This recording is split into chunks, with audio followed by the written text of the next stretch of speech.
right? In that regard, yeah, most definitely. Fun to dream big. I mean, I think about what I would need to just like tap out. I've just had this like delusional thought that nobody's won the jackpot yet because I haven't played. I'm like, I haven't gotten that ticket. Yeah. It's waiting for me. It is. Do you guys have do you have a set series of numbers? Do you let it randomly select numbers for you, or how do you play it? I do the random because I don't really gamble like that unless it's for something this big. So I just let the computer pick for me, and then I'm like, okay, God, if I could just get 2 million, I would walk away. What is the first big acquisition for both of you? Pay off my house and give some money to my grandmother. Oh, that's very sweet. Wow. Maybe help You know, your out a little bit. your grandmother wouldn't give you any money. I want you to know that. It's probably not going to. She's actually a really nice lady. I think she would. All right. If I win, I'm going to buy Havertown, and I'm going to change it to Prestontown. Prestontown. Hey. Love it. I'll move there. Thank you. Well, then you'll be one of his subjects. That's right. You will live in the land, dwell in Prestonville, Prestontown. Prestontown. You already forgot the name of it. Town, whatever. He's already screwed up the What's name. Casey doing with the money? Casey, what are you doing? I'm giving away probably 3/4 of it, and then just kind of sitting on the rest of it. But like I got plans. But this is the best part for me.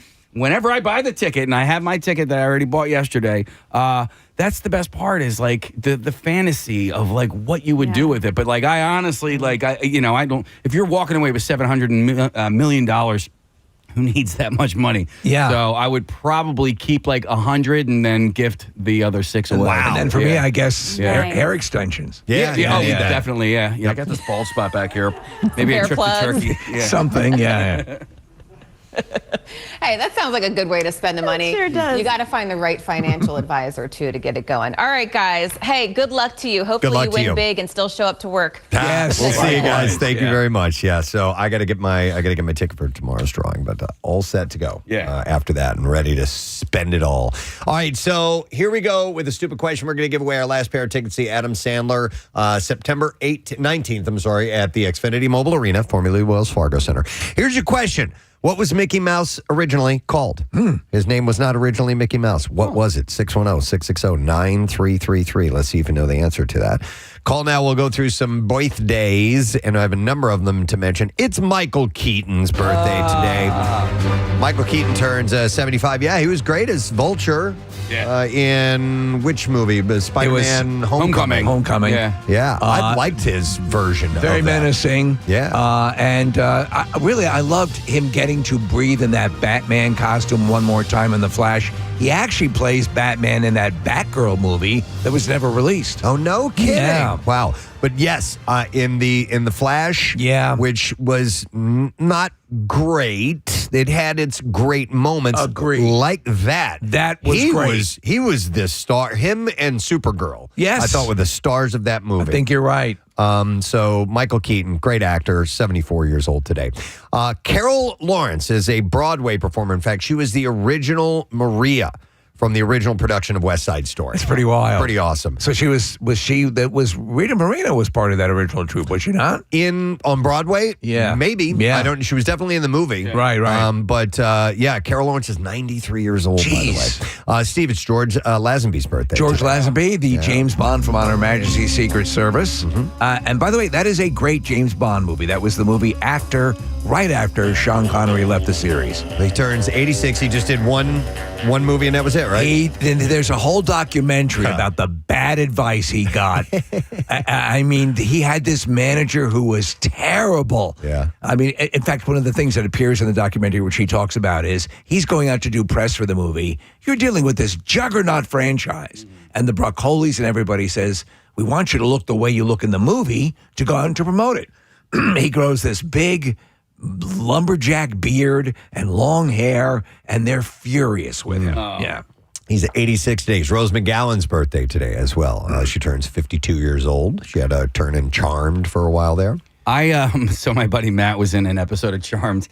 He got blasted by one of the witches. I can't remember, but he essentially kind of had a, I'm trying to use the phone. There was a type of Marie Holly Combs. There was, I've heard that. It might have been Alyssa. Wait, no. So Alyssa they were Milano. were they all good witches? So this must have been a bad witch that She was maybe probably a zapped bad him. witch. Yeah, okay. There were, maybe not part of the regular cast. There may have been other bad witches that were, But they were showed all up from good time to time. witches. So she's 52. A woman named Carice Van Houten. She was on Game of Thrones, and she played this character, Melisandre, the kind of the woman in red. You remember her? Sexy. She really melted my bottom. Yeah. Big time. She was naked a lot. What's that? She was naked a lot. She was naked a lot, and she is in phenomenal shape. So let me ask you, they out of the gate, it was known for its incredible amount of nudity. Yeah. Did they tamp that down as the series progressed? A little bit. Okay. Yeah. I mean, the stories moved on to be less about sex and more about all the Dragons. horrible violence and dragons and things. Yeah. So she is 49 today. By the way, Steve, I was thinking of the when I thought of this, the melt my butt hour thing. That was an old commercial for B101. One was talking about Rod Stewart really melts my butt. And then Steve's like, Rod Stewart really makes me wet. Not just it really makes my Soaking private wet. parts soaking wet like a river. You could go fishing for salmon by my cooter. All right. I don't know if we can go with that. Another birthday. Yeah. Singer Al Stewart. I love Al Stewart. I just watched a portion of an Al Stewart concert. Shut up. From years ago. I love Year of the Cat.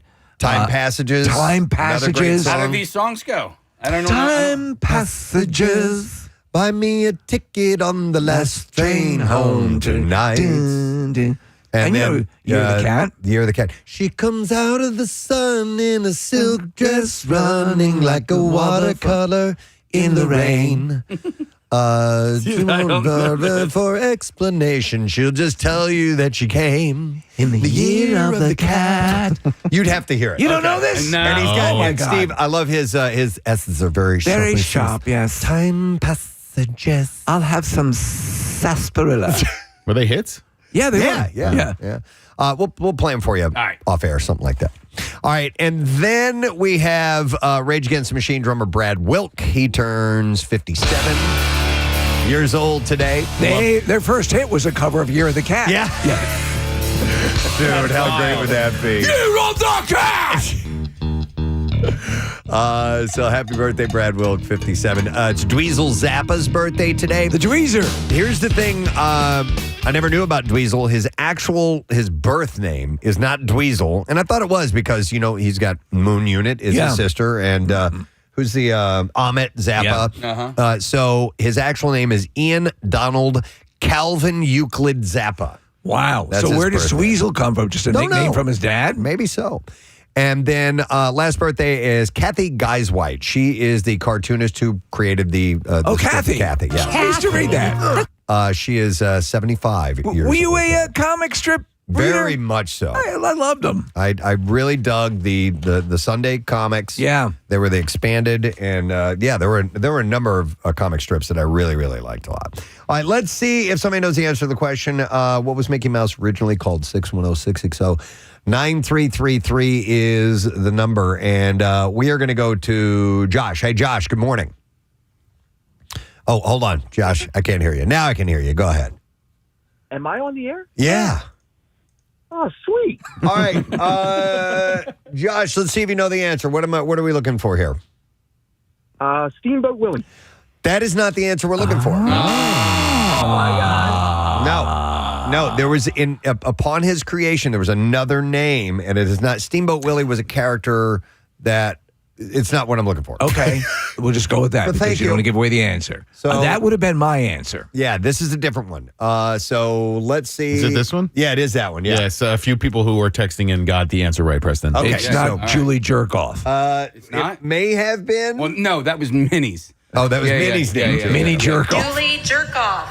Forgive me, Kirkhoff. All right, so let's see if we take another caller here in a moment. While we are awaiting for that answer, I'll give you our first story in entertainment news, and this was sad to see, but Giorgio Armani, the legendary Italian fashion designer, died yesterday. He was 91 years old.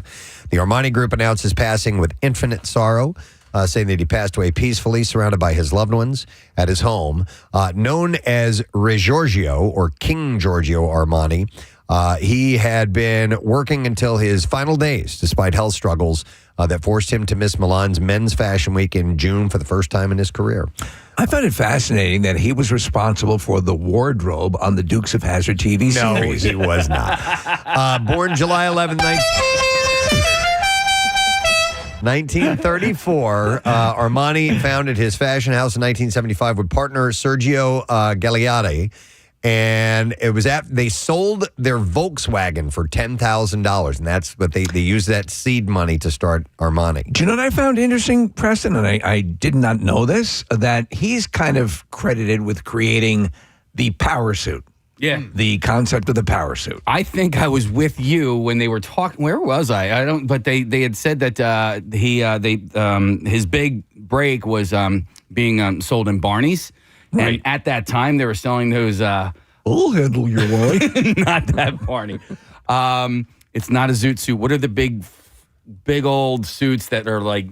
Almost like talking head suits. Oh, you know, I don't know. The suits that he was making and selling in Barney's were a little bit more form fitting. Okay. So the company became globally famous when it designed Richard Gere's suits for the 1980 movie American Gigolo. Yeah. Armani revolutionized fashion by creating understated elegance and comfortable formal wear, transforming how people dressed for both work and red carpet events. His breakout red carpet moment came in 1978 when Diane Keaton wore his blazer and skirt design to the Academy Awards instead of a traditional gown.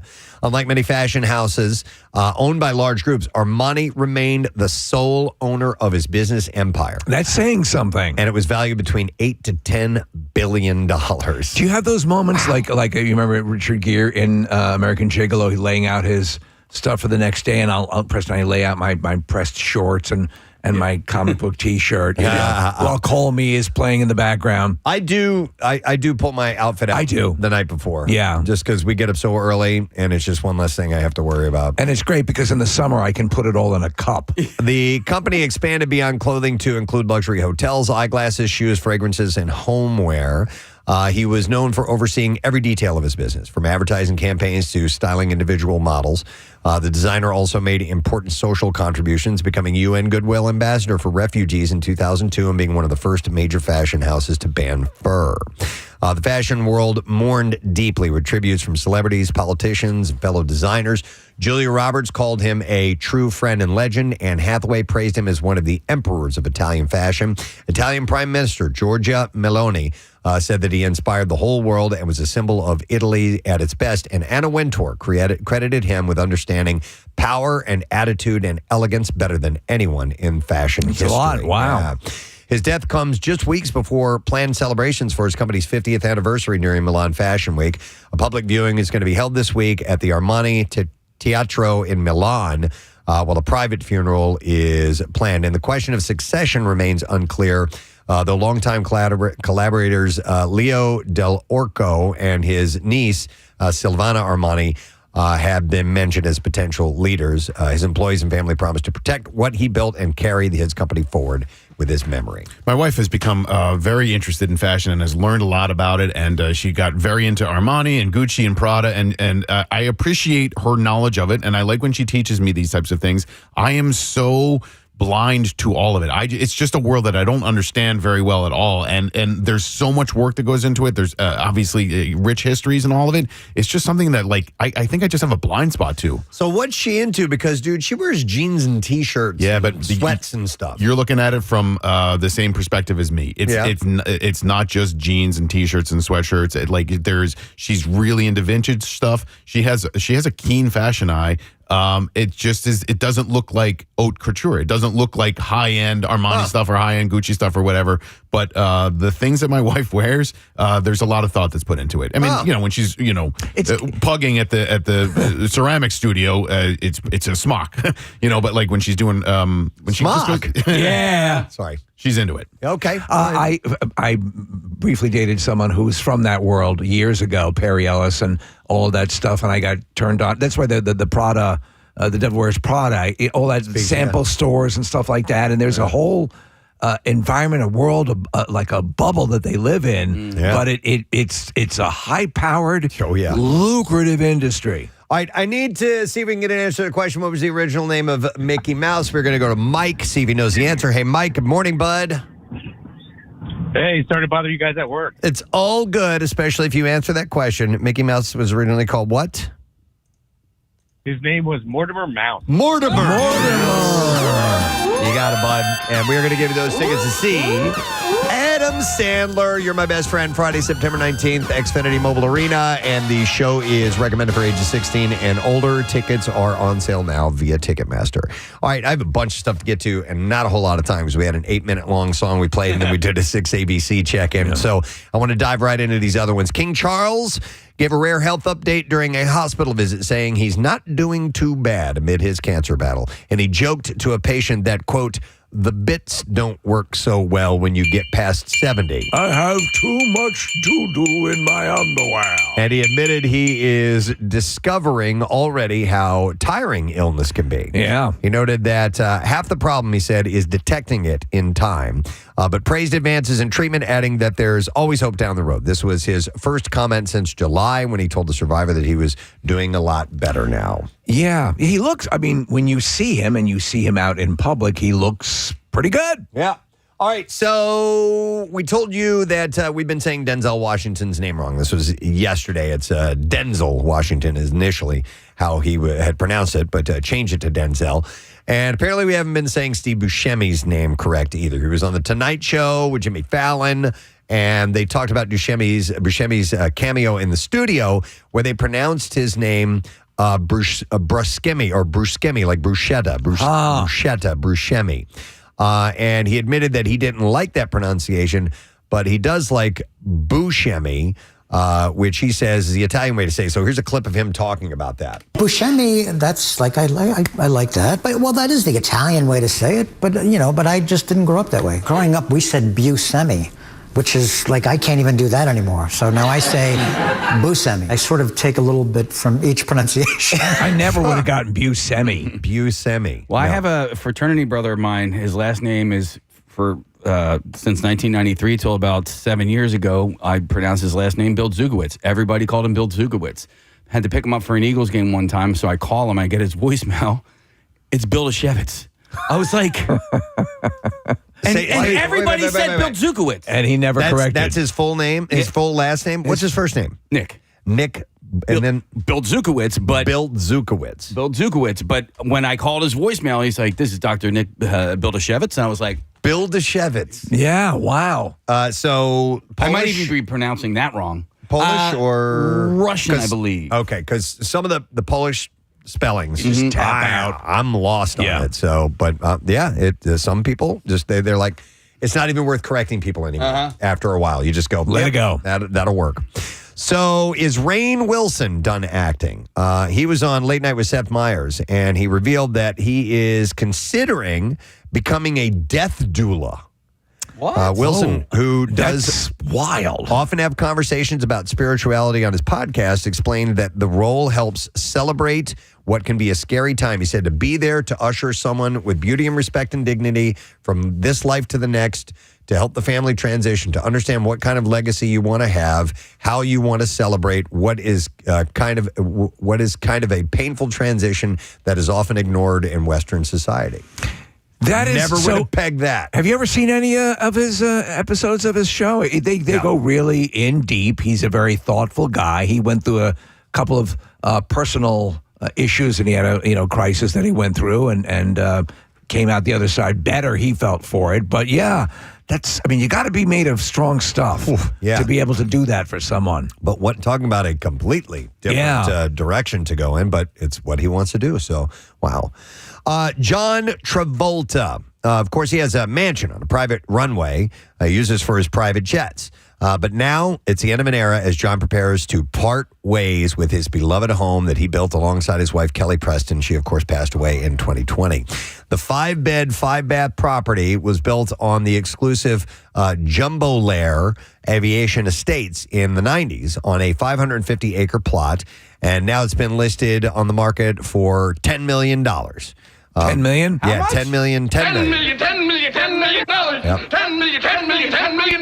The Florida home has a modern departure lounge with floor-to-ceiling windows for jaw-dropping plane spotting. There's also a pool outside and fully fledged gym inside a 16-car garage. 16 cars. When photos inside and outside of the residence were shared, fans couldn't get enough of the property and its unique design and flooded the comment section with praise for it. It's really cool, by the way, if you've never seen it. In 2004, Kelly, his wife, spoke to Architectural Digest about creating their dream home. She said it was always John's dream to have planes in his front yard to practically be able to pull up to the house so that when you wanted to go to dinner, all you'd have to do was step out the door, get on the plane, and whisk off. Of course, she died after battling breast cancer for years. And John now lives with his daughter, Ella, and his son, Ben. John and Kelly's son, Jet, of course, tragically passed away at 16 in 2009. It hasn't been reported if the family will be relocating elsewhere in Florida, but the actor also owns a villa in Calabasas, California, and a waterfront mansion in Maine. How many jets does he own? Because I don't know. I thought he had one full-size commercial airliner. He had a 707. Yeah. He had a 707 aircraft. And he's rated to fly on all modern commercial airlines. You know, I mean, for the most part, it's pretty amazing. Yeah, it's. I mean, we're looking at an aerial picture of the place. Yeah. It's crazy to see a full commercial jet pulled up to the house. I mean, listen, I know he made a lot of money as an actor, as a A-list actor, but like, that's a lot of money. I mean, he must have been like really good at investing. You know, I'm sure he did some smart things. Too, to afford something like this. So, if you want it, it's up for sale, gang. Go get it. David Cornsweet's, and of course, Philadelphia's own, is going to continue as Superman. James Gunn had announced on social media Wednesday the sequel Man of Tomorrow will hit theaters in July 2027. We talked about that. And yes, he will be back as the caped-wearing protagonist. Nicholas Hoult is expected to return as Lex Luthor as well. Gunn's post featured an illustration of Superman and Lex Luthor drawn by Jim Lee, Chief Creative Officer at DC Comics, accompanied by the words Man of Tomorrow in theaters July 9th, 2027. In recent weeks, Gunn had hinted on working on the next film, although he did not say it was a straight sequel. Supergirl, starring Millie Alcock, will debut in theaters next June. And of course, Cornsweet grew up in Center City and then Menlo Park.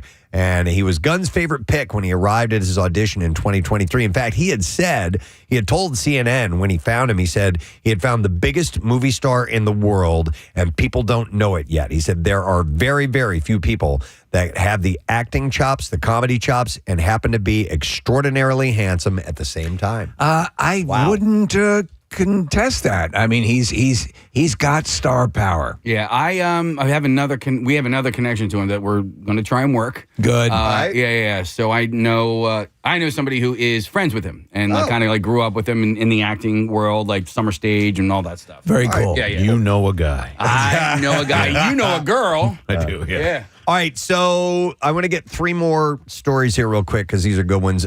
Disney is celebrating the 60th anniversary of The Sound of Music with a new 4K Ultra HD release arriving September 23rd. I just bought the full collection. Oh, no. Well, this is the anniversary collection, which, by the way, is awesome. Yeah. But now I'm sort of compelled to buy this one. The restoration features remastered sound, bonus content, and more. I think I need to watch this with my youngest because they're way into musicals now. And we've never sat down and watched the whole thing. It's such a great wonderful. movie. I don't know who doesn't love The Sound of Music. Yeah. I mean, maybe the Nazis. It's a delightful show with Nazis. Yeah. And the Nazis are bad. Of course. And they pull one over on the Nazis. They do pull one over on the Nazis. So. And they sing Edelweiss. Yeah, they sing So Long Goodbye. Yeah. And going on 6, I'm 16 going on 17. Which is troubling. Yeah, it is. Yeah. How old are you? So there's also 1,000 theaters across 30 countries where they will be showing the restored film, which is pretty cool in 4K. U.S. screenings run September 12th through the 17th. A Hollywood Bowl sing-along hosted by Melissa Peterman will take place on September 20th. The film remains a timeless favorite inspired by the story of the real Von Trapp family. So this is cool. If you haven't seen this yet, I highly recommend you take a look at it. The trailer for John Candy, I Like Me, directed by Colin Hanks and produced by Ryan Reynolds, is out now, and it offers a heartfelt look at the beloved late comedian's life. The teaser also highlights his struggles from the trauma of losing his father as a child to the pressures of fame. And I mean, everybody is just like, they just, in all these testimonies are like, you're talking about like the nicest guy in the world. I mean, Bill Murray. He starts crying. Yeah, I cried at the freaking trailer. Yes, whenever this comes out, which I guess is October, I'm just going to lose it. Yeah. If you, Steve Martin was very much impacted by working on the movie with him and adored him. But if you ever get a chance, you can call up the YouTube video of Catherine O'Hara at his funeral, giving a heartfelt eulogy, and she explains all the nuance of why so many people loved him so much, and she herself, breaks down because he impacted so many lives. His son, Chris Candy, says, if you go a whole lifetime eating your feelings, drinking your feelings, smoking your nerves, it shows up. So he was being worn down, and obviously he died prematurely. Fellow comedians like Catherine O'Hara, Martin Short, Eugene Levy share memories of Candy's brilliance and his untimely death in the documentary. So it arrives on Prime Video October 10th. And then one last story. There was a source that says that The White Lotus is likely headed to France for season 4 of that's a country, right? Anthology series. It is a series. It is a country. Nick was just touring that country. And while some think that it will feature the glamorous Grand Hotel du Cap Ferrat, oh, wow, on the French Riviera, sources for Deadline say no hotel has been finalized and multiple resorts may be used. And remember, they said they were going to go for a colder environment. Yes, they did. So past seasons have been filmed at Four Seasons properties in Hawaii, Italy, and Thailand, aligning with HBO's partnership with the hotel chain. Other options include the Four Seasons in, is it Magave, a ski resort in the French Alps, Nick? I'm not sure. And that's MacGyver. And the George V in Paris. Oh, yeah, that's like the fanciest hotel in Paris. Series creator Mike White once teased, there's always more room for murders at the White Lotus hotels, though he has previously rejected ski resort ideas due to his dislike of the cold. Paris would mark the show's first urban setting, while Magave and Cap Ferrat offer different levels of departure from the beachside luxury of earlier seasons. I stayed in a town right next to Cap Ferrat, which was unbelievably nice, and I did a tour of a lot of the places where they shot Dirty Rotten Scoundrels, including some of the steps and things like that. And one of the villas in Dirty Rotten Scoundrels is on Cap Ferrat. That's how fancy that place is. Wow. I love seeing the tropical locations. I do.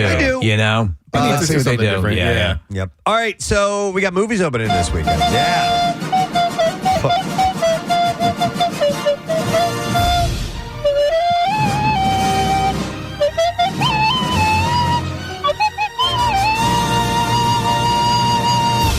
The Conjuring, Last Rites. The Conjuring. It'll never go away. Dude, even this stupid trailer scared me, man. It's supposed to. I hate that. So it's a horror film starring Vera Farmiga, Patrick Wilson, and Mia Tomlinson.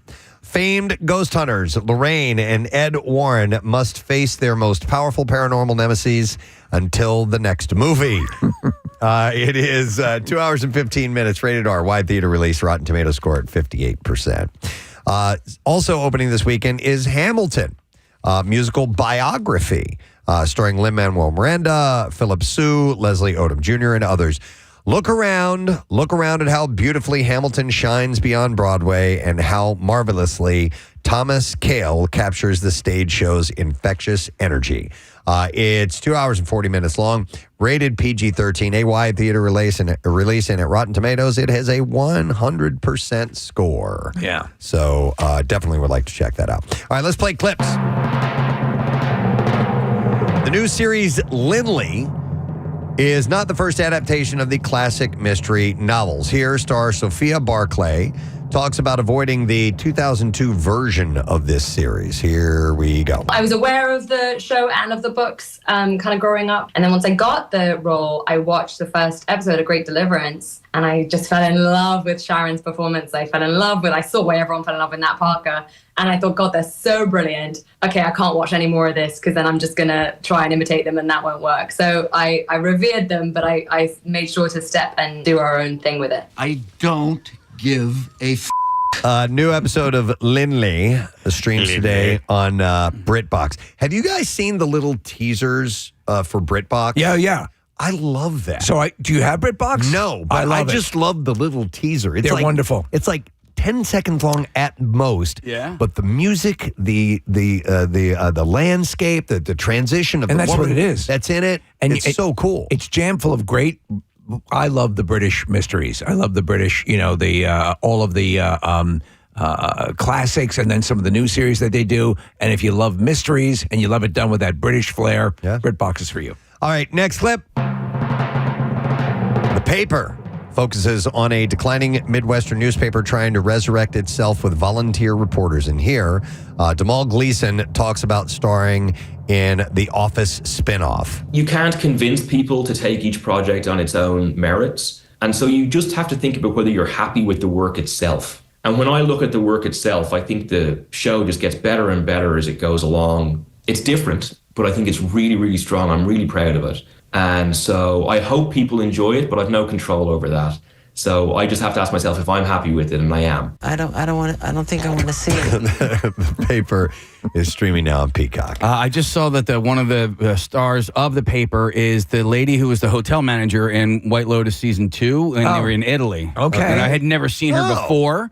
And I'm happy to see her in this. I didn't even know she did English acting. Yeah. I thought she was just straight up Italian. Wow, interesting.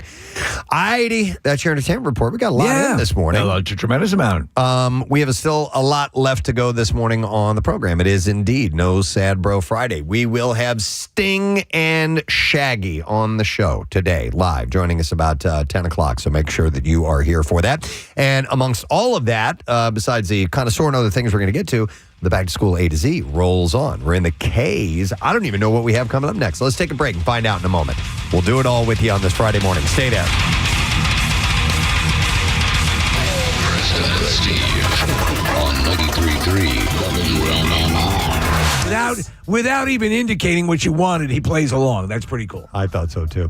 You know, on top of a Talk Like Bill Weston Day, a Talk Like Dr. Mike Day, we could even do a Talk Like Gary Lauer Day. God. Yeah. Oh, man. If that's even possible. Remember, the Gary Lauer prank phone call? No. Did you call him? Yeah, well, so we said Gary, we had him call Gary because Gary was being inappropriate, like at an event. Oh, we had Bill call Gary. Right. Do you have that? Hang on. I got to find it. But yeah. And it was you, was it not? It was me. Yeah. So again, we had him. It was like a reverse prank phone call because he was the one who made the phone call. He called. Called the studio. Didn't realize. He might have called the studio line. But yeah. Wait, I don't follow. What happened? All right. So the prank phone call, we had him call Gary because we had Bill call Gary. Yeah. So what he thought was Gary. What he thought was Gary. Oh, and it was actually Casey. Actually me. To be Gary. So Gary's not actually involved in Not this at all. story? No. Okay. Because you answer the phone, you go, Bill Weston! Bill Weston's on my phone or something like that. This is it right here. Okay, all right, hang on a second here. Here we go. Hello? Hello. Hello? Hello. Hello? I'm looking for Gary Lauer. This is Gary. Gary Lauer, this is Bill Weston at WMMR. Bill Weston! Hey, Bill! Hey, Nightmare Bill Weston! Hey, settle down. We need to talk. Settle down. This is kind of a serious call. Oh, Bill Weston! You're calling my phone. Well, I had to chase it down from a couple different people to get to talk to you. It's about what happened at the Preston and Steve mixer at Parks. Oh, I had such a great time last night. I forgot my teeth. I didn't have my jam. Yeah. Hey. Well, here's Hey, it's not even a gross impersonation. It's terrible. I love it. Oh, and by the way, was he not calling the studio line? That's it. Because Casey gave him the studio line, and we couldn't believe that Bill didn't recognize the studio line. We're gonna do a two-parter on that. We're gonna come back. We have a contest to complete. And plus, it'll help kill some time in between our contestants. So, let me get our next callers on the line and talk like Bill Weston Day. Who said it best? And I have Ryan to start with. Hey, Ryan, how you doing, buddy? Oh, thank you. Thank you. I was waiting for someone to open with something like that. Keith, are you there? I'm here. All right, Keith, we're going to do Talk Like Bill Weston, Who Said It Best? And I will start with Ryan. Ryan, please give us the line that we gave you. Don't compromise show quality just because you can't see the barn door. Pretty good. All right. Keith, That's where the barn door comes from. Keith, you got to beat that. Can you give us your line? All right, do not compromise show quality just because you can see the barn door. Wow, those are pretty good. Yeah. All right, let's start with Kathy. Kathy, the first one to go was Ryan, and the second one was Keith. Who's it going to be? Ryan. All right, Ryan. Steve, who do you think? They were really good, but I'm going to have to say Ryan just by a little bit. All right, Casey? I agree with both of you guys. Ryan. All right, Nick? Yeah, Ryan as well. And Ryan as well. It's a clean sweep. Thank you for your call, Keith. We appreciate it. But Good Ryan job. is our winner. And what do we have for Ryan, Casey? Ryan, you have the Batman on digital. The Batman is caught in a, yes, you are privileged, in a deadly game of cat and mouse with the Riddler in this gritty thriller starring Robert Pattinson and Zoe Kravitz. And you can own it on 4K Ultra HD on May 24th or on digital right now. By the way, it's not just a signal, it's a warning. Yes. All right, here's a little bit more of Casey pretending to be Gary Lauer when Bill had called him to talk him. I guess he had to chastise him a little Yeah, bit. he acted up inappropriately a little bit at one of the mixers. Here we go. It's about what happened at the Preston and Steve mixer at Parks. Oh, I had such a great time that night. I forgot my teeth. I didn't have my jam. Yeah. Hey. Well, here's the problem, Gary. Wait, is there a problem? Yeah. Oh, I didn't bring my camera. I had a picture taken with Kathy Romano, but I didn't get a camera and I don't have email. Can Kathy print me out a picture? Because I got a picture with her and I got a picture with Marissa. I couldn't find Casey anywhere, but I got a picture with them and I don't have email. Gary, I need you to stop talking and listen to me. I want to hear that last part again. Hang on there. Gary, I need you to stop talking and listen to me. All right, we have to come back for part 3. We'll continue with the stammering. All right, we will go to our next two callers. We are going to have Horace. Hey, Horace, good morning. Good morning. Morning, Horace. All right, hang on. We're going to have you on board with Chris. Chris, good morning, buddy. Good morning. All right, so whoever said it bestin is going to be our winner. Horace, we're going to begin with you. Give us your Bill Weston line, please. This humyuggle thinks he's some kind of Susie cream cheese. This uncle thinks he's some kind of Susie cream cheese. Yeah. All right, Chris, let's hear yours, please. This homie uncle thinks she's some kind of Susie cream cheese. All right, we need to vote. Casey? The first one. Horace. Yes. All right, Steve. Though Chris did a fine job, because it's hard to hit that tone, I'm going to have to go with the first one. And Kathy. Horace. Yep. And Nick. Horace, yeah. And Horace on me, too. It's a clean sweep. Chris kind of ended with a question in the voice, and therefore not quite Bill Weston-esque. So, Horace, here's what we have for you, my man. Horace, you have the Batman on digital. The Batman is caught in a deadly game of cat and mouse with the Riddler in this gritty thriller starring Robert Pattinson and Zoe Kravitz. By the way, this movie is Steve Morrison approved, right? Oh, absolutely. And you could own it on 4K Ultra HD on May 24th or on digital right now. All right, a little bit more of our Gary Lauer conversation with Bill Weston. Here we go. And I don't have email. Gary, I need you to stop talking and listen to me. All right? Bill's trying my Okay.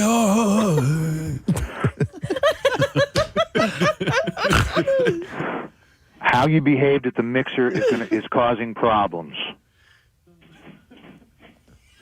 It was reported that you were either inebriated, high, or a combination of both. I was so high and so drunk. I had such a good time, man. Pause. Ready? Here it is. Wait. Is this Casey?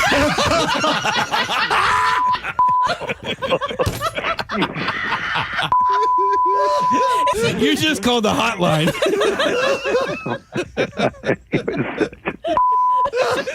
I need your consent. Can we play this on the air? Everything except the asshole part. Yes.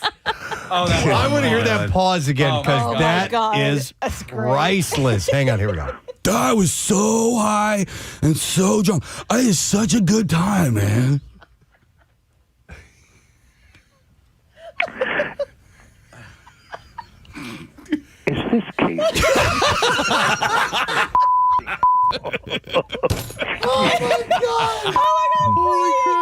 You just called the hotline. Oh my God. Oh my God. I need your consent. Can we play this on the air? Oh, that is. Oh my God. That is absolutely priceless. That is so he's good. a good boss. He's a great boss. He gave us some of the best audio. Oh yeah, absolutely. All right, let's get our next callers on the line. We have Justin, who is there. Hey, Justin. Good morning. Yeah, very well done, Justin. All right, let's go next to Vinny. Vinny, are you there? Oh, my family. Yes. My family. All right, we're going to start with Justin. Justin, please give us your best Bill Weston. Despite the inclination, avoid going after low-hanging fruit. All right. And let's see how Vinny can deliver that. Vin, go for it. Despite the inclination, avoid going after low-hanging fruit. Okay. This is close. I'll vote first. That was neck and neck. Yeah. But I think Justin gave it just a little bit more, so I'm going to vote for Justin. Casey? Wow, this is our first dissenting vote here. I'm going to go with Vinny on this one. His voice was a little bit deeper, which I think was a little bit more in line with the Bill Weston impersonation. Steve, what do you think? In the delivery, all right, I'm going to have to give it to delivery because that's what it's about, though Vinny did a good job as well. I'm going to give it to Justin. All right, Kath? Justin was the first guy? Yep. Yeah. Yeah, I feel like Vinny could have, if he gave it a little bit more effort. Yeah, he could have nailed but it. I'm going to go with Justin. And Nick? Well, I'm going Vinny. All right, but it's a winner, 3-2. Justin! Sorry, Vin. Appreciate it, but we are going to set Justin up with a prize. And Casey, what are we giving him? Justin, you have a pair of tickets to see Dave Chappelle Saturday, May 28th at Hard Rock Live Edis Arena in Atlantic City.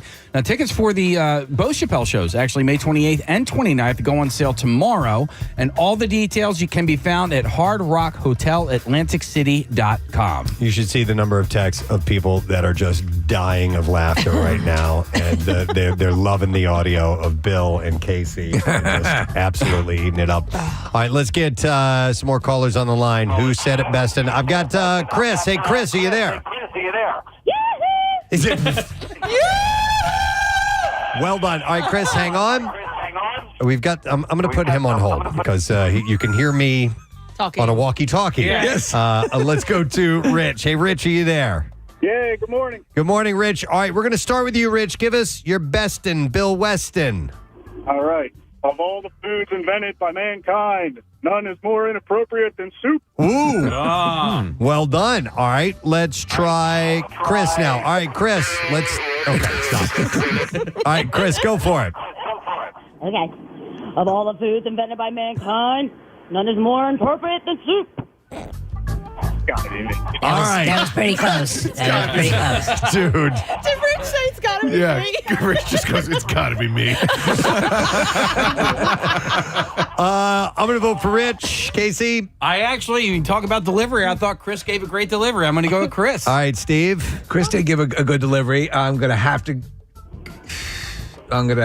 go with Rich, though. All right, Yeah. Kathy? Yeah, the walkie-talkie threw me off. I'm going with Rich. And Nick? Rich is our winner! Let me tell you, Thank you, though, everyone's Chris. neck and neck at this point. Appreciate it. Hang on, my man. We are going to set you up with this. A pair of tickets to see Dave Chappelle. Saturday, May 28th at Hard Rock Live Edis Arena in Atlantic City. Tickets for both Chappelle shows go on sale tomorrow. And both shows are May 28th and 29th. And all the details can be found at hardrockhotelatlanticcity.com. Santa's got to go. All right, let's get another pair on the line. We will go to Mike first. Yo, Mike, good morning. Good morning, Ed. Good morning, Mike. All right, we're going to have you play against Cole. Let me get him on the line. Cole, are you there? I am. How you doing? Wonderful. All right, let's begin with Mike. We want to know who said it best in Talk Like Bill Weston. Mike, go for it.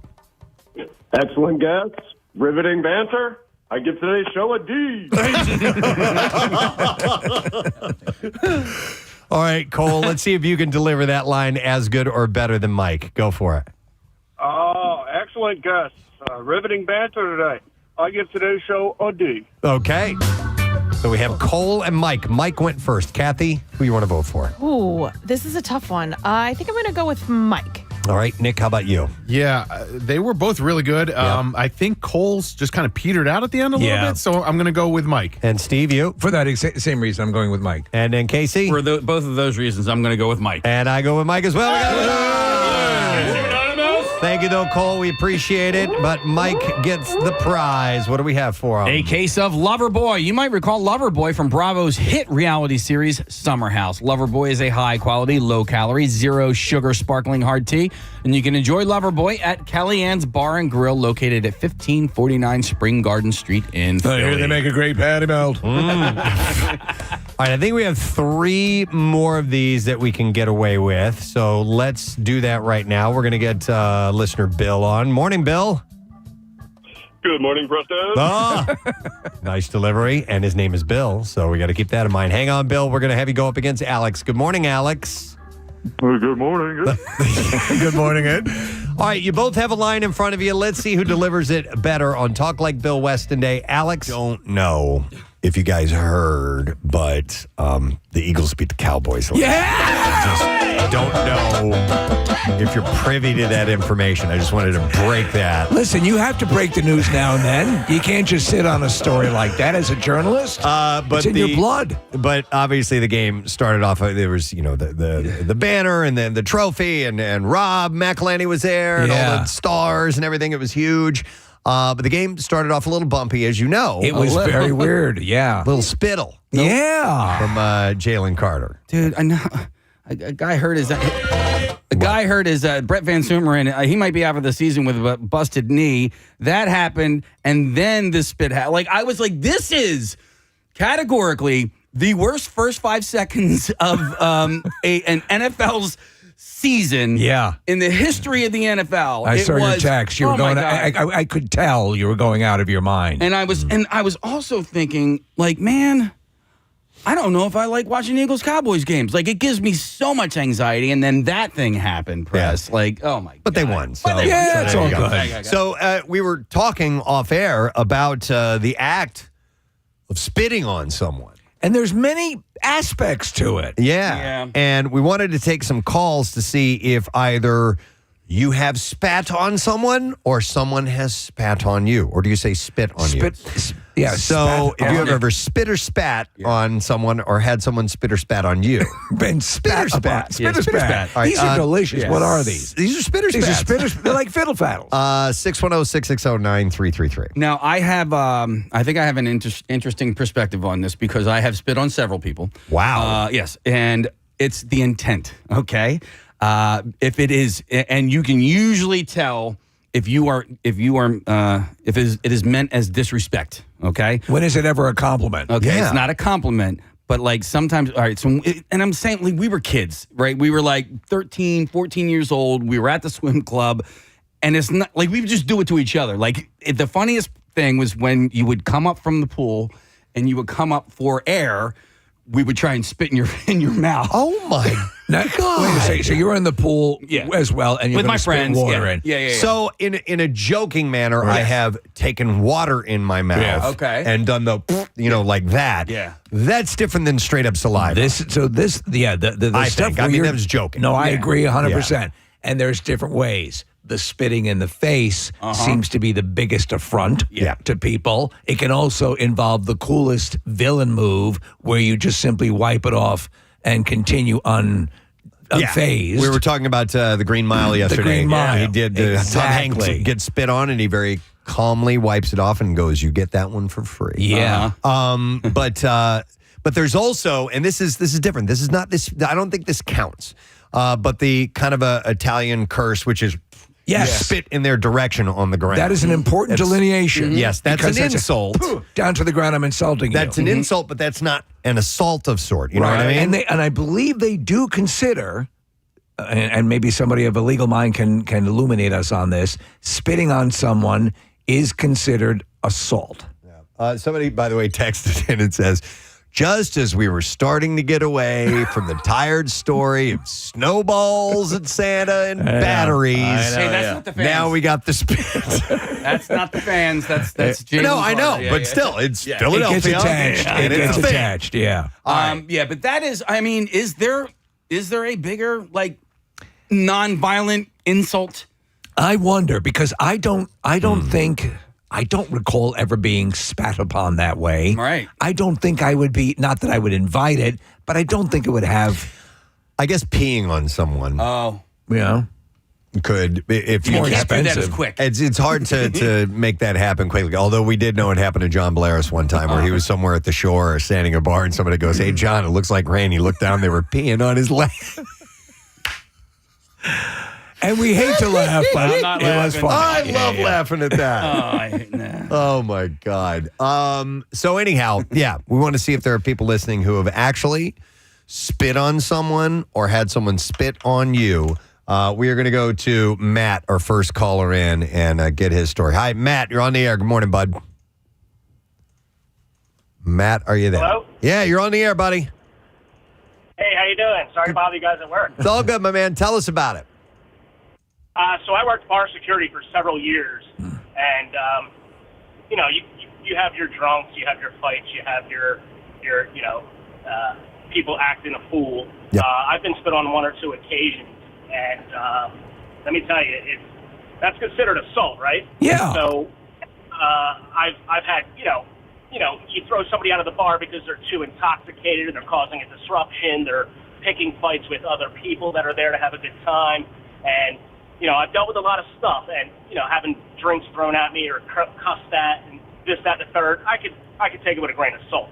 But when you spit at me, I take that very, very personal, and that's assault. So now the level goes up to okay, or am I going to put this guy or whoever it is in a chokehold and escort him out the door? Yeah.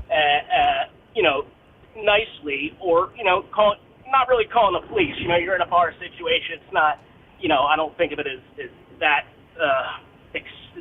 extensive as to calling the police. But being spit on is very personal to me, and I have had to rough up 1 or 2 people for doing so. I can imagine. I mean, it's the F around and find out level of you've just crossed a line. You know what I mean? Yeah, and absolutely. And again, you learn a lot of patience doing bar security because you're kind of babysitting, making sure that everything and the night's going smooth and everybody's having a good time and but when you spit, that's crossing.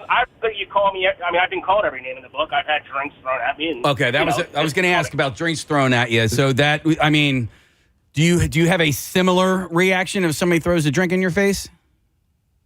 Not as much as being spit on. Right. Throwing a drink at me, I just kind of look at them and go, you know what, man, your night's over. Have a good night. Right. So it's interesting because you're articulating what I wondered because I don't know.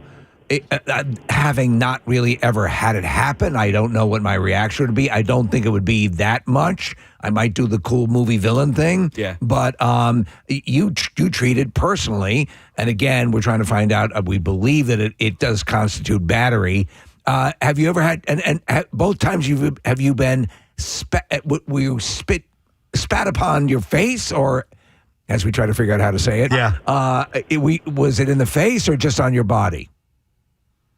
Kind of both. Kind of just, the customers in front of me were exchanging words, whether it be I was flagging him for being too intoxicated or harassing other customers, kind of face-to-face with me. We're exchanging words, and then, boom, spit at you, and it's like, whoa. You start seeing red. It's yeah. I'd rather you slap me in my face and say, you're a jerk, than to spat on me. You would take a face slap. Wow. Let me add this aspect to it. There's a difference between quick saliva spit and pocket loogie. Yeah. Now that's where I'd go badass crazy. That's where I'd go out of my goddamn mind. First I'd throw up. First I would get sick. Because that is gnarly. But that's the line, right? Yeah. Same act, 2 different results. I think that if a customer were to start doing that, it would be an automatic throat punch before. Before they even get to it. Matt, anybody ever spit gum at you? No. All right. Yeah. All right, Matt. Thanks for the heads up, man. We appreciate it, brother. Take care. There is Have a great weekend. You too. There is a gradient that occurs. All right, let me ask you this because I want to go back to the movie trope of wiping the spit off in a cool manner. What do you like better, that and Bruce Lee was the master of doing this, where blood appears, and they dab a little bit on their finger and taste it, and then wig out. Yeah.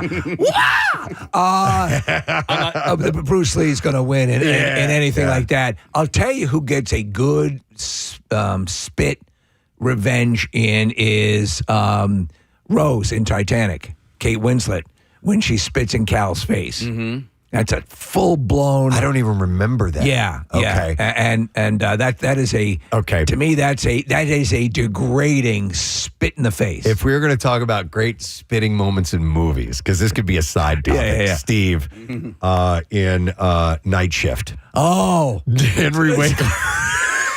Henry Winkler, hilarious. It ends up he's a pimp. But he's this really mousy, demure guy, and he gets arrested and he's in jail.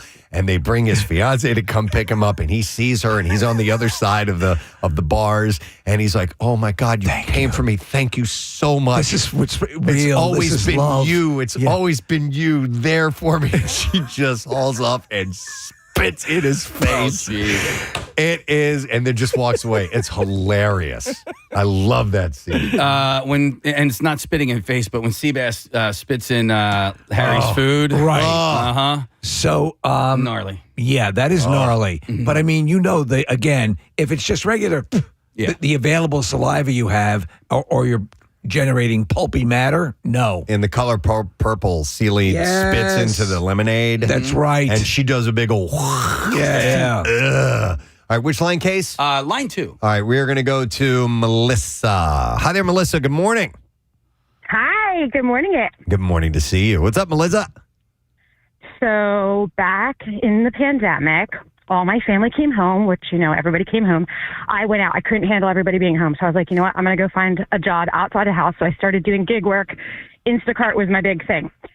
Everybody was Instacarting. And it was only people that were Instacarting, like in the stores, because everybody was at home. Yeah. I'm a girl. Most of the people out were dudes. I happened to get this person who, it was like basically fatal attraction, and he would follow me everywhere, stalk me, and it was fine. Yeah, not cool. It was fine until one day I'm walking out of BJ's. I have like a massive cart of groceries for somebody, and he's there waiting for me, and he's pissed, and I don't know why. And he comes after me and physically assaults me, takes my grocery cart, slams it into my brand new Jeep, all this destruction, throws me on the ground.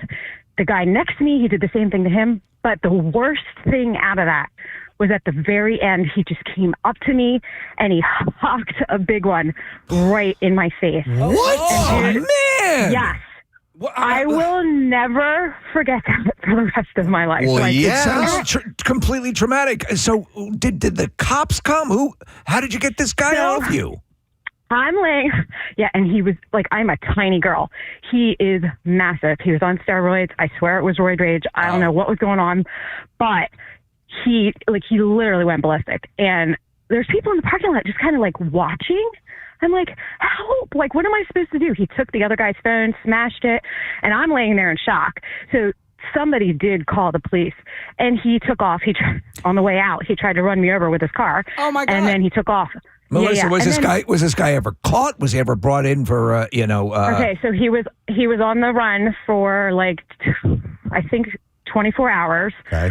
And then they caught him, and he got out, and nothing ever happened. What? That's the story is much deeper. I won't give you all the details, but like he should have been in jail, went on to assault police officers after, and then stalked me heavily for 18 months. Oh, it was a great time. Melissa. A great time. You seem to be okay now. I'm sure that haunts you, but also the aspect not mentioned, and this is, everyone's super cautious of germs at this time. Yes. Oh my gosh. Spitting in your face. Right? Yeah. So that alone at that time, and this was in the height of it.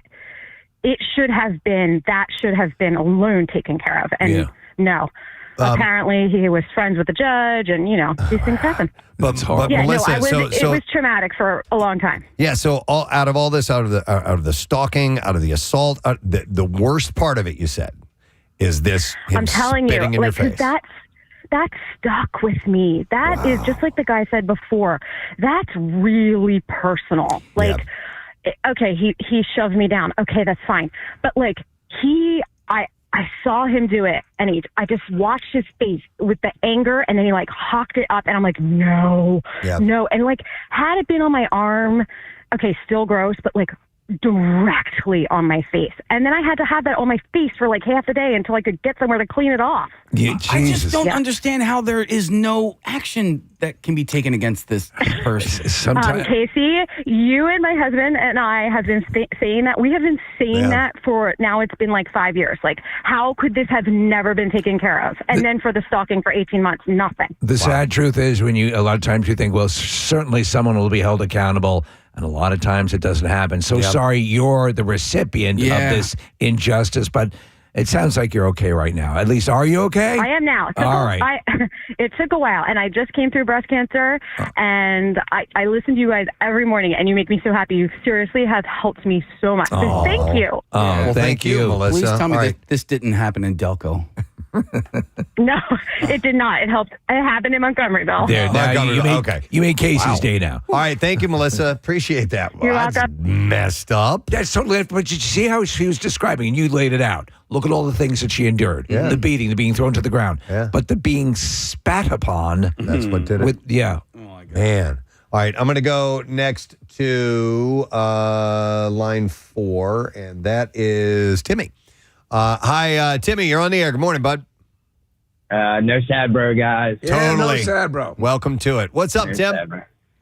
Nothing. It's embarrassing, but when I was like, I don't know, maybe 10, like I had this habit of just spinning like I was a cowboy or something. I don't know what it was, but we're playing run the bases at Lower Perk Little League out there in Collegeville near Salinas, and a kid fell on the ground, and whether I thought I was cool, I spat and it hit him like, I don't know, in the top of his head. And I instantly was like, oh my God, what did I do? But I'm sitting in the major league stands later, like laying low, because I knew that was wrong. His mom came up, climbed up to the top of the stands where I was sitting. She spat right in my face. She climbed up and spat in your face. Spat in the woman. But again, I sat there and took it. I mean, it was. You kind of deserved it. Yeah. It was guilt-stricken when I had, totally deserved it. Yeah. But not sat from an there, adult. like I said, I took it because I deserved it. I think you deserved I it from that didn't kid. do it to the kid. Yeah, I don't know, dude. If that's the mom of the kid, I know. Another kid spits on your kid, you're going to see red. You know? I sort of understand it. You bring up a good point, though, Timmy, if whatever you prefer, isn't that a phase kids go through? Spitting? Sure. Yeah. I think so. Yeah, right? I remember. Thanks, Tim. Oh, yeah, especially when you learn how to hock a loogie. Oh, yeah. You know? Or just a general. Yeah. Yeah. Now, I used to gleek all the time. Yeah. And we, jokingly, our friends, we would gleek on each other. Right, yeah. So, explain that to the uninitiated. So you manipulate your tongue and it shoots out saliva directly from the glands. Yeah. And it sprays out in these little fine, what would you call those, streams? Yeah. And I can, shoot it pretty far, but I still do it. You're like a frog. Yeah. And but we would do that jokingly with each other. Kind of what I was saying in the beginning of this conversation is it's the intent, because I have I've spit on my friends, but like I also got spat on, and it was a joke. So and it was in the pool, so you could instantly clean it off. With, I think at its core, spitting on someone, anything that your body secretes, we consider to be disgusting. Yeah. Pretty much, right? I would think so. Spit, snot, poop, pee, sweat, and the other stuff. Splooge. Thank you. I've told you guys this before. My buddy, I'm not going to say his name. Him and his brother. Dad, can I talk to you for a minute? But him and his brothers, they would put boogers on each other. Yeah. And they would they would secretly put a booger on them, and then they would whisper in their ear and go, somewhere on your body there's a booger. Say it again. Say it out loud. All right, somewhere on your body there's a booger. Okay. So I would say, I'm going to kill you. That would not stand in my world. You can whisper all you want, but I'm going to decapitate you. Yeah. I want to go to Joe and chat with him real quick. Joe, you're on the air. Morning, man. Good morning, guys. How are you? Good. What's going on, brother? Let me just preface to say you hit the nail on the head. I'm 100% Italian, and it's probably one of the most disrespectful things you could do to somebody. Yeah. My dad embedded into my head, our heads, my brother's heads. You don't spit around anybody, on anybody, at all. And even my kids, I burn it into their heads. You don't spit near me, on me, around me. If you want to spit, walk away. Yeah. And Joe, you're talking about the classic way we see it executed is the at your feet, the like that, yeah, right? I even to this day, if I have to spit for some reason, like I walk as far as I can, possibly away from somebody, anybody. It doesn't matter who it is. Right. But my story is showing my age here. This happened in Maui back in, Christ, I was 20 years old. I'm 50 now, so this would be 30 years ago. Delaware. On the dance floor, dancing, some random girls, whatever. Some guy saw me dancing, spit in my face, right in my face. I can still feel it to this day, right on my cheek. And do you ever get that feeling of your blood just boiling? Yes. Yeah. It just, the next thing you know, there's a brawl. I had a bottle in my hand, and the bottle hit his head. And I'm not a fighter. I'm not a tough ass. I'm not a punk or anything like that. Just the rage, and I just saw my father just the stuff I was taught when I was younger. It was baked into you. So, dude, I did. I worked Saturday nights at Maui for years, and I saw people get tossed out of that place left and right. So, after you did that, security had to have pounced on you. Oh, after I did that, I mean, it was you worked at Maui. It was packed. I didn't get tossed. We ran out. I guess it was it was so packed that night that the brawl happened. We left, but I'll never forget it. It hit me on the cheek, just like the lady said before. She remembers it. This was 30 years ago. I can still feel it on my face. And even thinking about it now makes me want to, it's just horrible. I hate it. Joe, isn't that wild though? Because if you talk about invasive things like being rabbit punched or throat punched or whatever, of all the different ways someone could physically come at you, but there is something. And maybe it is generational. Maybe it is the mythos surrounding the act, but being spat upon that way just destroyed you. Yeah, I have a 14-year-old daughter, and I've seen her spit a couple of times, and I just makes me want to push her down. Stop! Don't do that. You're female. You're a woman. Don't spit. If I had a son, I would tell him the same thing. Listen, no, it's just it's just disgusting. And seeing that last night kind of made me upset, but. It goes both ways. But Eagles won. I'm happy. Yeah, we're all happy. All right, thanks, Joe. Appreciate it. Yeah. Marissa was saying off air, just like he said, the act of spitting alone is it's too much for her. She sees people just spitting. Walking down the street and whatever. I don't know if you're clearing something out of your mouth or whatever, but just spitting on the ground. And Marissa finds that just horrible. Here's another spitting moment that a lot of people don't realize they even do. And until I read it, I didn't notice it. But if you go to any sporting event and you're in the men's room at the urinal, watch how many people spit into the urinal before they pee. Yeah, I do. Yeah, you do that? Oh yeah. And you probably don't even know why. Probably don't even know why. Yeah. Well, it's weird. Well, you're preconditioning. And I've done it before too, and I'm like, why did I just do that? Well, I wonder why. I've wondered why I have to spit. Anyway, if I'm riding my bike, I don't know what it is about. I never do. I never do any of that. Yeah, I do from time to time. Yeah. But I'm just saying, why. When you're doing physical activities, the saliva builds up and you just spit it out. You see baseball players do all the time, football players do all. You don't see basketball players do it, but just jumping in here quickly, do you think it's a learned thing? I think it might be, and I think that none of my brothers do it. That once you start doing it, it may be on auto mode, not like OCD level, but something like that. Yeah, I think you might be right.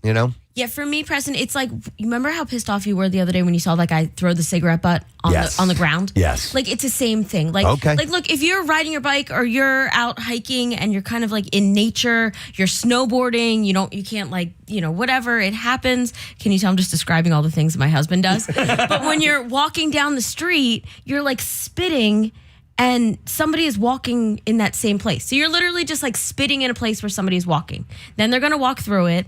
And I just think it's so gross and so disrespectful. You know what's so funny that you say that is when I am out and I have to spit out in public, I try to spit where people won't be walking. See, Case, I'm aware. I don't like that when somebody up front of me, Marissa, to echo what you're saying, a guy, it's Hawks, right? When you're saying a loogie. Okay, I want to make sure I'm saying it right. Hawk or hawk? Hawk, a loogie. I don't like that snot minefield has been laid out in front of me. I find it disgusting. Do you know what what I do? I was at a Korn concert and I was pleasuring myself. Oh my God, that was you. And I wasn't thinking. Yeah. Wasn't it in the 90s the guy that got caned in Singapore or something like that? He did that for graffiti, I thought. It was graffiti. I thought it was spitting. But they had pointed out that they had at that point that Singapore's rules are so strict that things like spitting or throwing gum on the ground or something like that are punishable by pretty extreme measures. But I thought like Asian countries that people spit all the time, like women and stuff like that. That I don't know. Yeah. There's that movie with Clint Eastwood where he has the next door neighbors, Gran Torino. Gran Torino, yeah. And the grandmother sitting on the front porch, but she's chewing tobacco and spitting. That makes sense. All right, let me go to a couple more calls before we have to take a break. We got Lisa up next. Hi, Lisa, you're joining us. Good morning. Hi. Hey, what's up, Lisa? Can you hear me? Yeah. Every word. Oh, she probably can't hear us. Lisa, we can hear you. Can you hear us now? Oh, that's too bad. Can you hear me? Yes, we can. Can you hear us? Yes, now I can. All right, go ahead, Lisa. Well, it was my junior prom, and my mom didn't want all of us going down to the shore, so she arranged to have a trailer put on the property so we could have a little party. And after we came back from the prom, we were in the house getting our stuff, still dressed. And my brother, who was the baby, nobody was allowed to mess with the baby. Well, he got mad because he wasn't getting the attention, and he shot the biggest Luger in my eyeball. Oh my God. My God. Okay. Yeah. How'd you handle and that? I looked at my mother, and my mother said to my brother, all bets are off. Uh-oh. So I tackled him. I'm in my prom gown. It's like 1990. They were huge. We're rolling around, and I spit right back in his eye. I love the fact that you bum rush him in a prom dress. Yeah. Yes, I did. That's Dude. what I did. The big hair and all.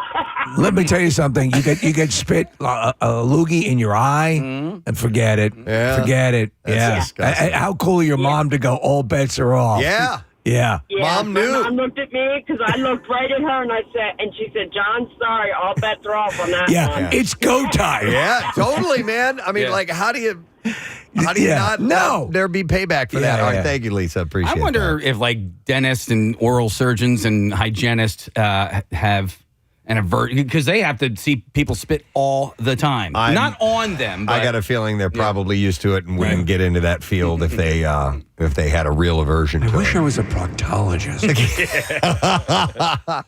I will go next to Joe. Joe, good morning to you, brother. Hey, good morning. How you doing today? Great, man. What's going on?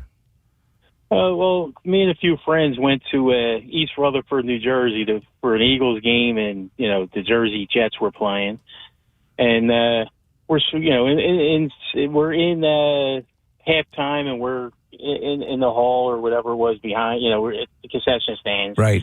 And there's a bunch of us, and we're all doing like the Eagles chant because we're winning. So turn around, one of my buddies say, I'm not trying to start trouble, but somebody spit on your jersey. So I turned around, 3 guys were behind me. I asked the first 2, I said, did you spit on my jersey? They said, no, it wasn't me. Third guy said, it wasn't me, but what if I did?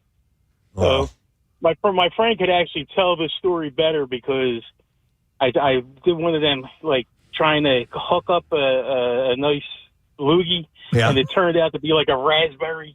You know what I mean? Like, it just spit all over. I said, be a man and spit in my face. So I spit in his face. Then cops happened to walk by, so everybody broke up. But it was pretty. My friends to this day tell the story. It's hysterical the way they say it. All right. Mine probably don't seem so amusing, but when they say it, we all laugh our butts off. All good, Joe. Just wait for your friends to call. You did good, buddy. Thanks. Press, can you go to line one? Because I have a question for this guy as a police officer. Yeah, okay. I had another call I wanted to go to, but we'll do this. Hi, John. You're on the air. Good morning. Hey, good morning. Hey, Casey, want to ask you a question? Yeah, so, John, you're a police officer in Delaware, and you're saying that spitting on somebody is an assault. So suppose somebody spits on me first, and then I just knock them the F out. Who's, like, at fault there? I mean, you know what I mean? Because usually, like, if you're the one who gets, like, assaulted first, then you're allowed to defend yourself. That's why I'm asking John. So, yeah, good question. So I used to be a police officer, and under the Delaware Criminal Code, they actually define spitting as offensive touching. It's offensive touching with a bodily fluid. Okay. And so to your situation, I actually have a story. When I was a brand new police officer, we got called to a bar for a fight. The victim meets us outside. It was me and this real senior older officer. And the victim tells us, he says, I got in a fight with a dude. I spit on him and the dude punched me in the face. And now I'm injured. I want to make a report. And the older officer just goes, guess you learned not to spit on people. He said to me, let's go. Wow. And that was it? And that was it. So in this case, legally, to Casey's point, if you react, I find it hard to believe that if you knock somebody out for spitting in your face, that you're not liable, or that you have not committed a criminal act in retaliation. Or you defending yourself, that type of thing. So I would look at it like any sort of, if somebody pushed you, you're allowed to defend yourself, but not disproportionately. So to knock them out, you probably would get in trouble. Okay. This crusty old officer, you probably don't want to write the report either. So, I don't do the paperwork. Yep, totally. Interesting. All right, we appreciate it, John. Thanks for checking in, buddy. Thank you. All right, I wanted to go to, let me see if they're still on the line. 7. Yeah, no, I'm going to 5. Oh, 5. Hi, George. Morning, buddy. Hey, what's going on, fellas? And hey, I'm interested in. Oh, same to you. Friday. Same to you. I'm interested in your spit story because there's a celebrity involved in this one. Sure, yeah. I used to frequent Legends nightclub, which was connected to the Holiday Inn where Live Casino is now. Yep. So back in the 90s, we used to go there, showing my age, for the Bob Pantano dance party. Okay. The Bob Pantano dance party. Yeah, that's equal to the Geeter. But, so I was there, and quite a few times being there, I didn't get there till like 11, 10 o'clock at night. I used to sit with Joe Frazier, the champ, and he was Joe Frazier, yeah. Yeah. Joe Frazier loved Legends because it was a sports bar owned by Ron Jaworski, so he got a lot of attention when he would go there. Right. And Joe loved it. And Joe loved attention and hats.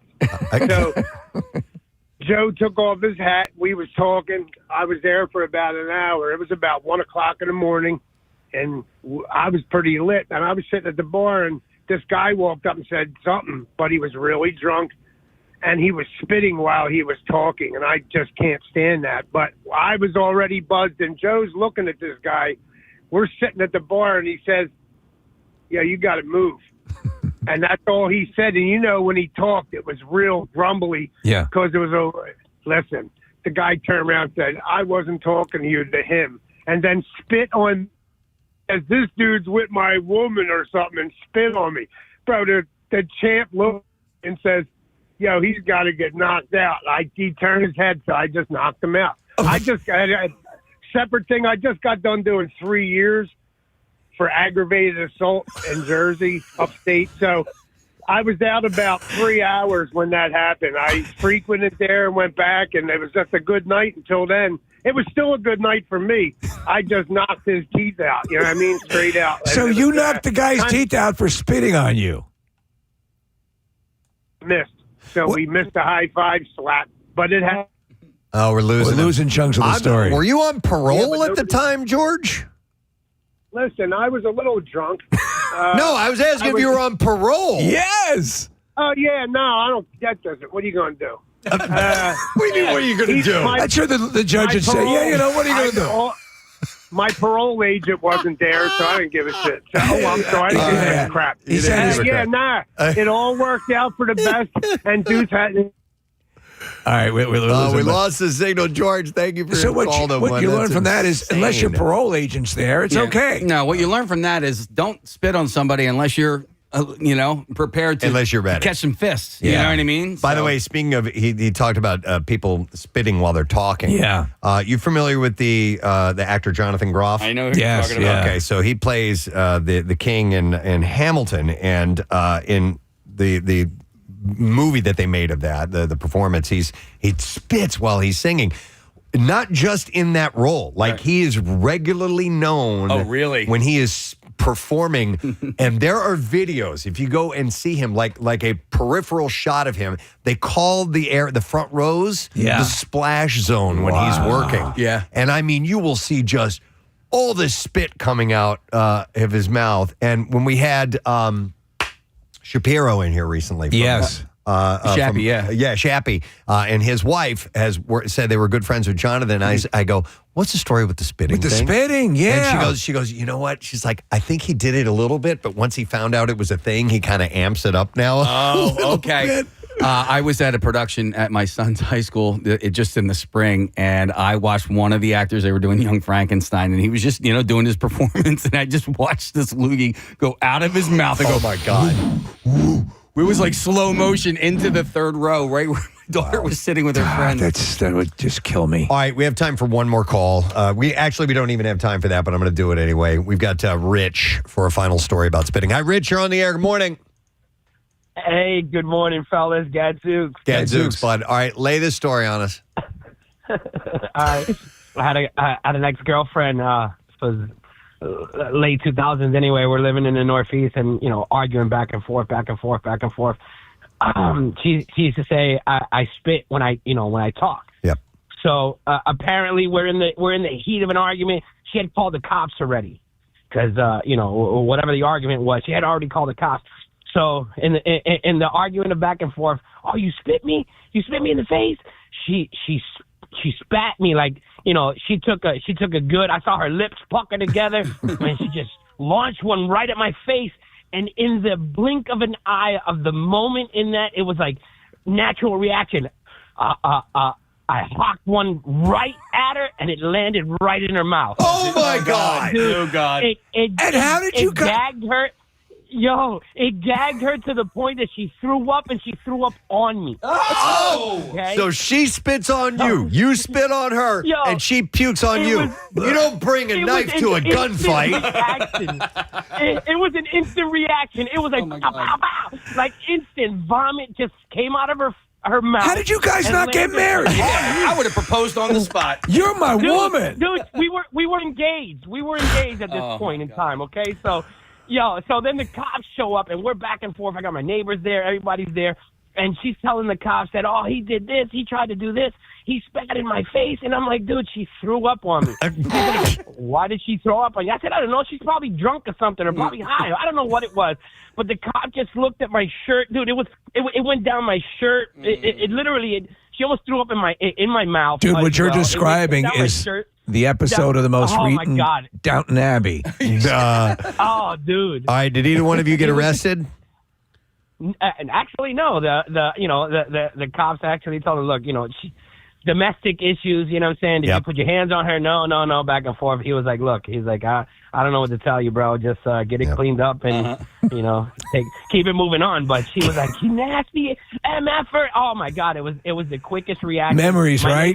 My neighbor always reminds me. He's like, ex-girlfriend's coming around because I got a daughter with her now. So she does show up. He's like, I'm going to be out there watching on the Ring camera. Let me know. Oh, my God. So it's always a sight to see. But, yeah, it was a snap reaction. One shot led to another. Wow. All right. Thanks, Rich. It was very Otherwise, that's the last call we're going to take. Sounds like paradise, though. It does, doesn't it? Yes. I'll never forget the day I spit in my ex's mouth and she threw up on me. Wow. All right. Well, anyhow, thank you for sharing the stories. We appreciate it. Certainly a wide variety of encounters. All the chat about the game last night. Yeah. So, all right, we got to take some break, gang. We got bizarre file stories to get to later on this morning. Sting and Shaggy are joining us. They have a show at the Man tomorrow, by the way. So we're going to break, and we'll get back with the Back to School A to Z and the B file. Stay there. Go first. Kathy seems out of sorts today. She must be on her period. Oh, my God. Yes. Dear God. Yes. That's good, though. All right, now we go over to Bill. Same line. Bill, go ahead. Kathy seems on it. Dang it. Do it again. Start over. That's all right. All right, restart. Today. She must be on her period. All right. This is a close one. I'll start this time. Here. Wow. I did like the way Bill went at the beginning. Yep. But I think Alex got it a little bit more closer to the mark. So I'm going to give my vote to Alex. Casey? I agree with you, Preston. All right. And Steve? I'm feeling Bill on this one, actually. All right. Yeah, I like Bill too. All right. So, Nick, you're the tiebreaker. Wow. Well, I'm going to go with Bill. Bill! All right. Thank you, Alex. You did a great job. But Bill won the vote. And here's what we have for him. You won the Batman. On digital, the Batman is caught in a deadly game of cat and mouse with the Riddler in this gritty thriller starring Robert Pattinson and Zoe Kravitz. You can own it on 4K Ultra HD on May 24th, but you could own it on digital right now. Here's vengeance. Somebody texted in and said we need a woman versus woman version of this. I think we've already chosen our contestants, and I don't think we took gender into consideration at all. But in fact, we did have a girl earlier. I think Chris. I thought we had a couple of girls. Okay, I don't really know. Two But girls. anyhow, Yeah. it would be nice to see lady against lady. Because I hear that. a number of women do Bill Weston impressions. But if we can't do that now, maybe we can do like a one-off later Right, on. I don't know. right. We'll see about that. All right, so we're getting our other contestants ready. A reminder as well, with all this giving away that's going on, that the MMR concert cash will be coming up at 10 again. So get yourself set and ready for that. And in case you missed the announcement yesterday, we announced the Preston and Steve side stage to the MMR. The band Froggy is going to be playing. DJ Jackie Bam Bam is going to be doing a set, which is pretty awesome. And we're going to have live band karaoke with the group Sidearm as your backing band, you as the singer. You get to sing a song, and we'll tell you how to enter to win that later on. If not by tomorrow, then next week we'll have that information up and ready to go. And the 424-pack deal is underway. So if you want to get a 4-pack of tickets for $80, so that's $20 a ticket plus the Ticketmaster fees. It's available now through May 2nd at 10 p.m. or while supplies last. I need you to stop talking and listen to me. That's a great one. That is terrific. It's so good. He hasn't come I need down you to here. stop talking and listen to me. Oh, my God. That's a clip on its own now, right? It's got to be. Okay, good. Yeah. That's when we had him and Jackie and Bill and Gary Lauer in the escape room. Oh, Pituation, right? And the Pituation. Yeah. But Bill went along with it. Somebody had texted earlier. They want to hear Pituation's Bill Weston impression at some point. Because he does such a good Rocky. It's spot on. All right, let's get two more callers. We have John. Hey, John, good morning. Hello, Preston. Good morning. International Talk Like Bill Weston Day. Let me get another caller, and we have another Bill. Hey, Bill, are you there? Yep, I'm here. All right, Bill, we're going to do Talk Like Bill Weston Day. Who said it bestin'? And, Bill, we are going to begin with you. Give us your Bill Weston line, please. The quickest way to sound desperate is to use the number 10. I love it. All right, let's see if John can top him. John, let's have it. The quickest way to sound desperate is to use number 10. Okay. You know what? Wow. John has a deeper voice, but I think Bill, me personally, I think Bill captured the essence a little bit more. I'm giving my vote to Bill. Nick? Bill's delivery was excellent. But his high voice threw me off, so I'm going John. All right, Kathy? John's who went second, right? Yep. Yeah, John. All right, Steve? I'm going with John went second? Yes. Yeah. Yep. You went with John? No, I went with John because Bill had the higher voice. Okay. Yeah, I agree with that. All right, Casey? Yeah, I agree with that. All right, sorry, Bill, you're out of there. But John good, again. is a winner. And here's what we got for John. All right, we got a case of Loverboy. You might recall Loverboy from Bravo's hit reality series Summer House. Loverboy is a high-quality, low-calorie. I was thinking low-hanging fruit. 0 sugar, sparkling hard tea, and you can enjoy Loverboy, Kellyanne's Bar and Grill, located at 1549 Spring Garden Street in Philly. You just stop talking and listen to me. And guess what? Ladies and gentlemen, before we get to our final 2 contestants, the man of the day is here. Bill Weston, man about town. You know, I had to come in here and tell you what a great game this is and how good you guys are at it. Because I was the Bill on the last call that you didn't pick. That was me. That's great. Excellent job. Awesome. Were you the high You lost voice? at your own contest. The best way to sound desperate is to use the number 10. Bill, I voted for you. Yeah, I said you got the essence. And I'm so mad because I went and told Marissa, I'm like, you should get Bill on the call and to do this contest. That's great. I figured you'd leave me on and I would complain about not winning the prize, but I was immediately hung up upon. And it was like, I got to walk in there and like say, hey, that was me. So you kind of did a Don Knotts, right? Yeah. I was just trying to throw you off. Yeah. Hey, great. Hey, Bill. I need you to stop talking and listen to me. Do you remember that Gary call? Because I'd forgotten about it. I totally remember forgot. that was fairly early on. I'd only met Gary once at the Camp Out for Hunger where he gave me a bullet. Remember that? He was giving bullets He to a was lot of handing people. out bullets. Was that the Plymouth meeting? So I didn't realize, because Casey's impression was, passable, but, I could have hurt. I didn't know it at that point or recognize the hotline number, obviously.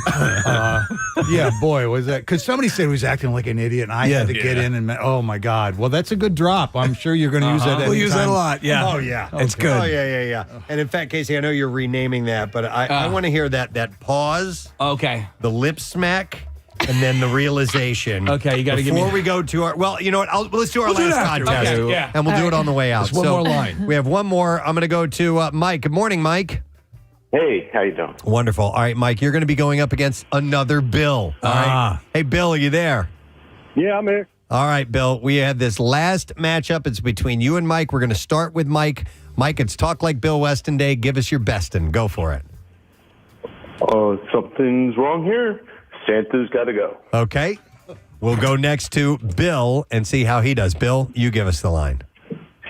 I don't know what you want from me. Santa's got to go. All right. What are we gonna? Who are we gonna vote for, Nick? They were both a little rushed, but I think that Bill actually did the better of the two Bills. Okay, Kathy Correct. and Same. Steve. Yeah. There was an improv on the one performance. It's Casey? been come to known as, but I go with Bill as well. And I will go with Bill too. We got our winner, Mike. Thank you for calling in, bud. Bill beat ya, and here is what we have for Bill as a prize. All right, Bill. What we have for you is a pair of tickets to see the next chapter in the Wizarding World series, Fantastic Beasts: The Secrets of Dumbledore, is now in theaters. Plus, you also get 2 tickets to experience the original film that started it all, as the Philadelphia Orchestra performs Harry Potter and the Sorcerer's Stone live in concert while the full movie plays on the big screen. And that's going to be Saturday, July 23rd at The Man. All right, let's play back just this realization moment that Bill had when Kay found out. He realized that Casey was pranking him. Here we go. It was reported that you were either inebriated, high, or a combination of both. I was so high and so drunk. I had such a good time, man.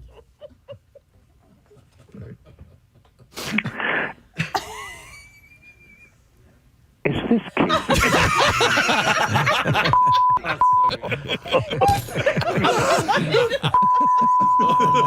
You just called the hotline. Oh my God. I need your consent. Can we play this on the air? Listen. Everything except the asshole part. All right, thank you. I'll clean it up so you can hear it.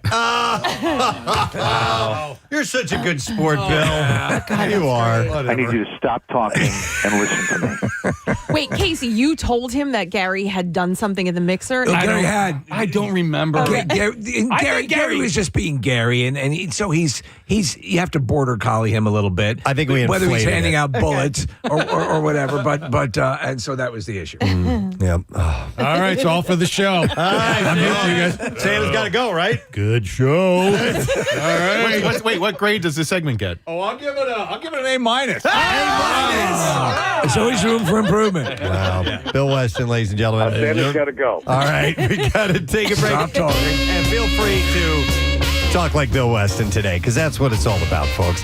We're going to break. When we come back, we are going to have actor Ke Quan on the show, so stay with us. We'll be right back. Their lead music out with it was in BuzzFeed a little while back, and I wanted to kind of explore this a little bit. The title is 35 Very Specific Things You Saw Every Single Time You Went to Your Grandma's House. And I remember, and obviously this was pre-video games and all that stuff, when I was a kid, when I would be at my grandparents' house and I would have like all day by myself just wandering around. I mean, there were other people in the house, but there was no other kids to play with. And nothing for you to do. I needed to kill time. I had to kind of just find things to get into and do. So I would do a lot of just going through dresser drawers and just, whatever, just nosing around. And I remember things like playing with my grandfather's old shoe shine kit. Oh, yeah. Right? Yeah. Okay. Did they have the buffer thing too that like spun two ways? Not the electrical one, but like the brushes and all. And obviously, I'd get into the shoe polish itself, which is a total mess. But I remember things like that. Marissa, you brought in for show and tell the old adding machine with the hand crank and all that stuff. That my other grandparents, they had one of those. I would always play with that. Well, I clearly remember there's certain things that you would have. Like I remember. So my grandparents passed away, years ago, but they were, I remember going to the house enough, their various houses. They lived in Staten Island and then Flagler Beach, Florida. And the thing I remember, Preston, is they had that old style TV remote, with like a button on and off, and like one thing that would manually turn the dial. And the thing looked like what in Star Trek they had those tricorders. It was that freaking big, and that was a big thing at my grandparents' house. So here are some items, and feel free. I would like to hear from you guys listening. 215-263 WMMR. Like this one says, an old vacuum cleaner from at least 1979 that had one of those really big bags that filled up with air and got really warm whenever she used it. Also, and when it would develop a small tear, it'd be like a fog machine coming out of it because we'd blown the dust right out that vent. My aunt kept my grandmother's and she used it for a haunted house that she would have at her house. It was like part of their haunted house was this old vacuum with the bag on the back of it. Oh, my God. Nice. I remember playing with the sewing machine. Yeah. I don't know why. It was fascinating to me. During visiting time, if your parents were there to visit and you were, as you said, there were no other kids around, unless you had cousins or whatever. But if they're not, you had to play with the house. Yes. Yeah. All right. You had to find things. I got an example for you for that, Steve, because I have two younger brothers, and so when we would go to this is my dad's parents' house. My mom, my grandmother on that side, she was the one that said the cassette player. Right. So it's that family, and they had a laundry chute. Now, dude, that's a home run. It's pretty much an indoor slide, and you can send things down, and if you're really adventurous, you can send things back up. And so we would play with that. Send your brother for down. hours. Yes, Josh was small enough at the time; you could try to cram him in, which was always discouraged. But that was entertainment for I don't know, 2 hours, 3 hours. That's pretty cool. You would send your action figures down through that. Absolutely. Like, Luke Skywalker. Yes. Where's he going? Yeah, he's going down the garbage chute. Hell yes. Absolutely. We would always have like this. I don't remember like going through their stuff or anything like that, but I remember like we would always have treats over there. They were always the same. We had the Nilla wafers. Okay. Yeah. Oh, There was always a.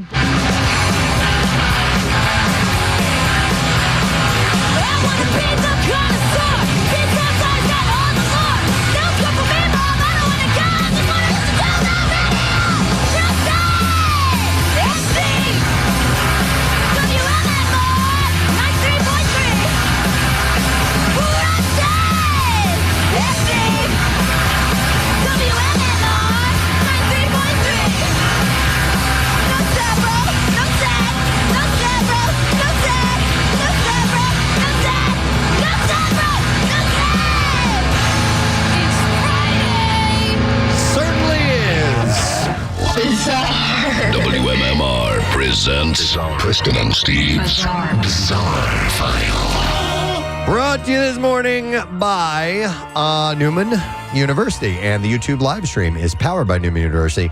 Neumann students are back on campus this week. You can learn how to become an NU Knight by attending a fall open house. Visit newman.edu/visit for information.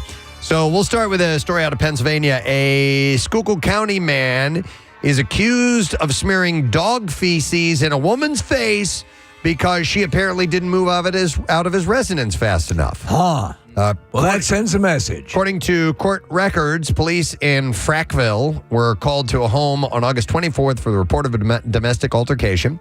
When police arrived, they spoke with the alleged victim of the incident. The victim, police say, had animal feces smeared on her face. She said that the argument between her and her then boyfriend, Nicholas Schaefer, began because he accused her of not moving out of the residence fast enough. The day prior, they had decided to part ways. During the argument, the victim said Schaefer became angry and smeared their dog's feces in her mouth and on her face.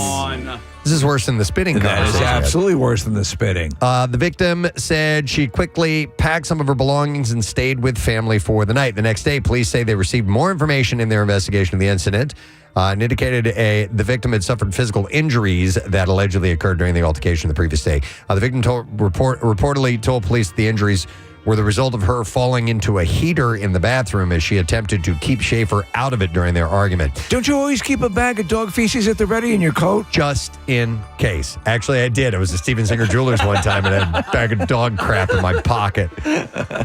Police have filed charges of simple assault and harassment against Schaefer.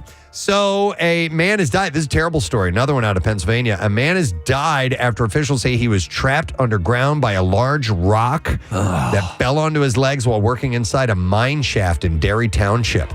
Emergency personnel were on scene at Heidelberg Materials Torrance Quarry following reports of a man being trapped underground by a 500-pound rock that fell at the facility. So that would be one of my nightmares. You know, that claustrophobic in a cave trap, that sort of stuff. Forget it. The Derry Township Fire Chief later confirmed the man died as a result of the incident. He was working in a mine shaft when the rock fell. He was identified as James Gershman, 61 years old. This is the second mining fatality in Pennsylvania this year. The first one happened in Somerset County in January, and that brings the total amount of fatal mining incidents to 13 over the last 5 years. Only Texas and West Virginia have had more in that time nationwide. A team of 3 men used a slingshot to launch a beanbag 151 feet at an Idaho football field to break the Guinness World Record for the longest cornhole shot with a slingshot. That's a great idea. Joel Strasser, Luke Lorick, and Garrett Smith said that it took them multiple attempts at the Meridian Waters football field at Meridian High School before their beanbag landed neatly in the hole of the cornhole target. Strasser, by the way, has multiple Guinness World Records tied to his name, mostly involving putting objects in his beard. He and Smith previously teamed up with fellow serial record breaker David Rush to break the world record for the most chopsticks put in a beard in 1 minute by a team of 2, managing to do 104 of them. Are we looking to break a Guinness Book of World Records for nail clipping this year? We were talking about that. Might do that, yeah. Simultaneous nail clipping. Most people in one place at one time clipping their nails. And it can't be in the book. I think we could do that. Yeah. We could do it.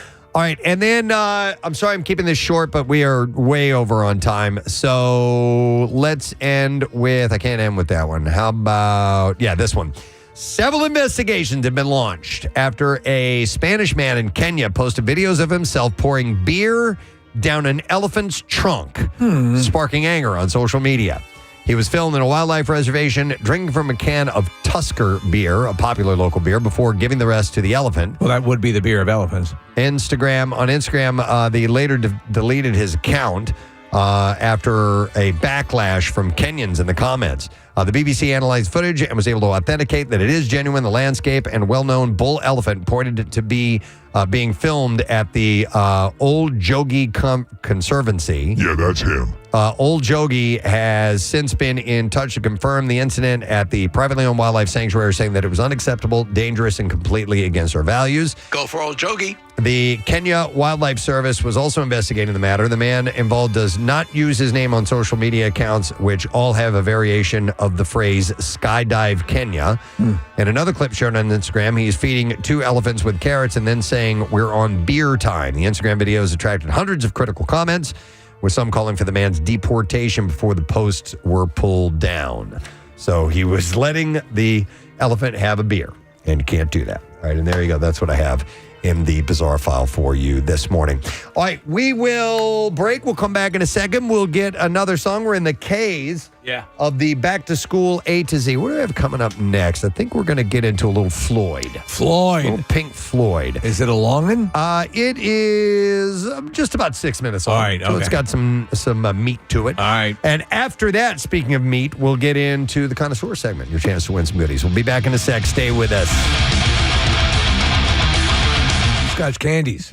Candies. Yeah. Yeah, there was like an old, bowl of candies that no one Hard really candies wanted. that would mold into one big piece. And then Yes. Like eventually. It's like a sedimentary rock. Wait, and then I remember going through. My grandmother always had a change purse, so like that was the fun. I was like, let me go through your change purse and see how many quarters you have in there. Was it actually one of those rubber ones that when you open and That you close it would look squeeze? like a mouth? Like a pop. No, hers was almost like I forget what they call it, but like a mini purse where it had like a snap thing at the top. This is where I keep my cocaine. My grandfather had a coin collection, so that was something to That look is at. interesting. That was Right. okay, yeah. But Kathy, my grandmother, would serve for whatever reason flat 7-Up because Flat soda. Yeah. We had flat soda Yeah. every time we went there. Why was it flat? Old people at that time really loved flat soda. What the hell? soda. Why was it no carbonation? Here's a couple other examples, and we'll go to some phone calls. This one says a 1980s dustbuster that you would always end up playing with. The You dustbuster. may use that as a toy. That could be like a laser gun. You know, yep. You know, It was was like something brown that and my grandmother was in entertainment, so she had she taught dance and music. So in her basement, Preston, she had a full xylophone. Oh wow! And That's awesome. It was on. I wasn't allowed to go play with it, but I did every now and then. This other posting says a fridge covered with magnets, but specifically the fruit and vegetable ones, which were actually more decorative than anything else since they were sucky magnets and wouldn't hold anything to the fridge. Also, do you remember the giant wooden spoon and fork? Yes. Some people would have those displayed on the wall. Yeah, That was kind of an older generation thing. like with plates, decorative plates. Furniture covered in plastic has to be on there. Here's another one that says drinks and condiments inside the fridge that had clearly been in there for decades, but that she said were still good and refused to throw out. There's your flat soda. Yeah, there's your flat soda, exactly. Here's another one. And also in her fridge, grandma's fridge, lots of Cool Whip and Country Crock containers that have all types of food in it except whipped cream and butter. Yep. There was makeshift Tupperware. Yeah. When my mom passed away and we were clearing out everything in the house and just kind of giving a big clean, she would take Carvel ice cream containers and she would make gravy in advance because she was a Southern cook. And we had like 10 Carvel containers of frozen gravy in the refrigerator. It was hilarious. At my grandmother's house, she always used to do the Folgers instant coffee because it was just her. So she would make 1 cup at a time. So all of those Folgers cans turned into what the nails went in. There you go. All Yeah. the brick-brack. Yeah, I went remember into coffee those. cans for nails. My dad had that. Yeah. Let me go to Michael. Hey, Michael, good morning. Hey, good morning. You guys rock. Thanks, man. What's up, Michael? Well, 2 things. One about myself, but one as part of my profession. I've been a nurse for over 30 years, specialized in geriatrics, worked at, like, say, the Philadelphia Corporation for Aging for years, and always would go into the seniors' homes and ask if we could look in their medicine cabinet. And there was always a standard. Okay. You had the rusted can of Barbasol. Oh, yeah. Yep. You had that little thing to make the cream, the little container with the little brush for shaving. Okay. Yep. The straight razor with the screw bottom with the rusted blade still sitting there making a stain inside the Rust cabinet. is big with the the older community. People don't remember those kind of razor blades where you actually had to take the blade out and then screw it back in. Mm-hmm. Exactly. My favorite was when they had the very early electric shavers that looked more like instruments of death than they did something that we would use nowadays. The blades just were scary. Yeah. But that, and then of course my favorite was the medication with hand-typed labels that had been in there so long it had gone from pill to powder to a mist, back to powder, and back to a pill again, like deadly antibiotic. It had gone through 9 half-lives. Yeah, no, that sounds exactly accurate. Yeah. But for myself, going to see my grandparents who lived in Florida, we always had the hot dogs and the freezer-burned crinkle fries. All right. Fair enough. Freezer burned, yeah. The way of entertaining myself was I would steal one of my grandfather's white undershirts, dental floss, and pennies, and I would make parachutes and throw them off the second floor of the apartment building. That's great. Yes. Very creative. All right, Michael. Thanks, man. I appreciate it. You know what I most vividly remember, most clearly remember, from my grandparents' house was not anything in their house, but what we used to do over there. And for whatever reason, I was like I was like an actress when I was younger. I like to pretend and all this stuff. And I would make my brother pretend that we were hitchhiking because my grandparents lived in an apartment. So there was where you would park. My mom would let us walk down the street before she got to the main road. And so I would pretend we were hitchhiking and we didn't know my parents. And my brother was so little at the time and he used to cry and be like, "No, that's our mom." And I'd be like, "No, it's not. We're hitchhiking. We're getting in with strangers." So you'd play with the neighborhood. Yeah. Wow. So I would make my mom, drive past us, and I'd wave her down with my thumb out. Wow. That's nice. I will go next to, let me go to Paul. Hey, Paul, good morning. Good morning. Good morning. What's up, Paul? Oh, MMR rocks, partner. Trust Thanks. me. Appreciate it, man. Hey, look, I'm old school for sure. Okay. But what I remember at my grandparents' house, man, they lived in the country. They lived in Blackwood, New Jersey a long time ago. All right. And they actually had a well in the house. Whoa. Oh, my God. That's awesome. A well when we wanted water, we would have to go to the well, which was just offside the kitchen. And it was a well that we had to let the bucket down and bring it up. Dude. And use water like that. And that's what I always remembered about my grandparents' house. Paul, wow. I'd be amazed as a kid. I'd be amazed now to see that old school. Did you end up playing with that a lot? Oh, say that again, please. Did you end up playing with the well a lot? Because it's a freaking well. Yeah, trust me, man. It was and the water was ice cold.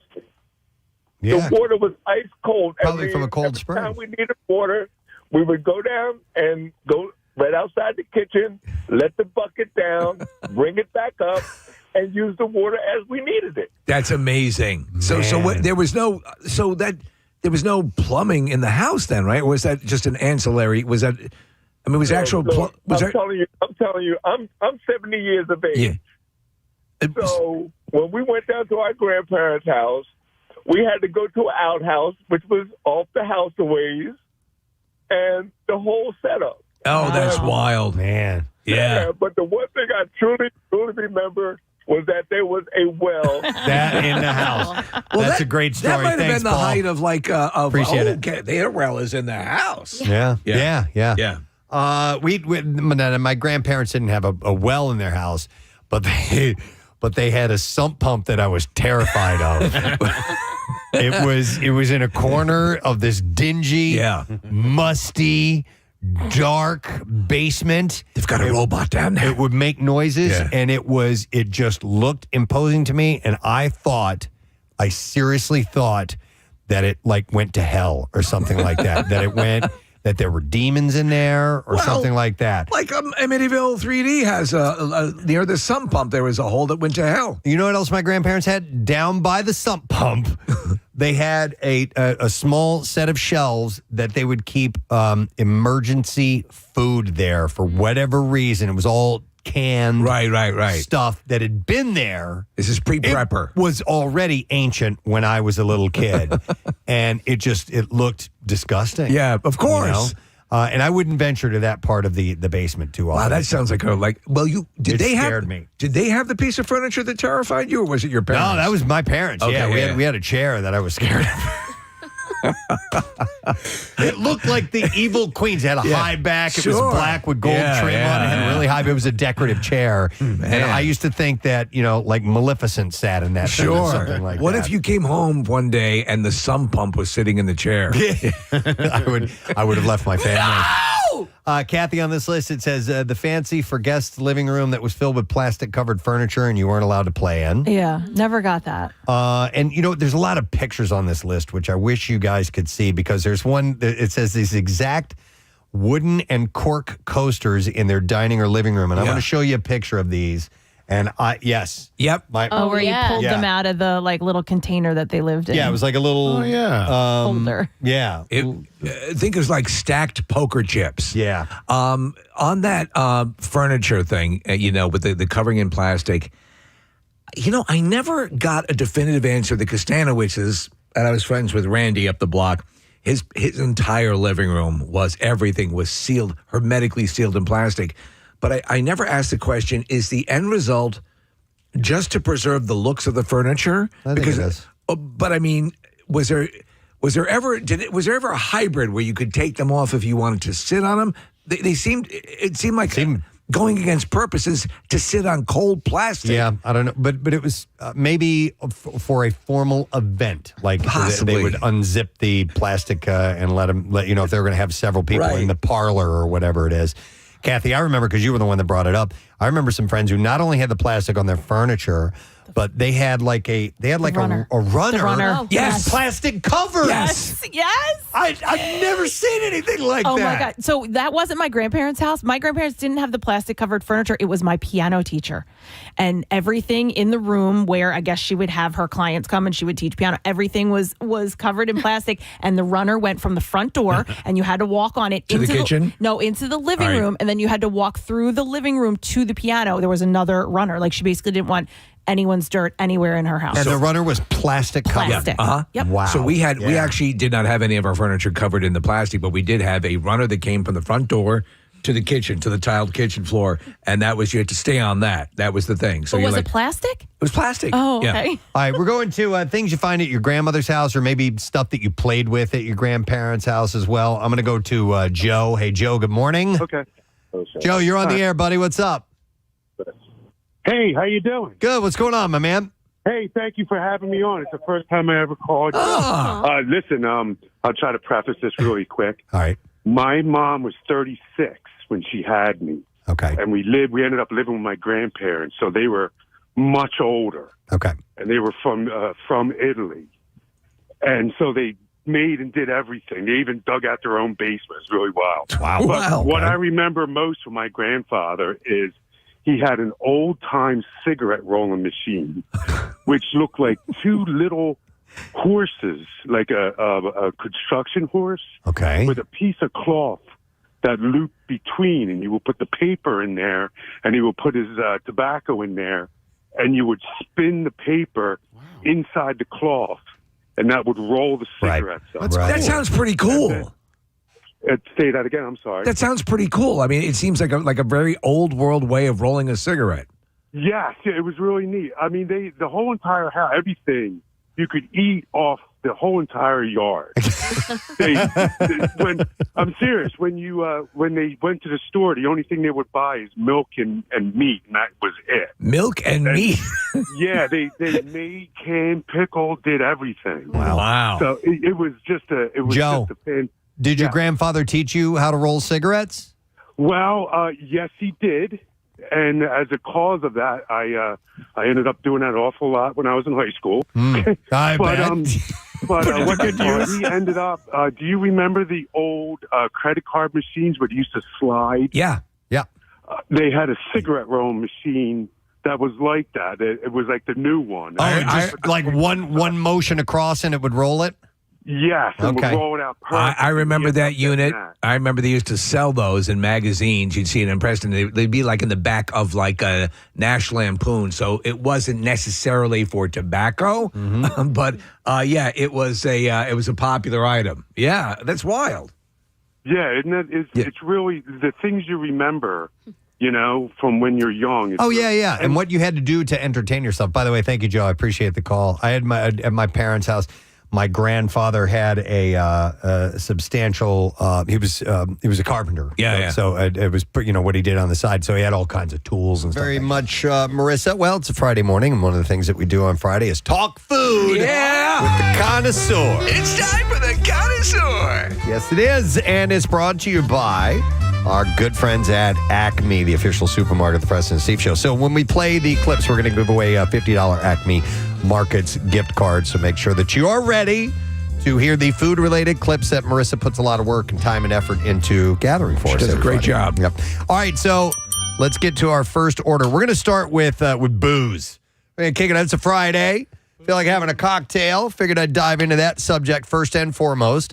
After establishing itself as a key player in the modern rye landscape, Vermont's Whistle Pig whiskey is making waves in the American single malt category. Their latest release is called Whistle Pig 30 Single Malt, the Big Shebang, which after aging for 3 decades will be the brand's oldest single malt to ever hit the market. Whistle Pig released its first single malt in 2023, which was a 21-year-old expression called the Beholden. I don't know all the nomenclature that much when it comes to this stuff. Right. You'll like this, though. The following year, it upped the ante with the launch of a whiskey named the Badunkadunk. The Badunkadunk. Yeah. Now you're talking. Which was a 25-year-old single malt. So, Steve, the more desired. Now, this is a rye, which is different, but rye whiskey.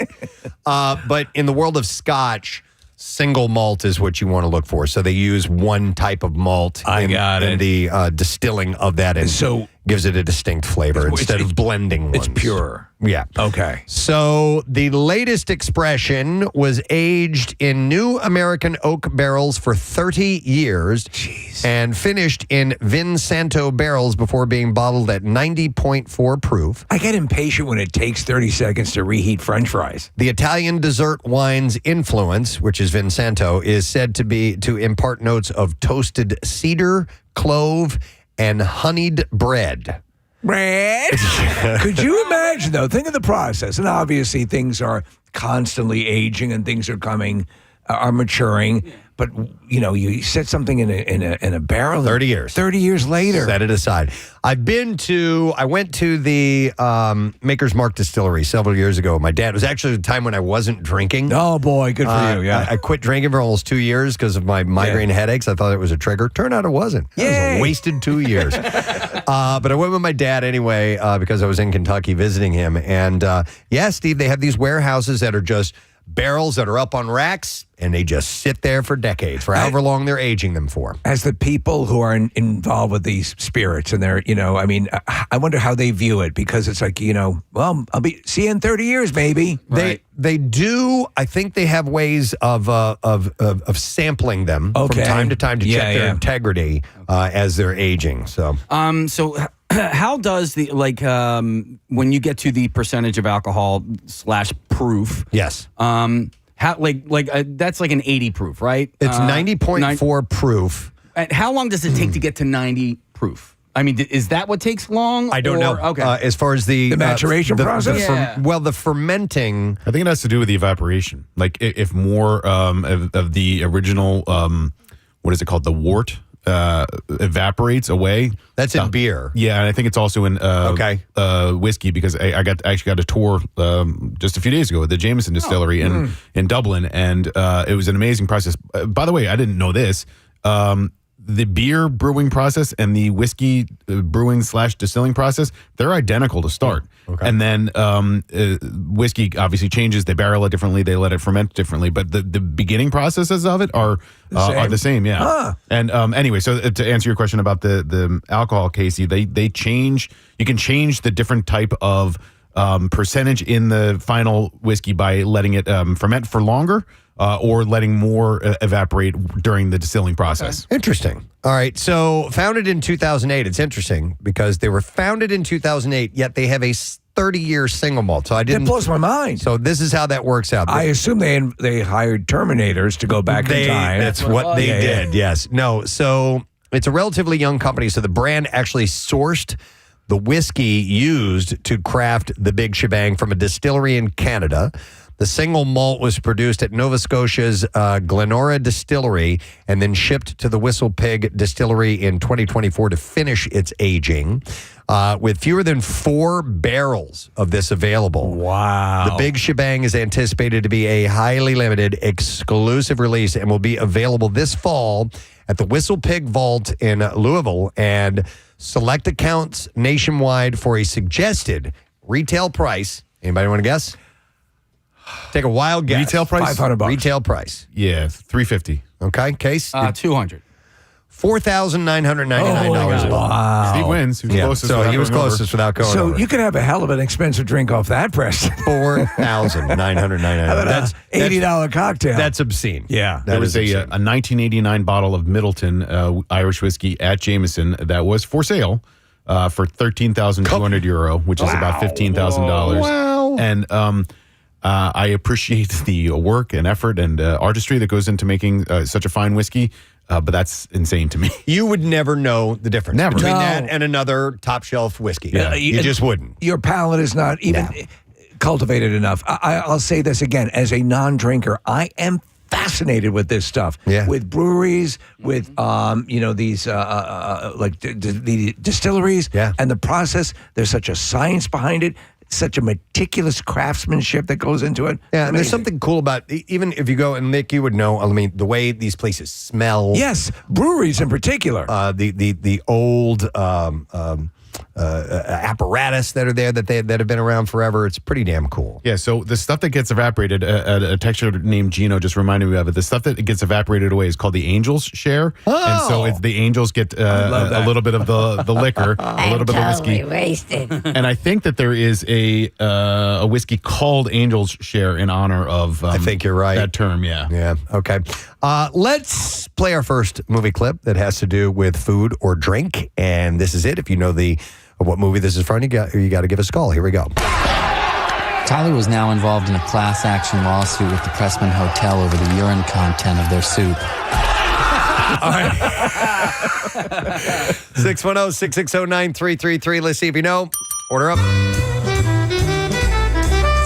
All right, so we've discussed this from time to time, and this particular list comes from the mouths of chefs. There are endless conversations about what foods and condiments you should put in the refrigerator. So Food and Wine asks chefs, and they shared a list of what is best left out. Now, some of these do go against food safety experts, so you only do this if you feel comfortable with it. So this is not necessarily what the manufacturer is recommending, what food safety experts are recommending. This is what the people that use this product regularly, the chefs, think that you get the best use out of. Wow. So That's quite a conundrum. Here are the items to leave out of the That you refrigerator. leave out of the fridge. Avocados. Yeah. Rochelle puts avocados in the fridge sometimes.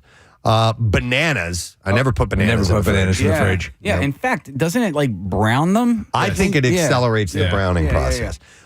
Onions. We put onions in the fridge. Regularly? Yeah, they're in the crisper right now. So think about it though. When you go to the grocery store, when you buy them in the produce section, you're right. They're not refrigerated. That's what I use. If it's not refrigerated in the produce section, and this just has to do with produce and obviously not condiments and things like that, then I think it's fine to leave it out. Now, if I cut an onion and only use like half of it, I'll put that in a container and throw that in the fridge. So the only reason I think we do that is because it's not like we use a ton of onions. So if we buy like a bag of onions and we use one on a Tuesday night, we might not use that second onion for like another week. Do you think know what it I mean? keeps longer? I don't know. Yeah, I don't know. I don't know. One Crap. thing though about cold onions is, and I do believe this, is a little less of the crying factor when you cut them, when you slice them. That's what they say. So, yeah. Sounds like a good folk band. Yeah. What's that? We're Cold Onions. Cold Onions. Thanks for coming this evening. We're going to play some music that hopefully you're going to enjoy. We love you people. Thank and you. that's because we're Cold Onions. You're not going to cry as much. So we also have, they recommend you don't keep bread in the refrigerator. No, we don't. I don't We do do. that, but I've seen people that do that. Actually, some bread. Some bread. Some bread. But if actually, some bread. some bread. another thing about it, we actually keep the bread on top of the refrigerator. Yeah. We'll put it like if we get like a several loaves of bread, we'll put the unused ones in the freezer. Do you have an official bread box? No. Yeah. I do miss that, though. Yeah, I do As love a the kid, bread box. we had a bread box. Is it bigger than a bread box? Remember that? And the old cut a full loaf, cut your sandwich, your slices. From a full loaf of bread. Every now and then we will get, like a loaf from like Panera or whatever and they'll ask if you want it sliced. I'm like, no, I think I'll cut that on my own. Back off. Go old school. Back Step off, you off. son of a Back bitch. off, war child. Seriously. Seriously. Back off, war child. Seriously. All right. That was Also, about bread, that argument? yeah. Yeah. All right. So they also recommend that you don't put butter in the My refrigerator. cousin doesn't put butter in There the are fridge. some people that don't refrigerate their And butter. You visit his gravesite, everything. We do. I do too. And I use, I can't believe it's not butter. And because again, owing to your classification they keep butter in a refrigerated section in the supermarket. And also sticks of butter. If you're using those to cook with, if you leave them out, you can't really cut it. It would just it gets all mushy. But they have a butter compartment in the refrigerator. Yeah, exactly. What the hell are these people talking about? Also, honey. We know that. Yeah. Don't refrigerate honey. Hot sauce. I keep hot sauce in the fridge. Yeah, I think we do for the too. same reason that I like a cold onion. It just, I don't know. I like it when it's a little bit chilled on my However, eggs or whatever. you won't find hot sauce in the supermarket in the refrigerator You're absolutely section. right. But those haven't been opened yet. Right. Okay. So that's the other thing. Right. So those things are shelf stable. I have far too many hot sauces in my fridge right now. I have like 6 different varieties, and I always revert back to the Frank's. Do we all have loads of unwanted condiments and sauces that just stay there for sometimes It's years? asinine. We're less than you think because we don't use a lot, my wife and I don't use like ketchup on standard ketchup-y things, a little bit of mustard, some mayonnaise. I will find things that we've used for one recipe. Yeah. One time. Like something like fish sauce. Yeah. Like an Asian thing or plum sauce or I better something hang like on that. to this. Yeah. And it kind of gets lost in the back of all the other My things. skin looks great. That's that fish sauce.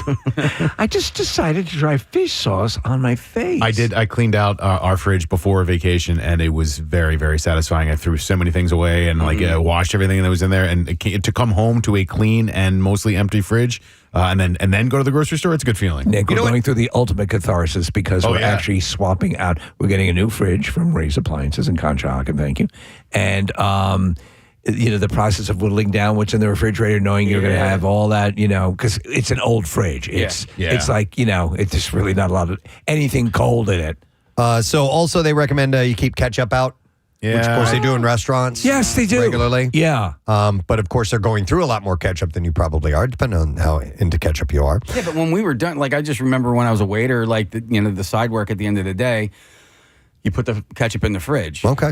You would take it out, and then, when you'd store it overnight, you would throw it all in the Did you have to combine your ketchup bottles? Oh, yeah. Yeah, man, was that a pain in the ass. There was a contraption at the restaurant that I worked at. Really? Like a funnel? Yeah, it was this thing that would have multiple bottles. Yeah. That you could put upside down on it, and they would all go into That's pretty one smart. bottle. Yeah. Do you, given your druthers, bottles of ketchup in your fridge or packets? Oh, bottles. Okay. Yeah, not packets. And definitely the squeezable. So also potatoes. Don't put those in the fridge. Oh, man. Yeah, we put those in the fridge. No kidding. Yeah, I went to go make, I don't know how long they were in the fridge, but I went to go make some French fries last week. Fresh cut. Yeah. And these things were all like, bah! They had things growing out of them. I was like, gnarly. Yeah. Soy sauce, you don't have to put in the fridge. I don't put our soy sauce in the fridge. Never have. And tomatoes. That's another one. A lot of people put tomatoes in the fridge. You don't have to do that. You like a cold tomato, though, right? What's that? You like a cold tomato, though, right? Sure. Yeah. Keep the hot side hot and the cold side cold. That's the other band. They follow cold onions. McDLT. All right. So anyhow, that was from Food and Wine. Thought you would like that with the Connoisseur. Let's see if somebody knows what movie this is from. Tyler was now involved in a class action lawsuit with the Preston Hotel over the urine content of their soup. All right, we're gonna go to Grant. See if we can get an answer. Yo, Grant. Good morning, brother. Good morning show. How are you? Oh, Bill. Bill Weston. Bill Weston back. All right, what movie's it from, brother? We don't talk. Go ahead. What movie? That would be Fight Club. You're not supposed to talk about it. Hang on a second.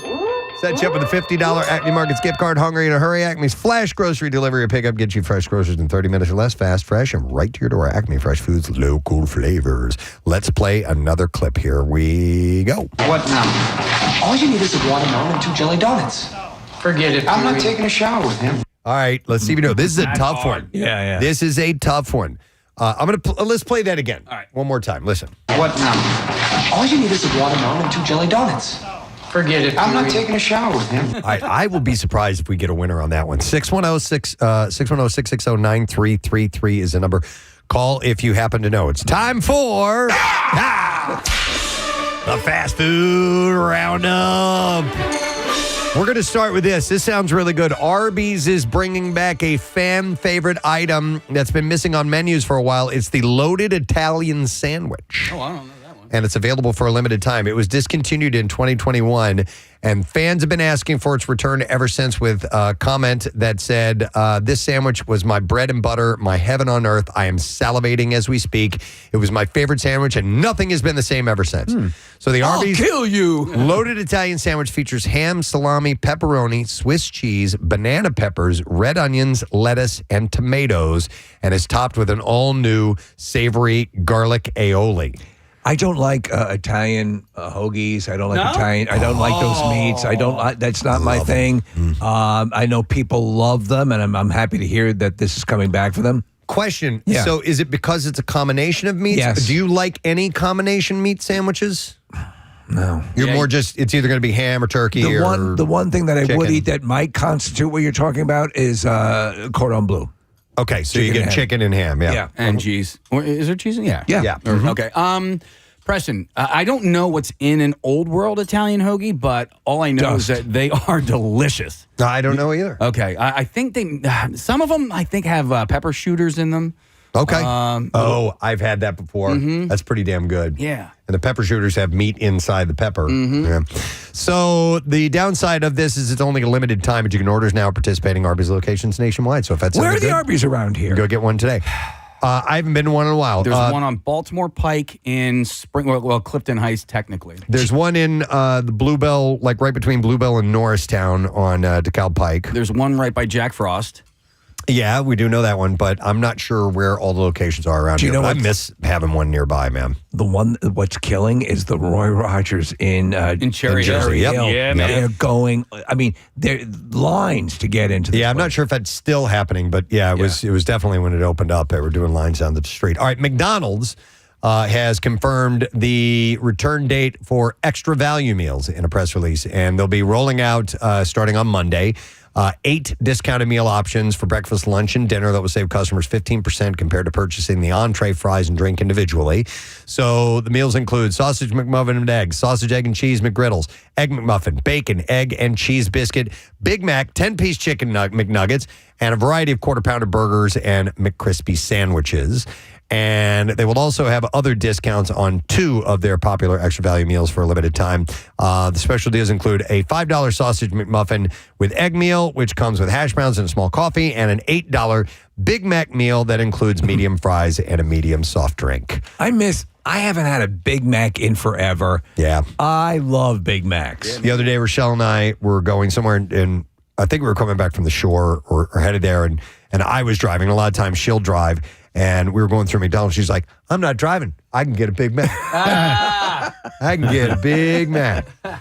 All right, another fast food story. Chipotle fans are going to rejoice because carne asada is back on the menu for a limited time, starting yesterday, actually, in the U.S. and Canada. I bet you thought you got rid of me. It was first introduced in 2019. The marinated steak has become the chain's most searched menu item and is making its 4th return just in time for football season.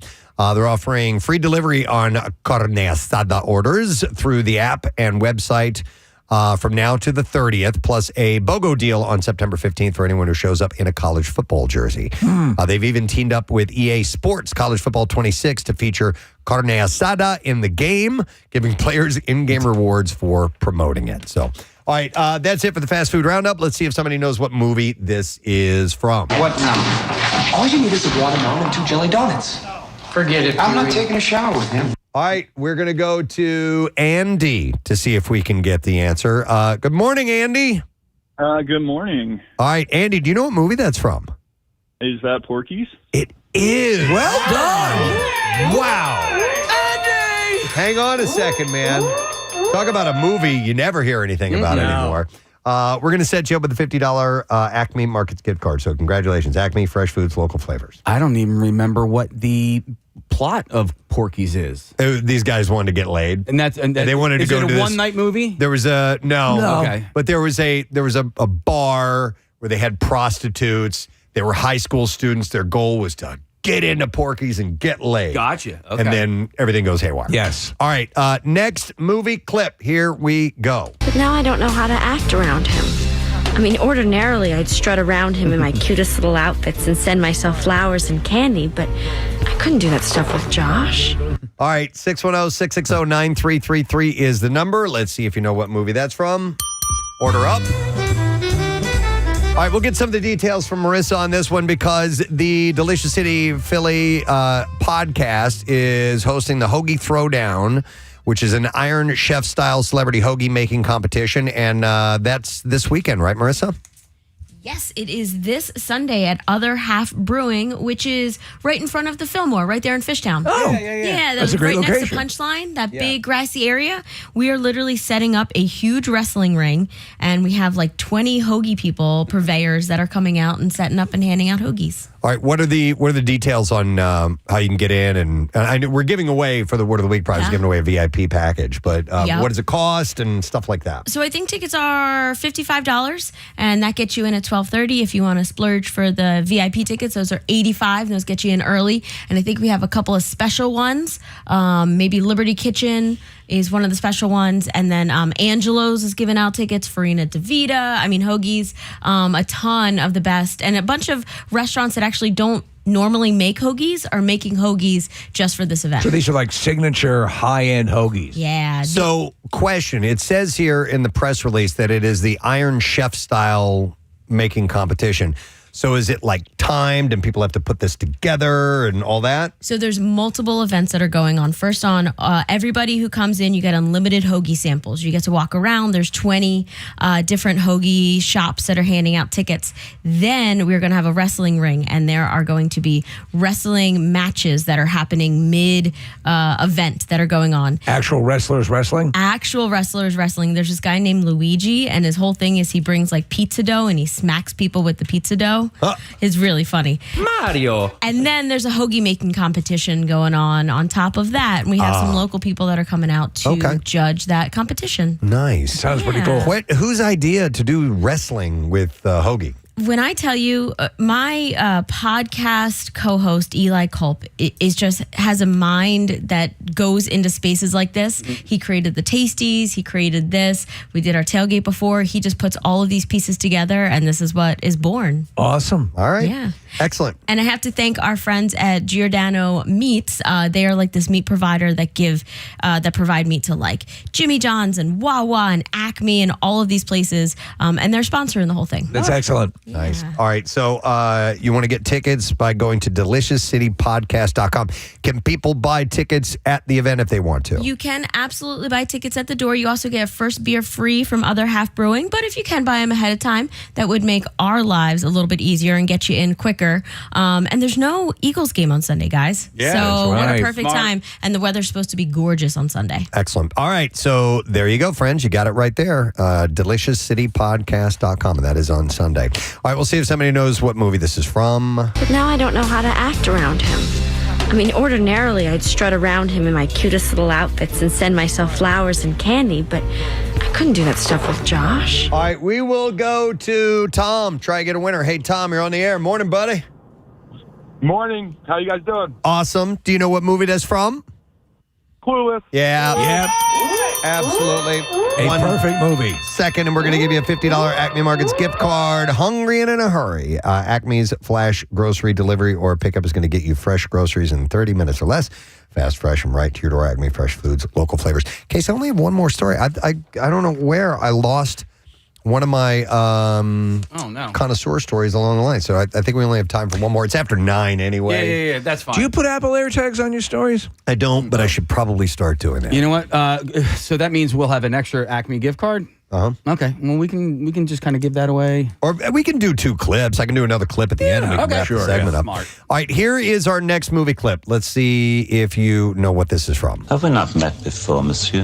I don't think so. Au revoir. Croissant. Soufflé. Escargot.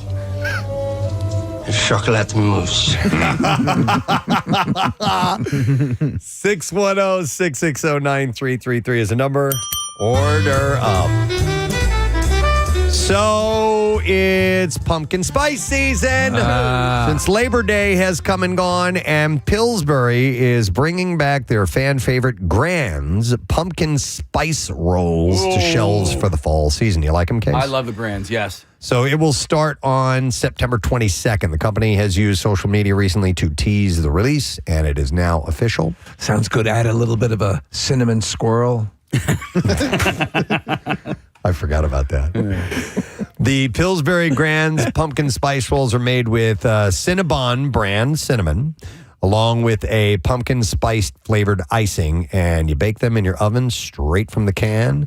And it's not just the rolls that are returning. Pillsbury is bringing back their pumpkin cookie dough, which is safe to eat raw, by the way. Oh, wow. As well as the perfectly pumpkin cake and cookie mixes. So, listen, it's the obvious. In fact, it gets annoying how early it will be introduced. Like, this is happening all the way back at the beginning of August. I'd say this, though. I do love pumpkin pie and pumpkin bread and the pumpkin spice lattes. I pumpkin pie, definitely. Yeah. Pumpkin pie. But I can get overload over pumpkin on too much. Yeah. So I don't do the drinks and things like that. If you're hungry and you're presented with a tray of Cinnabons and or Mr. Sticky's buns or whatever, how many can you eat? All of them? Man. All of them. I don't know. Tray? You know what? Oddly I fill enough, up. as much as a sweet tooth as I have, I'm good at one. Yeah. You know, I think I could, believe it or not. I could probably do 2.5, no problem. And that's crack to me. And then, you could probably give me a spoon and I'll dip out the extra Cinnabon frosting. Yeah. It's hard to. So what did you? That's where you play a lot of mental gymnastics with yourself. That's right. So when you go back, I'm just because they unfurl. That's right. So you can be like, I'm just gonna take this part. I just unfurl this part. Yeah. Just this part. I haven't. It's a concentric circle. I'm nowhere near the center of it. Steve, that's not an entire another one. No. It's the outside. You know, if I've yet to try, but I want to, is you take the cinnamon bun on a griddle and you smash it down, and then you make 2 of them. There's 2 of them. Yeah. And you can make a breakfast sandwich out of them. Oh. I've had cinnamon bun breakfast sandwiches before, and it's good. I wouldn't, it's really good, but I didn't oh my God, I'm going to do this every time for me personally. I'm going to throw this out too. I'm pretty much just looking at Preston, maybe Nick, because you were just in France. There's a restaurant, a French restaurant in Philly called Milou, and they do an escargot bun. So it's pretty much like a sweeter bread, and it has escargot wrapped inside of it. And you pull it apart like a Cinnabon. And then it also has this beautiful green, fresh herby sauce all over it. It's delicious. And you eat escargot? I'll eat escargot, yeah. Okay, so what does that make you? I thought you were a pescatarian, but you eat bugs now. Escargot bug. Yeah. Escargot. A snail is a bug? Wow, that's a good question. What is a snail? To be honest, Case, snail, it's not a mollusk, is it? I don't know. I would put it shelled gastropod. A gastropod. So like clams and stuff. It's related. It's in the same phylum as a mollusk. Would it be in the same phylum as the nautilus? Yeah, sure would. Yeah. Wow. Yeah. Okay. Okay, so I guess she is kind of seafood. A pescatarian. Close enough. Yeah. I don't dislike escargot. I don't love it. It's so garlicky when it's made. Steve, you can't really tell what you're eating because it's too close to snot. I got you. No, I'm the same, Nick. Yeah. I like it, but I don't go. If I see it on a menu, it's not like right. Yes. Yeah. But you're that way, Marissa. You love it. It's a treat. It's something. Okay. It's a table bun. A table bun. Yeah, you share it amongst your friends. Okay. By the way, the Pillsbury Grand's pumpkin spice rolls, along with the other pumpkin spice products, are now available at participating retailers nationwide. All right, we're going to play this clip, see if somebody knows what movie it's from. Have we not met before, monsieur?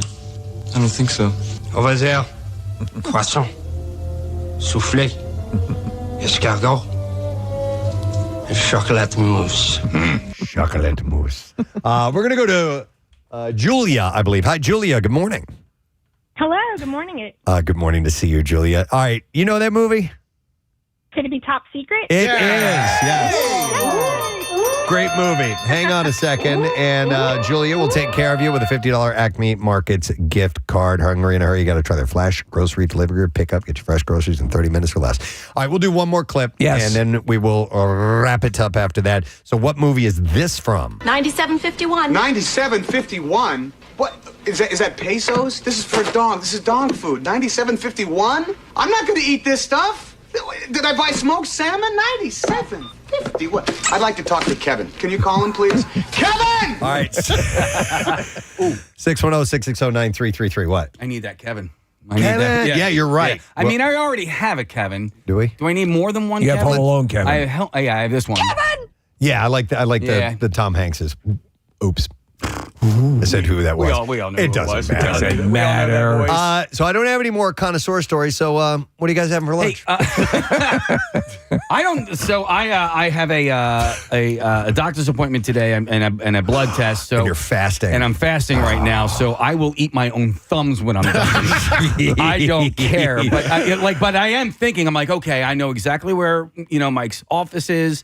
Like what around there is like a treat that you don't normally get. You going to Dr. Mike? Yeah. Wait, Marissa has something to I've point already out been there. I went there to that Liberty thing. You went to Liberty Kitchen I went to right Liberty there? Kitchen, yeah. Okay, and did you like it? I did. All right, the only great. problem was the last time I was there, I was on that bum knee. So I was like hobbling all over the city streets. So it's around 38th and Market. Yeah, is where you're headed to. Yeah. I don't know what you got last time, but their tuna hoagie Yeah? is really, really good. Do they use mayonnaise? Yeah, but it's like not a heavy mayonnaise. All right. Well, I don't Recommend it. mind. Made with helium. Yeah. No, well, because I'll get a tuna from like a Primo.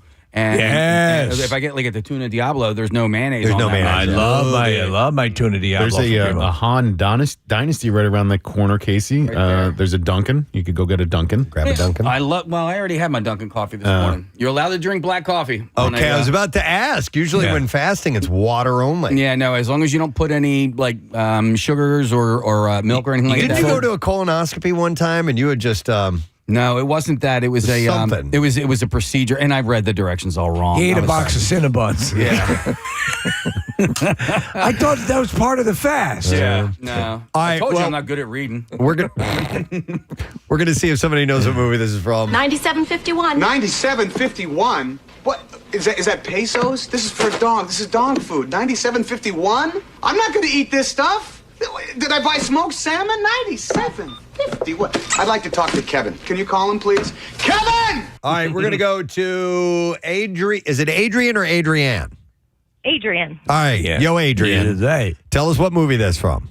Turner and Hooch. Yeah. Turner and Hooch. You got it. You get our last $50 Acme Markets gift card. Acme's Flash Grocery or pick up, get your fresh groceries. 30 minutes less, fast, fresh, and right to your door. Turner and Hooch. Acme Fresh Foods, local flavors. All right, that's it. Connoisseur, done. Wrapping it up for the week. And we still have both Sting and Shaggy joining us. We do. Roughly 50 minutes from now, right at about 10 a.m. is when we're supposed to have them on. So we'll go ahead, we'll take a break. We'll get another song from Back to School A to Z, and we'll see what else we get into when we return.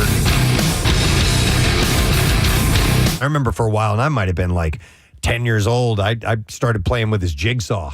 Just finding pieces of wood and cutting it and just doing whatever. And I would play with that. That was kill my some time. toy. Yeah. But you had to find things to entertain yourself with if there wasn't something on television. Like I said, this is obviously pre-phones and actually a lot of pre-video game days. You just had to kind of root around and see what you could find to entertain yourself for a little bit. The houses weren't set up for kids. Yeah. It was set up, you had the big clump of butterscotch by the front door, and there were the standards meant for very old people. Or the strawberry candies. I remember just grabbing the snuffer, the candle snuffer, and walking around the house and putting out fake candles. Right. Like they weren't lit, but I would still put it out. Yep. Here's a couple other things from this list, which are things you always find at your grandmother's house. An old coffee percolator that she only ever used for parties. Her recipe card library that sat on the kitchen counter. Oh, man. My Aunt Mary has one. Aunt Mary's still alive. I think she's 90 now. She lives in Willow Grove, and Preston has an entire dresser drawer filled with recipe cards. All right. And at this point in our family, it's kind of like gold. Like, Sure. it's Oh, stuff my that she's God, been making yeah. for decades and decades and decades. I'd love to get my hand on them. For Christmas a few years ago, my uncle copied my grandmother's recipes and laminated cool. them and gave them Oh, what a to great idea. That's good. bunches. But then I saw one recently where you can somebody put it on a cutting board. So they had it like that's a great lasered idea. into a cutting board. I Isn't that love really that. sweet? I like that. My grandmother had given the family a book of her favorite sex positions. Okay. And it was really... That's nice. It was so nice. That's the way Gum Gum used to do it. Oh, my She modeled the photos in there? absolutely, yeah. Here's another one. A bowl of nuts that seemed to always have been the exact same ones, and you wondered if anyone ever ate them. Yeah. So there'd be like walnuts and Brazilian nuts and, Macadamia pecans, nuts and all that stuff in there. No, I remember with nutcrackers. With yes. in there. Yeah. Oh, there were nutcrackers at my grandmother's house, absolutely. My dad would eat them. It didn't matter how long they'd been there. And he wouldn't even use a nutcracker, just bite into them. Yeah. Let's see. I will go to Jamie. Hey, Jamie, good morning. Good morning, guys. What's up, Jamie? So my grandfather's favorite candy was a Fifth Avenue bar, and he used to keep a bowl of them in a china cabinet that had sliding glass doors. And it was nearly impossible to get those doors open without anyone realizing or hearing the glass doors clanging together. So I can remember standing there for 40 minutes, just trying to get one little Fifth Avenue bar out of the cabinet. But fast forward to my adulthood. I mean, my grandparents died when I was younger, but took my kids to the Ocean City Boardwalk. And, I had toddlers at the time, but let them go into the candy store, and there's everything under the rainbow there in the candy store. All the colorful lollipops, and they could pick anything. And my 2-year-old picked up a Fifth Avenue bar, and, they don't have very fancy wrappers, just a plain brown wrapper. But that was what he chose in the candy store. And it felt like my grandfather was there. Oh, that's great. My kids. Yeah. He That's could cool. have had anything, and he chose the Fifth Avenue bar. I like that. Nice. All right. Thanks, Jamie. Appreciate it. Thanks, guys. Here's one that I remember doing when you were looking for things to do. At the parents' house, I'm going to go to EJ. Hi, EJ. Good morning. Hey, guys. Hey, what's up? So actually, this is going all the way back to my great-grandmother's, who had a row home in Kensington. Okay. And so her stairs were just at the right angle, and they were carpeted. So we would actually go, and it was always Sunday dinner. So actually, I had the cousins to play with, and we would go up to the top and actually slide down the stairs. Yeah, you could on your butt. Yeah. you could slide all the way down the stairs. Yeah, if you lifted your feet up a little bit and straightened your feet up, and you could just all the way down. Hours and hours and hours. But I used to love doing that. Yeah, but you reminded me. Actually, my grandfather had a woodworking shop in his basement. So when we would go over there, it was like Tool Central. It's amazing house, and you'd be unattended. Yeah, go to. I have a table saw in the basement. Go down and play with that. Yeah, totally. Yeah. All right, thanks. All right, thanks, EJ. I appreciate it. Yeah, I would go through. God, man, I was a nosy kid. I remember going through the bathroom at my paternal grandmother's house, and just going into their closet where all this stuff was, and they just had, like 10 bars of soap in there for whatever reason, and extra things, and I would just. I told you when my dad would take me to, to his work for whatever reason, I'd spend the entire time in the supply closet. That was just fun for me. Look at this. Look at these staples. Like tons of staples. Or the staple remover. Oh, yeah, you could put They're your like finger sharks. on it. Yeah. They were like, you can pretend it was a mouth or whatever, a little monster. A little barracuda. You can find stuff to play with. Paperclip jewelry. You do that too? Yeah, absolutely. Let me go to Terry. Hey, Terry, good morning. Hi, Terry. I'm sorry. There it is. What's up, Terry? There we go. Hey, good morning. My grandparents had a corner store in their basement. Okay. And we could go down there and get anything we wanted. What do you mean by a corner store? They did that, like they were literally selling things, or you're just referring to it as a corner store? No, No, they literally owned a corner store. You know, like the little Dagobah that you. So they lived above it. They lived above it, and they owned it, and they lived on ran it Dagobah? out of their home. They were living where Yoda lives? Bodega. You said Dagobah. I know, Dagobah, which is Yoda's home. This is a story. And we could literally go down there and get, candy and toys. Oh, that's cool, man. Deli meats right off the slicer. Yeah. Oh, my God. The lightsabers. Learn the Force. Like the liverwurst you do? They had all of that stuff. Yeah. I love that, man. He missed this entirely. No, he's just smart and he's just going forward. He's not that smart. Sorry. He lived on Dagobah. I got it. I'm a Star Wars fan, too. See? To have a store like that in your basement would have been like heaven. That's awesome. So, Terry, did they allow you to go down and just take the stuff you wanted and they'd take it out in inventory later on? Yeah. The only thing we couldn't do is we couldn't actually slice the meats on the slices. All right, that makes sense. Yeah. That makes sense, Terry. You stay away from the deli cutter. That would be awesome.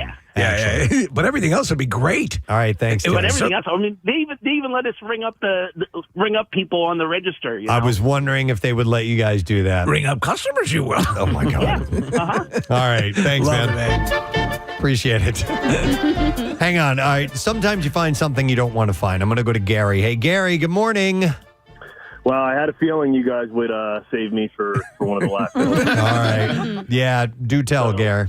It is not Gary, but they didn't want to use anonymous, so I'm gonna go with Gary. All right, fair enough. So I'm in my 40s now. I officially stopped looking through Grandma and Grandpa's stuff around the age of 12. Every time we were over there, we decided to go searching, and I found some really cool things. We always had a contest who could find the coolest thing and share it with the other cousins. Right. And well, one day we were in one of the guest bedrooms. And of course, we're challenging. Wow, we got to go somewhere we've never gone. And so we pulled out all the dresser drawers, and we were going deep. And we noticed on the way back, because who doesn't look through their grandparents' photo album? Sure, yeah. So we found a photo album in the way back that we just never saw before. We're like, what is this? We open it up, and good old Grandma apparently had a nice X-rated photo session done. Oh my God! Session. Wow. Ooh. Like how? X? Triple X? What are we talking?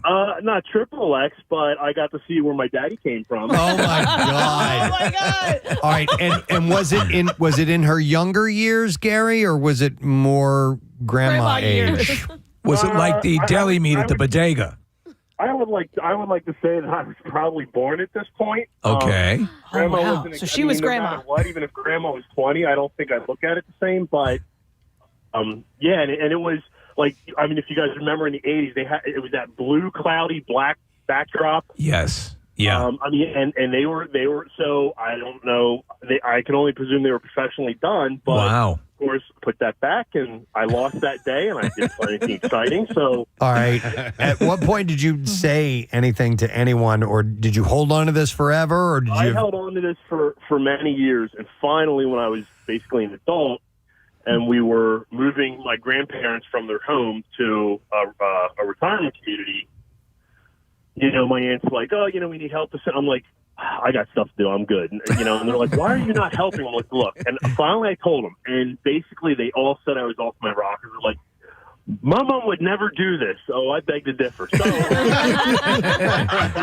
fast forward to, God rest their souls, they both ended up passing within like a year of each other in the past few years. But so my aunt calls me up and says, hey, we need you to, we're getting rid of stuff. Go through stuff. We've got family albums. And, of course, I hear that and I start twitching.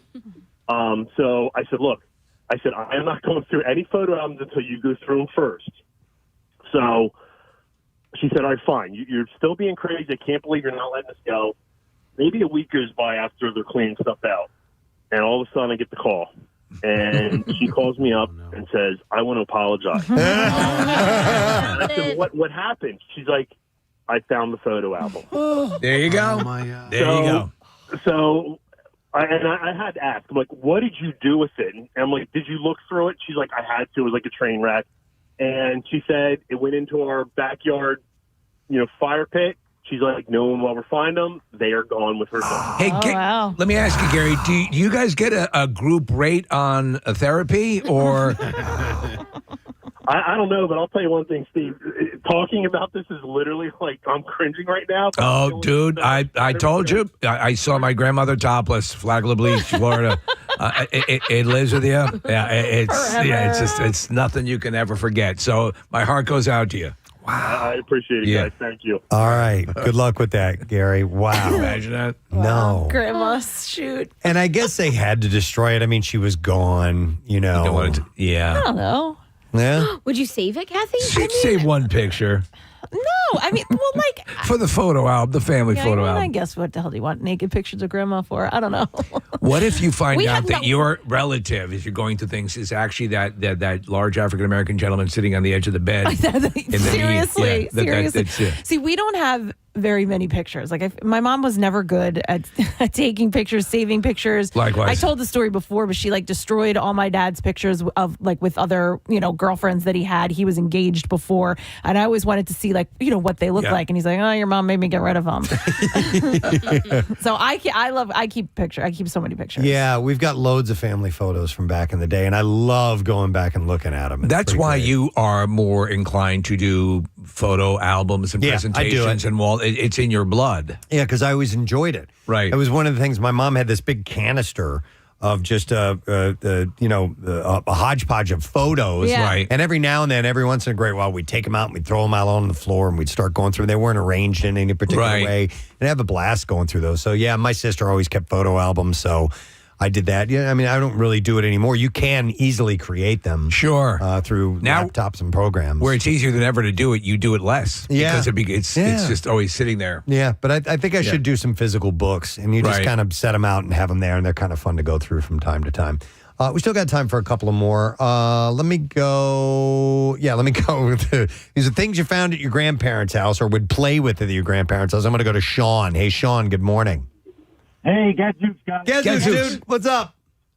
So in addition to the story I wanted to share, I think my grandfather may have been that photographer. Oh, All right. No. Total joke. Thoughts right. and prayers, though, Gary. My brother and I used to love the chairlift on my grandfather's stairs. Dude, I wanted. And he would not love when we would race it up and down the stairs. He also did not like when we would commandeer the remote control so that when he would get 75% of the way up, we would have him go back down and jostle him up and down a bit. Sean, I kid you not. One year I remember asking Santa Claus for one of those chairs. I'm a kid, but it just looked like so much fun. Obviously, it's not fun if you're 90 and can barely get up one step. But what was so you would have the remote. Your grandfather would be going up the steps, and you'd be able to take control of it and start lowering it and F with him a bit.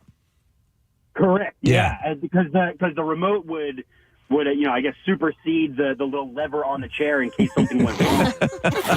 He'd be inching up to the top to go to the bathroom or something, and we'd have him going back down. And then I always wanted. I always remember. Sean, thanks, man. I always think in Preston. I think of the ones that would go up and then curve, like in the movie Gremlins. Yeah. So it goes up the steps and then it curves and then launches. Do that real quick. We're going to do the junk drawer. Yes. Let's do that now. Yeah. All right. And It's the thank junk you. drawer. Preston's cleaning out his junk drawer. Getting things out of his junk drawer. Finding stuff here in the junk drawer. All right, and the first item out of the junk drawer, let me get it here.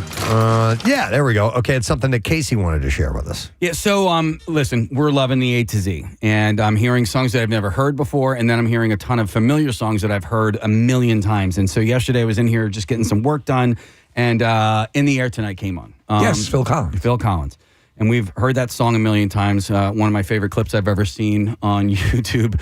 is the wedding DJ smacking the lady's boobs to the beat of the drum. Yeah. And so I'm listening to it, and I'm clearly, that's the part that you wait for. Yeah. That is the second time, the second you hear that the first drum hit and all that, like you're like, okay, I'm going to wait for that. One of the most recognizable drum fills in rock history. Okay. Yeah. And so, Press, I wanted to ask you if you noticed something, because I just noticed this for the first time. Okay. You anticipate it, and I think it's really funny. There's a little reverb on there, but I noticed something for the first time, and I want to play it for you. Okay. And I want to see if you don't know what I'm talking about, I will let you know what I'm talking about. I think it's pretty obvious. Okay. All right, so ready? just play this? Just play this, yeah. Okay. The hurt doesn't show, but the pain still grows. Some strangers to you and me.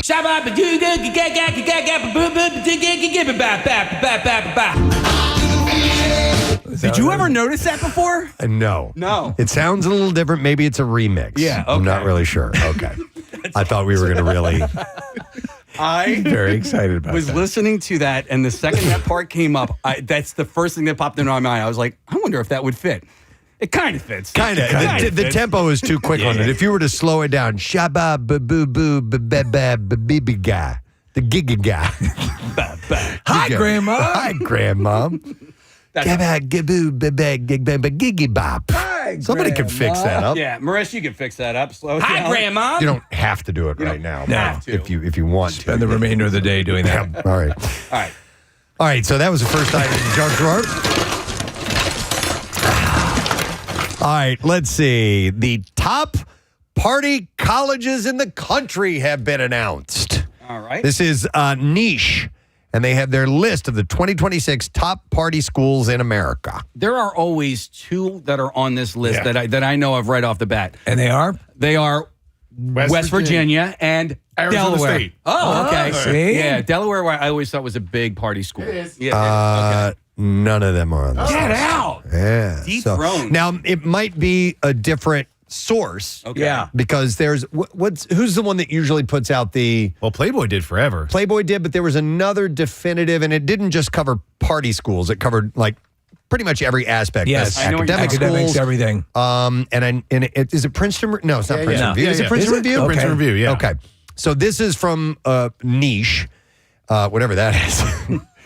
And they based it's based on student surveys. Okay. And the party scene around campus, athletics, Greek life ratings, and access to bars and restaurants. All right. So this is this is where they called. Those are the information metrics from. they use to determine best party school. So listen, I just dropped my daughter off at school at Michigan State a couple of weeks ago, and when we're pulling into, like the main stretch going through the town there where all the bars and restaurants are, there is this one fraternity house. And so we get there on a Saturday morning. I like maybe 1,000 red Solo cups on the front lawn of this place. It was trash, right? But I was like, man, they had fun last night, didn't they? Wow. So number 10, the University of Urbana-Champaign in Champaign, Illinois. You ever been there? I have been through the town, but I have not been to the university. It's a small town, right? Like there's not a ton to Champaign, Illinois? Okay. No. All right. I think there's a lot of like Lincoln things that you can visit there because Lincoln lived That's in where Champaign. Lincoln partied. Yeah. Where? Party down. I mean, you were obviously growing up closer to Chicago or Illinois than we were. How close was Champaign was like an hour away or something. Did you ever play there in your band? No, we never got to Champaign. Maybe it was like an hour and a half. But Howard University in Washington, D.C. is number 9. Number 8 is University of Georgia in Athens, Georgia, which, by the way, is that the REM territory? Well, I just finished yesterday a book about REM. Oh, did you? This band is called REM. And now I kind of want to go to Athens. Yeah. I've been. It's nice. Is it nice? Yeah. I mean, it's a small town, right? It's a small town, yeah. More of a college town. But I want to explore places that are off the beaten path a little bit, but have a notoriety to them, like, because not just REM, but B-52s. A lot of other alt-rock groups came out of there, emerging, some that didn't hit as big right. as a B-52s. But there's got to be like a tourism scene around that, I would think. What's that? Not totally different. Well, not somewhat different tangent. What do they call it when you go to like travel is to like Chernobyl or sites of disasters. Oh, it's a type of Centralia. tourism. You're right, and I forgot. Morbid? No. It's something like or that. doom, or Yeah. there's some word that's Right. like that. And But that's what you go check out. yeah, I wouldn't mind seeing that. Yeah. So Athens, University of Georgia in Athens. Syracuse University is number 7. University of Alabama in Tuscaloosa. That's where my nephew went. Okay. Actually, my niece goes to Syracuse right now. Number 5, University of Wisconsin-Madison. Oh, that's a great school and town and party place. That's what I've heard. Yeah, Madison's a lot of fun, and I have a few friends that went there, and it's got a great football program. It's a cool place to hang out. Steve, the term you were looking for, dark tourism. Dark tourism, that's it. Yep. So also number 4 on this list, so we're getting in the top 5 here with Madison. University of Southern California in LAUSC. Yeah, that's perennial. Number 3 is Tulane University in New Orleans. Oh, yeah. Yep. Also a great school. By the way, I lived on USC's campus. I lived in LA for a little while, and it's in South Central, and UCLA, which is in Westwood, is a much nicer campus in a much nicer part of LA. And I guess maybe USC has made some upgrades over the years, but there are some areas around there that aren't great. A little dicey? Yeah, a little dicey. Number 2, top party school in America, according to Niche, is Florida State University in Tallahassee. Bert Kreischer. Oh, really? Yeah. Okay, well, he's the party animal. I mean, yeah. And then number 1, the top party school in America for 2026 is University of California, Santa Barbara. Interesting. Where's Pepperdine? Don't know much about Pepperdine. Remember that? No. Howard Cosell. We're here on the lovely grounds of Pepperdine University for the Battle of the Network Stars. Oh, my God. Is that where they would do that? Yeah. At Pepperdine? God, I love that, man.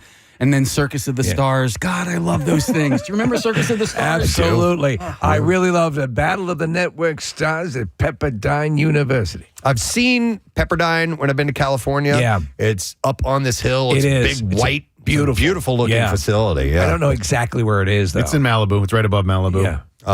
So, all right, if you got kids going off or you're looking at schools, those are the party ones, apparently, according to this particular study. All right. Got this story. Actually, it's a few stories that have to do with airlines. 3 different ones, in fact. And Marissa, I'll start with one that speaks to you. Frontier is back with its Go Wild Pass. Oh.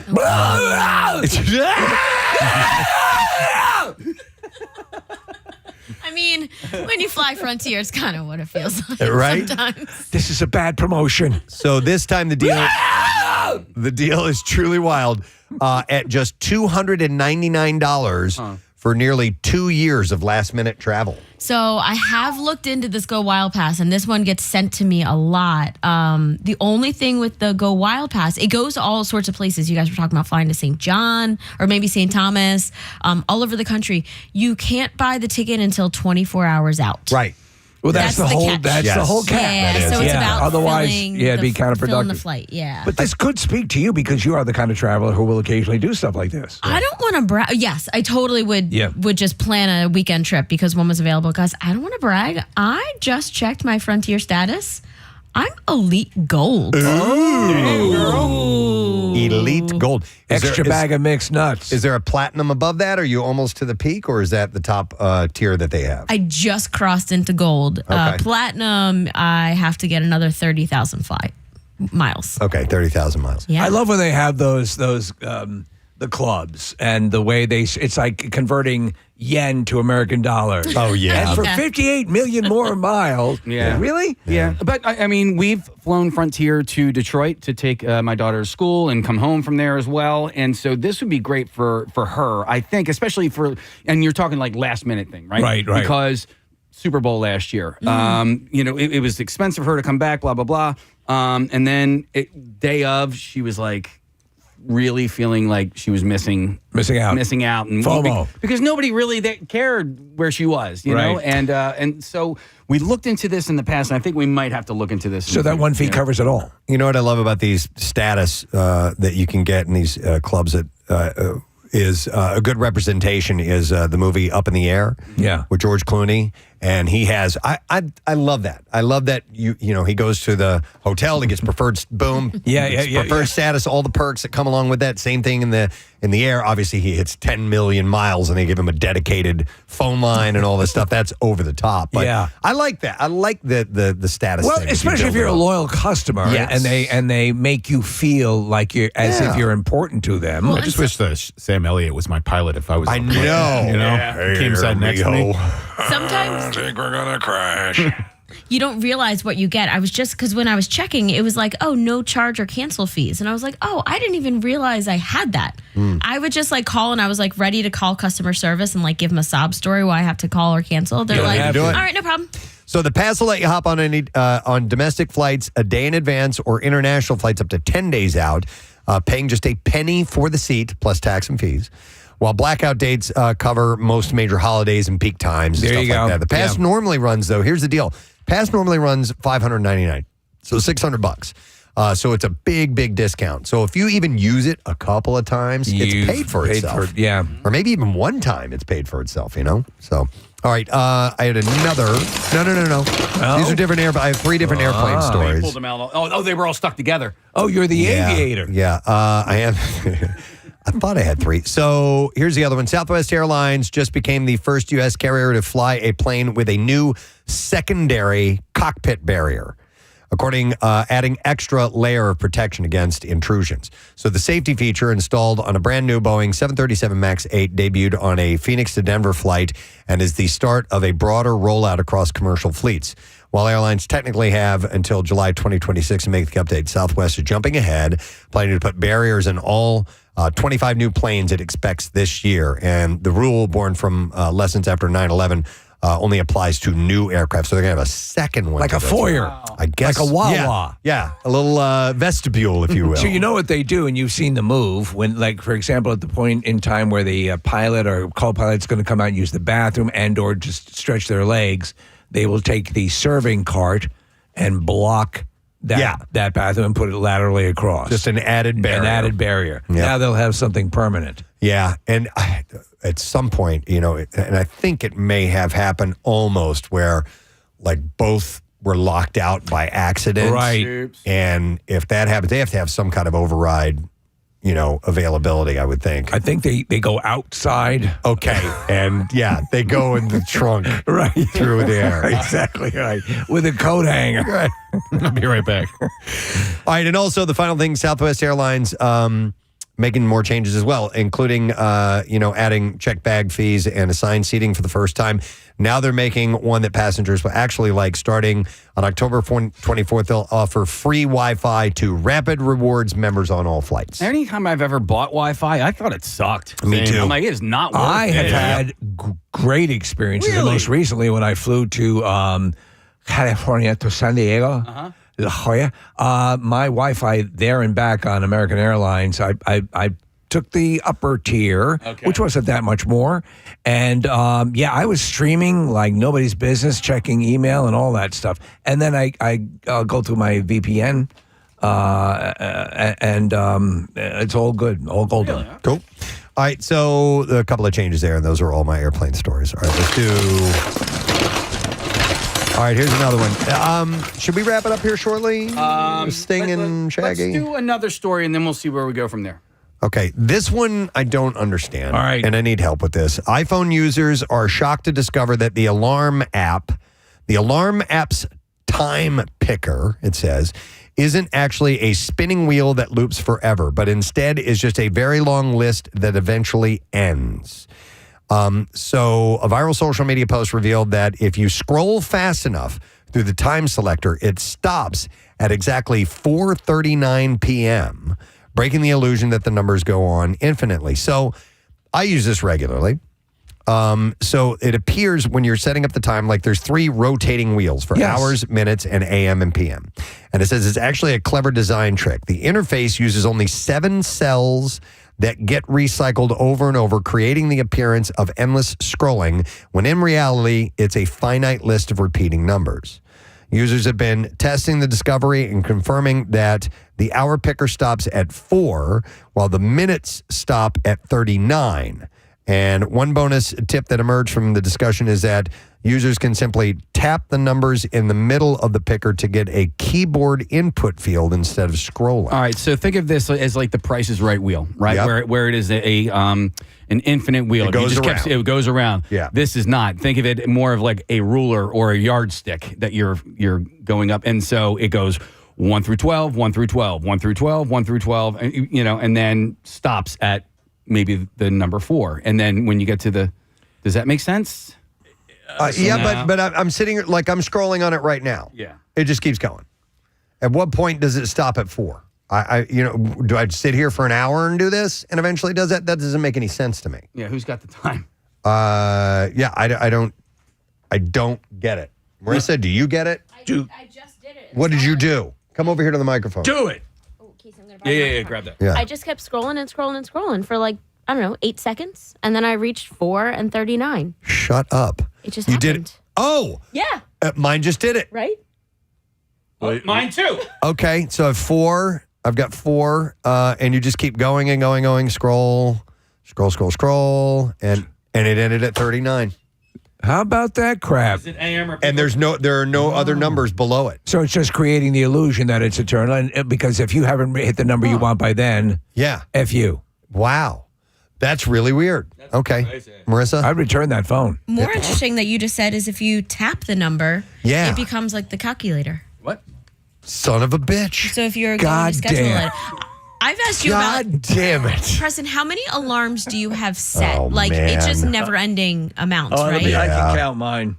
No, I've got loads. I have. Mine goes from 9:30 p.m. to 2 a.m. and everything in between. So I've got probably 150. I have Oh, wow. 3:25 is the earliest to 11:49.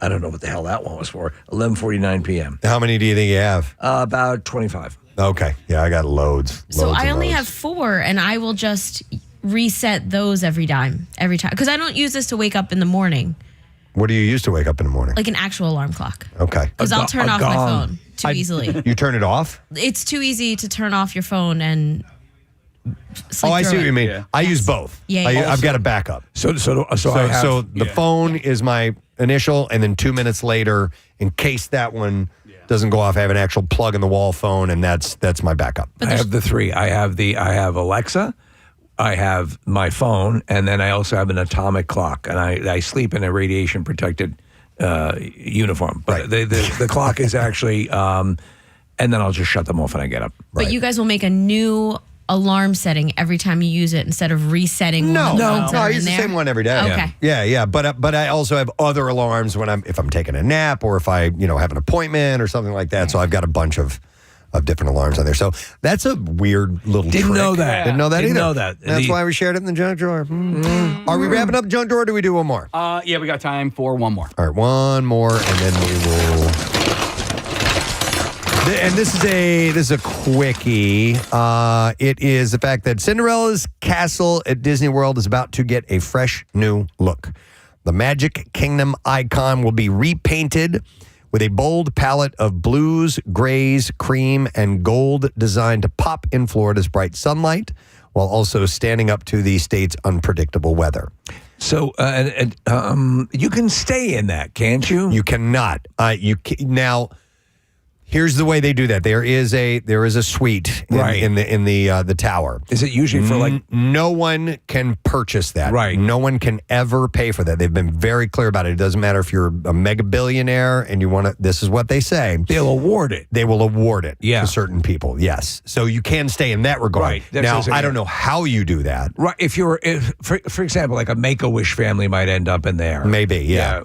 So they have specially tested paints that they're going to use that will keep the castle looking vibrant for years, making sure that it stays as picture perfect as the day it opened in 1971. They've got to be really, because obviously that sun is so intense. Yeah. In fact, over at Universal, we learned when we were there that the Hulk ride was initially the Silver Surfer. Yeah. But when painted silver and the sun hit it, That's right. it just blinded everyone. So they made it the Hulk. Yeah.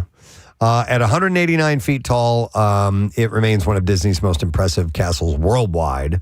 And it is impressive. It is. When you see it's it. iconic, too. When you see it in person, it's pretty damn cool. It's magical. And then when they do the fireworks in the evening, it's so cool because Tinkerbell flies. They have somebody on a zip line. I've heard. I've not seen. And she's all lit up and wearing like a glowing outfit, and it's pretty damn awesome.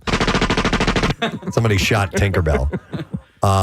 No, I do as much as expensive as it is. Yeah. It is still worth at least checking out one time. It's really, pretty cool. I don't know how you can't just turn yourself over to it and just go with the flow. Have you eaten in the Cinderella's castle? No. Oh, it's well, I mean, it's the Magic Castle. It's great. It's really, really great. Yeah. I mean, the dining it's it's an amusement park, but they do have really, really good dining options. Yeah, I think there's a couple, not much, because we just did the standard kitchen type stuff that they had where you walk in, you stand in line and order whatever. Anyway, but we haven't been we didn't go to the Bippity Boppity boutique or any of those cool, restaurants that they have. Bippity Boppity boutique is where you get fitted with your princess gown? Yeah, you get like a little makeover, hair, makeup, and all that. But they also have, what's it called? Disney Institute or... There's an area outside of the park that you can go to that's really cool. Casey, it's where we saw Deadpool. Yeah. Remember? Well, it's called Disney Springs now. Okay, that's what it is. It used to be called Downtown Disney. Okay. Somehow this got into my algorithm that Bippity Boppity boutique is very expensive. So a hack, you can go to the Sephora nearby and they'll do the same makeup. No kidding. Yeah. Good to know. By the way, there's a sound clip over for you guys. Oh, okay. Oh, no way she did it. Okay. All right. Let's hear how this turned out.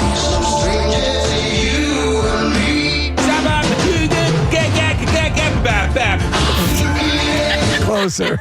I put in the amount of time you wanted me to put in on that. Perfect. I like it. I like it along with the drums, too. Yeah. There's just somebody singing along in their car.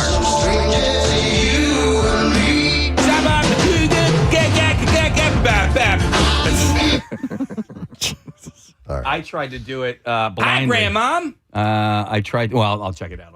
Okay.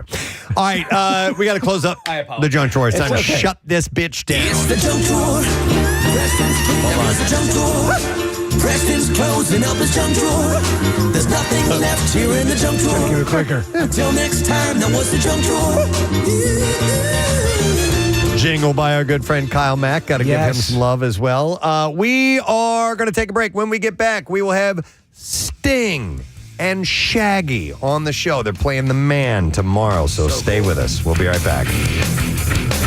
Yep. My grandparents had a lot of furniture that was another piece, that was another item. So they had like a big credenza that was actually a radio when you'd open up the top. The TV in the cabinet was a standard. They also had a table that was a craps table. And these all took me years to find out. So you had a craps table at home? Yeah. That's awesome. It was a craps table, but it was like covered in like bric-a-brac and tchotchkes and all sorts of little things. The chopping block in your kitchen was also a Sibian? Yes. Oh, yeah. Another one of those is bumper pool. Oh, yeah. Because you could put a top on it and it would become a table. Sure. I love bumper pool. I hated bumper pool. I loved it. It took me way too long in life to find out. I opened up the lamp was on a table, so it was connected to the table. I opened up the table bottom on one day, and there was a record player in there. Okay. And Abbey Road was sitting right there. Oh, that's here's a couple more on this list of things you always found at Grandma's house. A decorative bowl of plastic grapes that she had for at least 25 years. Yeah. Wax fruit, a perennial. Very dusty. I remember playing with the plastic grapes and pretending to eat them as well. Could have choked on one. How about a set of very outdated encyclopedias? Yes. Oh my God, we had the encyclopedias. Yeah, we did too.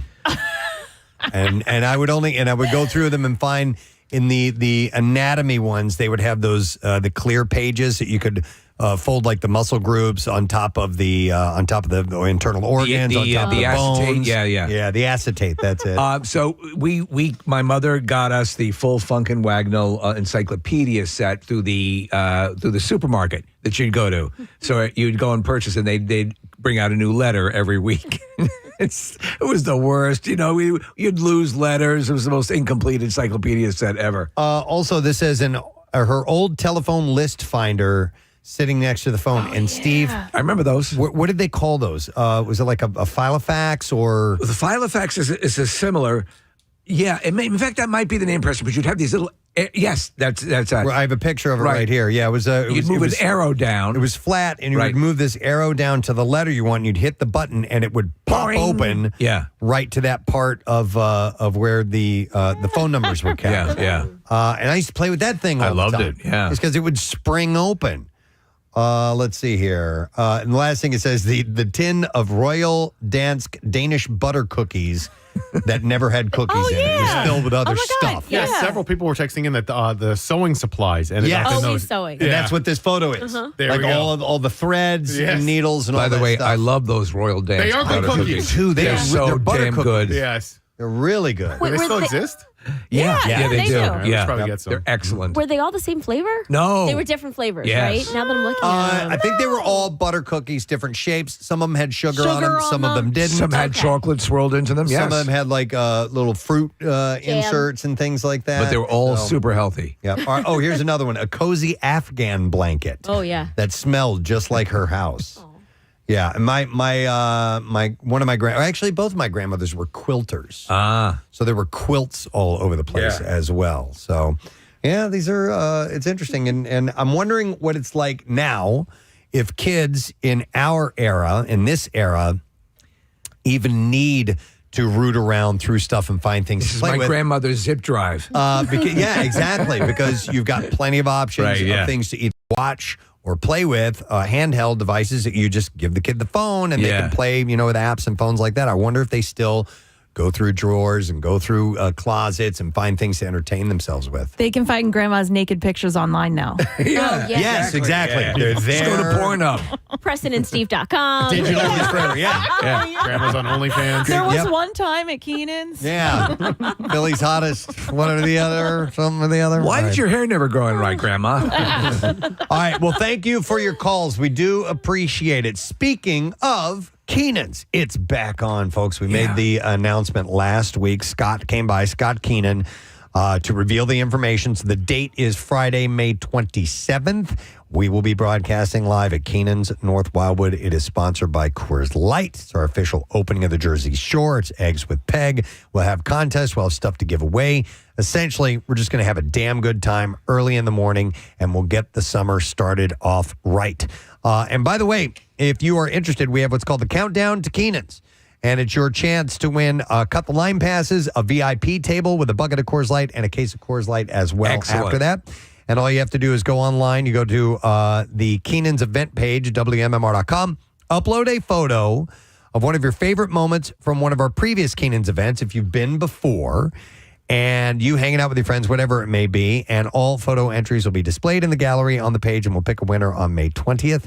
And we'll also have a chance, if you haven't been and you haven't taken pictures, been there, we'll have a chance to win starting this week. And each Friday we will give one of those VIP passes away. And get There's some great photos on here already. This is cool. Oh, really? Yeah, there's one, Steve, you just mentioned getting the head shaved. There's a contest we did called Rock, Paper, Clippers. And then, people just putting up group shots and stuff. It's neat. Let's see if we shave some heads again this year. I don't know. We'll talk about that. All right. We're going to take a break. We're going to come back in just a moment. Don't forget, we have in about an hour from now, Concert Cash, your chance to win. We'll be back in a moment. Preston and Steve. On 93.3 WMMR. WMMR proudly presents Kathy's Cuts, benefiting Wigs for Kids. And you can walk on my team. You can participate and be a part of this if you donate and sign up for Team Preston WMMR. You get a team T-shirt. We will actually get to walk on Lincoln Financial Field. If you've always wanted to be down there on the field. Pretty cool. Chance to do that. Swoop will be there, Eagles cheerleaders, and not to brag or anything, but I'm this year's media honored hero. Wow. So I'm getting an award. So thank you, everyone. Please quiet down. No, and you can hear my call late in the night. Whatever it is, I can't make that noise again. And that's me. So anyhow, it's coming up on the 12th of June, and it's for Crohn's and Colitis Foundation research, education, and patient support services for those suffering from inflammatory bowel diseases, which are insanely painful, gang. So if you could help out, that would be great. And sign up for the team. And just go to WMMR.com and click on events, and you will find the info there, and would love to have you on the team. Preston, I got a text yesterday from Giovanna Pisano. Giovanna won our Isolation Idol contest. Remember that from 2020, right at the beginning of the pandemic? Her band, Dinah, is going to be playing at your event. So she's and she saw the information on the website, and she's like, "Oh my God, I get to see Preston." She was on our show via Zoom, but never got to meet us. Yeah. So Giovanna and her band are going to be there at that event on June 12th, which is really cool. They always have several bands in different parts of the concourse playing as you're walking along, and there's usually, like superheroes and things. It's really cool. But it's cool. So you've had to do it in a more mitigated way over the past couple of years, and this is sort of a return to what everyone loved about the event. All these upcoming events are finally going to be what they once were, which is great. So participate. You am them. If you can. We am them. All right, I got this email. It was a little while back, but better late than never. I thought this was an interesting question to pose to people. So I got this email from Brian, who lives in, is it Lewis, Delaware? Is that how you say that? Yeah. Lewis, Delaware, yeah. L-E-W-E-S, Lewis, Delaware. He said, hey, he said, I had an idea that I thought might be interesting. Recently, I learned that my in-laws have a garbage disposal, and they refuse to use it because they don't want to break it. They keep a trash bag in the sink for food scraps instead of allowing them to go into the garbage disposal. So they have a device that they never use for fear of breaking it. Yes. And he said, this is pure insanity to me. And it got me to thinking, if there are other things of convenience that some people refuse to use for fear of breaking them.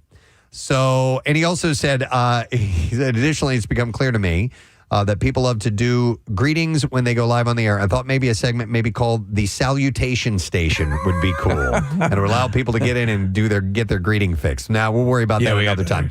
But anyhow, that's an interesting question. So you have this device that is made specifically for this one thing to do, yet you don't want to use it because you might break it. But what's the point of having it if you're not going to use it? I know this phenomenon exists with a lot of people. I'm a gadget guy, so I will use it. I immediately adopt something and I'll use whenever I get it. But I am aware of people who will buy things and never use them. I do it all the time. Oh, are you guilty of this? Yeah. The time. By the way, if you are in this situation, call us. I want to hear it. 215-263-WMMR. All right, what is it? So it's not that I won't use things. It's that I use them sparingly. Yes, when absolutely necessary. Like super sparingly. Yes. Will you actually do extra work even though you have something that could get something? Okay. So Casey and I we usually walk into work together, and he noticed it, I guess, a couple of times, and then finally said something to me. So this is just one example. Here at the station, when you walk into the building, there's the door that you can hit for, it's like a handicap, and it'll for somebody walking through. And all right, thank you very much, Marissa. We're excited to have our next guest on there headlining the One Fine Day Festivals tomorrow at the Mann Center. It's going to be a good time, a love fest. Great music, great weather, people to hang out with and just enjoy the love. And we are excited to have them both on at this time. We had one gentleman on not that long ago, and we love talking to him. So first and foremost, let's welcome the one and only Sting to us. Sting, good to have you on again this morning. Thank you. And also, Shaggy! What's up, man? How you doing? Place, I'm telling you. Sting, last time we had you on, you had just finished doing your daily practice of some Bach on an acoustic guitar. Have you jammed yet today? I've jammed today, yeah, I have. That's my routine. Nice. I see is that a Fender bass behind you there? I do. Nice. And a lovely Strat. Oh. Is this? Are you at home right now, or are you guys traveling? Yeah, okay. I'm in my home in New York. Nice. I'm looking out on Manhattan right now. Shaggy, are you as disciplined as is Sting? Apparently, he's. I can't take the level of bragging this morning. You know what I mean? It's annoying. It's the level. Is that a Fender behind you? Yeah, are you? Yes, I'm looking out right on the park in New York. I'm in a hotel room. By the way, a hotel. I'm in a hotel room around the corner from his house. Sting's playing a pretend violin. So Oh, Shaggy. Shaggy works for a living, man. well, let me ask you. 25 Five-star hotel. 25 years ago or so, because this is just on paper seems like an improbable friendship, and yet it's decades old. Where was the step off? Where was the flashpoint where you both looked at each other and said, "Hey, we both go by one name. We're both talented musicians. Let's make this something." Just hearts coming out everywhere, you know. Yeah, I think it was on the first day. The first day. First day. I think it was the first day. I met Sting years ago a couple of times. I think in 2004, I jumped on stage with him and we did Roxanne, and it was just like, hey, we ripped the place, and that was it. Saw him at an award show afterwards when I was doing the Ali G thing, and the next time we were in studio doing a song, and in that studio session, we ended up just having more laughs than work. And I think from that point, we just realized this. Well, we don't want this to have to stop. Yeah. But you know what? I saw an interview with you guys recently, Shaggy. You said something along the lines that Sting actually, and as much as you guys do laugh and get along, he kind of makes you afraid or a little or something along those. He challenges you in a way that you find there's a tension that works together. Well, you know what? Fear is the killer of dreams. Yeah. And if you're not surrounded with people who are going to push you, right now he's pushing me to do something really crazy. And he'll reveal it at some point. But okay. It's giving you that confidence. He's really helped me with my confidence over the years. And sometimes when you surround yourself with a lot of people who might not themselves have that kind of confidence, they'll throw that on you to make your confidence low. But there's no shine away from his confidence over there. I mean, no, that's true. Clearly. Yeah. Well, it's so good. And Preston described it about the One Fine Day Festival and that it is a thing. It takes time to make it a thing, the event itself. And it stands on its own feet. But these are, curated acts that you guys both love that are creating. And I think, Sting, you're the one who calls it. It's just a vibe. It's this feeling, this love. How arduous a process is it? Is it arduous to collect the menu of artists that are going to perform at these things? We just want to create a community, not only on the day, but the day after and the day after that. I think that's so important in our society right now, is the need for communities to cohere and have a common interest, and music can really help us do that. So I think there's a social, there's a political side to this thing, and of course we're also having a great deal of fun, but there is a serious side to it. So with you both playing, you will dabble in each other's and join each other's song libraries as part of the deal. I'm sure the question's been asked. I'll ask it again. Which of each other's songs do you enjoy performing the most? I like Englishman. Englishman in It's a New York. great song. Yeah, because you're a Jamaican in New York. Yeah. I mean, my favorite song of him is "Fields of Gold," but he doesn't let me go on it. No, stay away. and so, Shaggy, what are you protective of? What are you protective of? What won't you let him near? Nah, he pretty much doesn't. I don't do Gadunga. He doesn't do Gadunga. I don't do that. No. But you kind of do. No. You do it on. Yeah, you do it on the dance. You did it on the dance. You did it on the dance the last time. You went down. Stop. I like singing It Wasn't Me. I thought it might have been Mr. Boombastic. No, he plays Boombastic, yeah. No, I've always said that It Wasn't Me is a morality tale. Well, it is. Thank you. Yeah, it is. Absolutely. Thank you. I mean, from the first second I heard that song, I know, he's trying to absolve himself. He's, I'm not guilty. In fact, was I reading that it is actually referred to in legal quarters? It's a defense. The Shaggy defense. The Shaggy defense. Yes. Politicians use it all the time. It wasn't me. It wasn't me. And it just gives Sting a chance to say buck naked in the middle of a song, too, which is great. I've been buck naked a few times. Yeah, we've seen in Dune. I remember that. Shaggy, the time that you got up and you performed the first time with Sting, you did Roxanne. Were you freestyling, or did you guys rehearse, or what was going on when that happened? I hope he was freestyling. I didn't say like the song.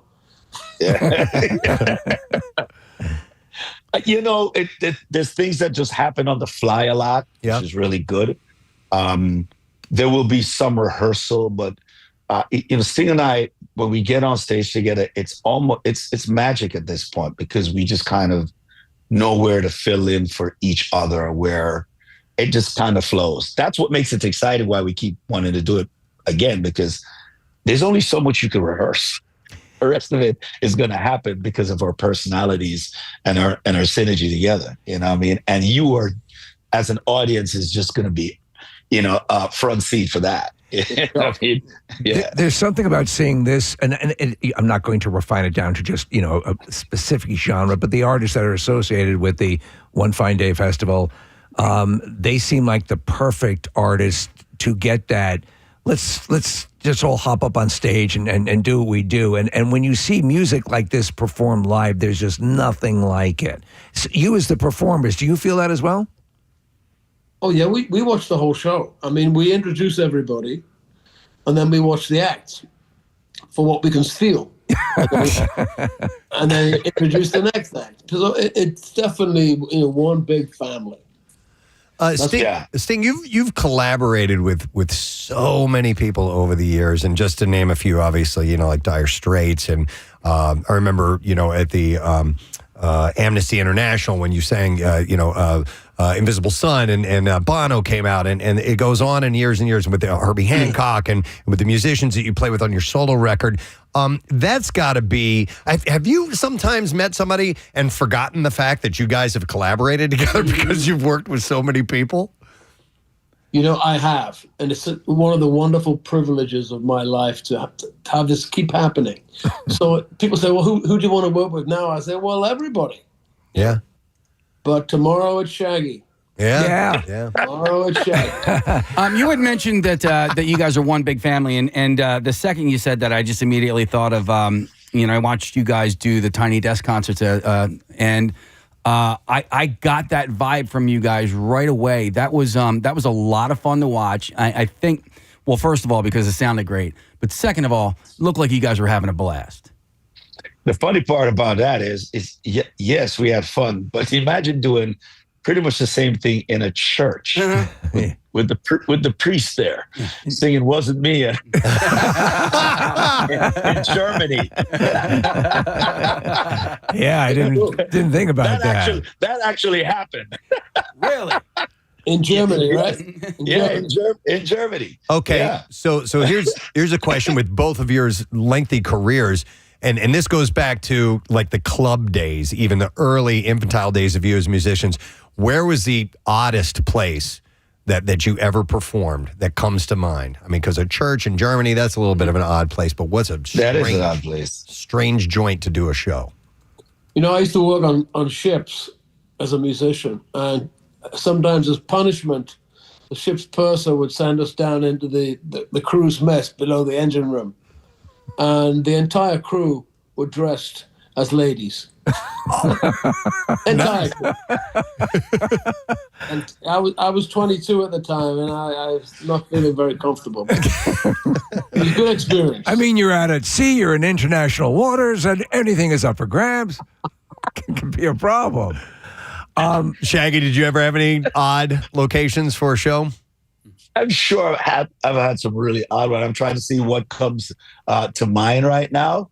But for me, I can remember one time I performed inside of a jewelry store. A jewelry store. jewelry store, but this was in Monaco, and it was a private that I did. It was a jewelry store. Okay. Yeah, you had about 10 people in there, and they all spoke Russian. Wow. I didn't understand a word I was saying. A smash and grab. You were the music for a smash and grab. Yeah. But it was like 10 people in there, but I rocked it, because I was there, and they knew the melody, they kind of danced to it, and they just were chain smoking while I was singing. Wow. got me. Let me ask you guys with the One Fine Day Festival. Obviously, everyone's very excited about it as its prominence starts to elevate and people become more aware, and the feedback is great from it. Do you have artists coming to you and asking to be a part of it? Have you reached that point where you're getting that kind of? What's that? Begging. They're begging. Yeah. Not this year, no. Now there is artists that come from, but they do come and I want to be a part of it because it's a cool little get together with us, and this year it should be good. And what we like about it is it's a family affair. Yeah. It's a family fun day. You got OAR, you got Marcia Griffiths. And, so you got that reggae mix in it. She's also from the original Wailers. That's awesome. Chance Emerson. So we mix with some of the new, with some of the classics. The original Wailer also featuring Al Anderson will be there. And, that's from the original Bob Marley band. Big Frida is going to be in the house. And that's always a lot of fun. Frida, yeah. And of course, we opened it up with Sophie Gray. That's so awesome. Remember, we were also once a new artist. Yeah. So we always kept that element to this feature new artists. And then we introduced them all and just, kind of vibe with them throughout the whole thing and vibe with the audience. Sting and I normally go down in the audience when we travel around on there and just kind of catch a vibe. So we're looking forward to it. Shaggy, Barbara Streisand left a message from me last night. Do you think she wants to be on the show? Barbara Streisand can't. You just don't have room. Why not? Babs would be happy to play. Babs would be happy. Well, it's honestly, I can't think of a show that can compete with what you guys have put together in the good vibes and just good feeling sort of realm. So people are rightfully very excited about what you guys are bringing to Philadelphia. And the evening's outdoor beautiful right now in September, so it's excellent. All right, thank you guys for spending this time with us. We appreciate it. The show is tomorrow night. Tickets available at the door and online. Yeah, absolutely. Sting, hopefully we'll see you again soon. And Shaggy, is great to talk to you. So thank you guys. We appreciate it. Thank you, brother. Take care. We'll see you. Shaggy and Sting.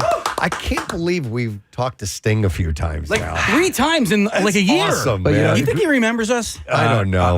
I would hope. But the truth of the matter is that what I love is they're both funny together. There's just a genuine love, and that permeates, and you can sense that. So they are gods among men because they're still listening to us right now. So I wanted to make sure I said that. All right, we need to do the bizarre file. So let's go.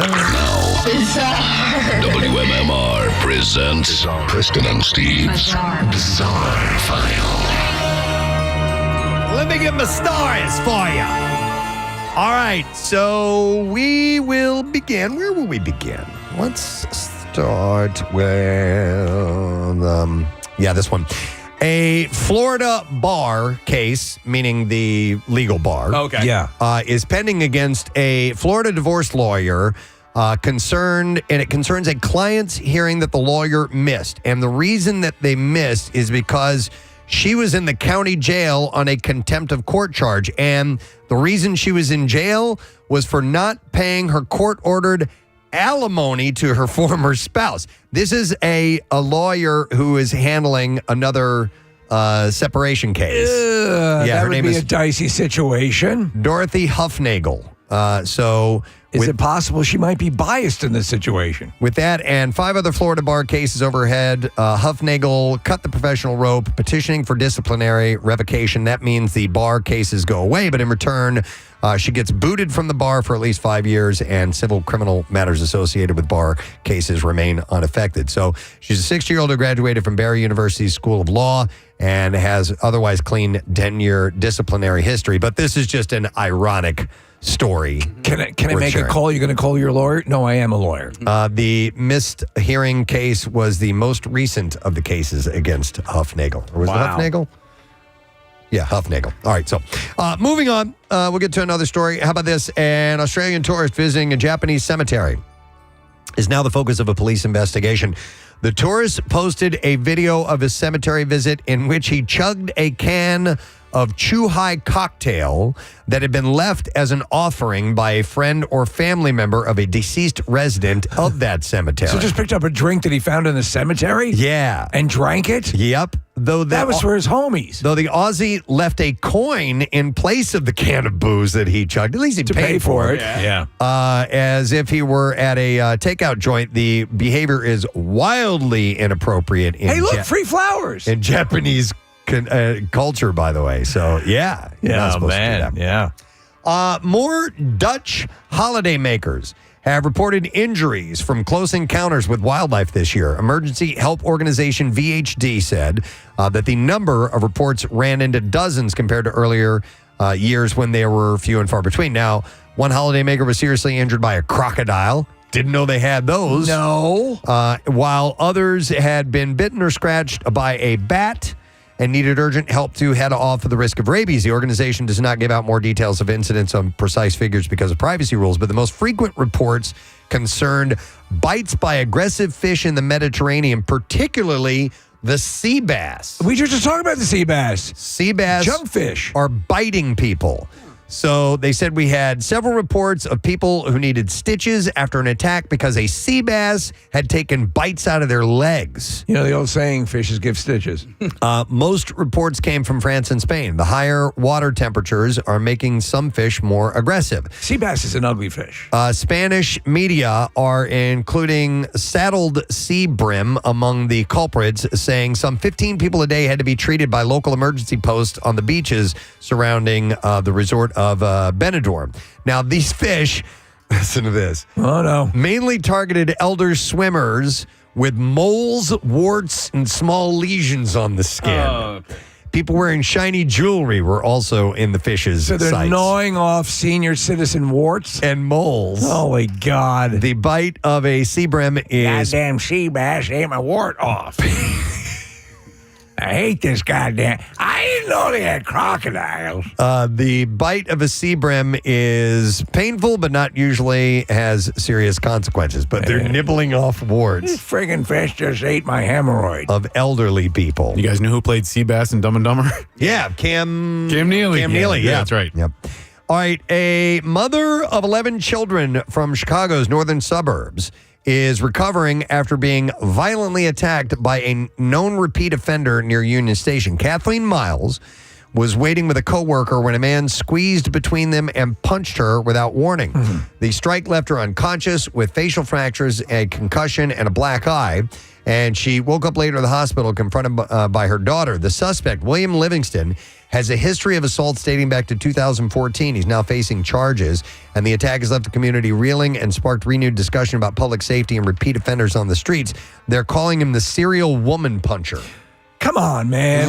Lock this guy up. Goes up and punches women, which is just messed up. All right. So, by the way, that'd be a bad name for a breakfast cereal. Woman puncher.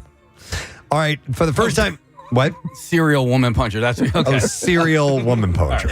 Mom, do we have any more woman puncher left? For the first time in U.S. history, an identical twin was convicted of a crime using DNA evidence that distinguished between the twins.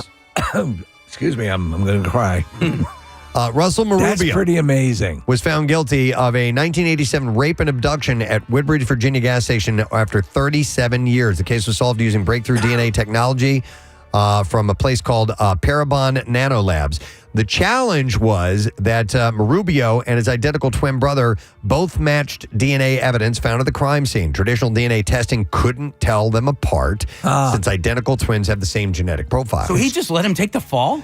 I guess so. Scientists. So one of them is clearly the scumbag and the other one's the good brother. Yeah. Scientists at Parabon used advanced whole genome sequencing to find tiny somatic mutations that occur after twins separate in early development. These rare genetic differences allow them to definitively identify Russell as the perpetrator. Prosecutors called it a landmark case. It opens new possibilities for solving crimes involving identical twins. How many are more there? Common due to fertility treatments. Oh, okay. I guess that does make sense. So it's happening more often. What's the school in the area that has all of the twins in the graduating class? Oh, yeah, I forgot. remember. It might Yeah. be one of the Bucks County Yeah. schools, but and there you go. That is what I have in the bizarre file for you this morning. All right, we'll take a quick break. We'll come back. Lesson question, trash, music news, and back to school A to Z when we get back.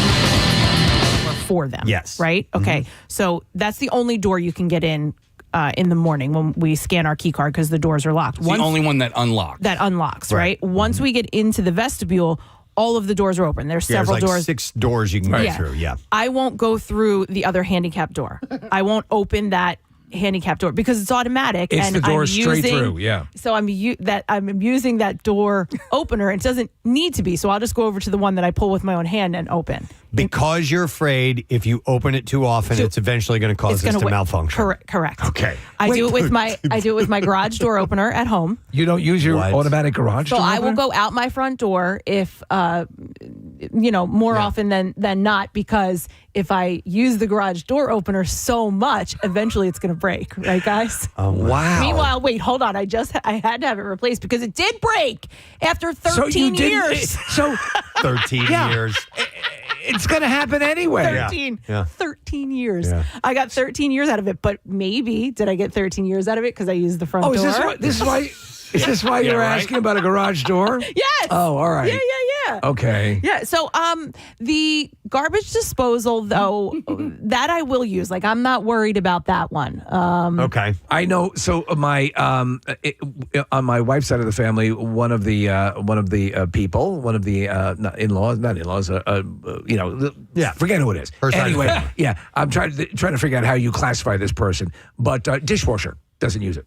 Dishwasher sitting right there in the kitchen does not use it. Because of fear of it breaking? That, a perception of overuse of water, Okay. a perception of other things, and fear of breaking, all of that sort of, no, I don't want to screw with that. I had a friend who I worked with, dishwasher, but for a different reason, not for fear of breaking. She would not use a dishwasher because she hated unloading the dishwasher. Oh, yeah, I hate that. So therefore would hand wash everything, which you still have to put all that stuff away when you're done hand washing it. But there was something about putting it in, running it, and then opening it up and taking it back out that she did not want to do. She didn't like picking up the work on the other side. Right. So in other words, when you're washing it right then and there, you're putting it away. So it seems like it's all in one. Yeah, like smaller amounts. Right, maybe. but it's the same Still doing thing. the same Yeah, it's thing. the same thing. Yeah. In the almost 20 years that I've been a dishwasher owner, I don't think I've actually turned a dishwasher on maybe more than 5 or 6 times. Oh my God. I'll run it like twice a day. It's Without weird. even dishes in it. It's weird though because I just don't feel like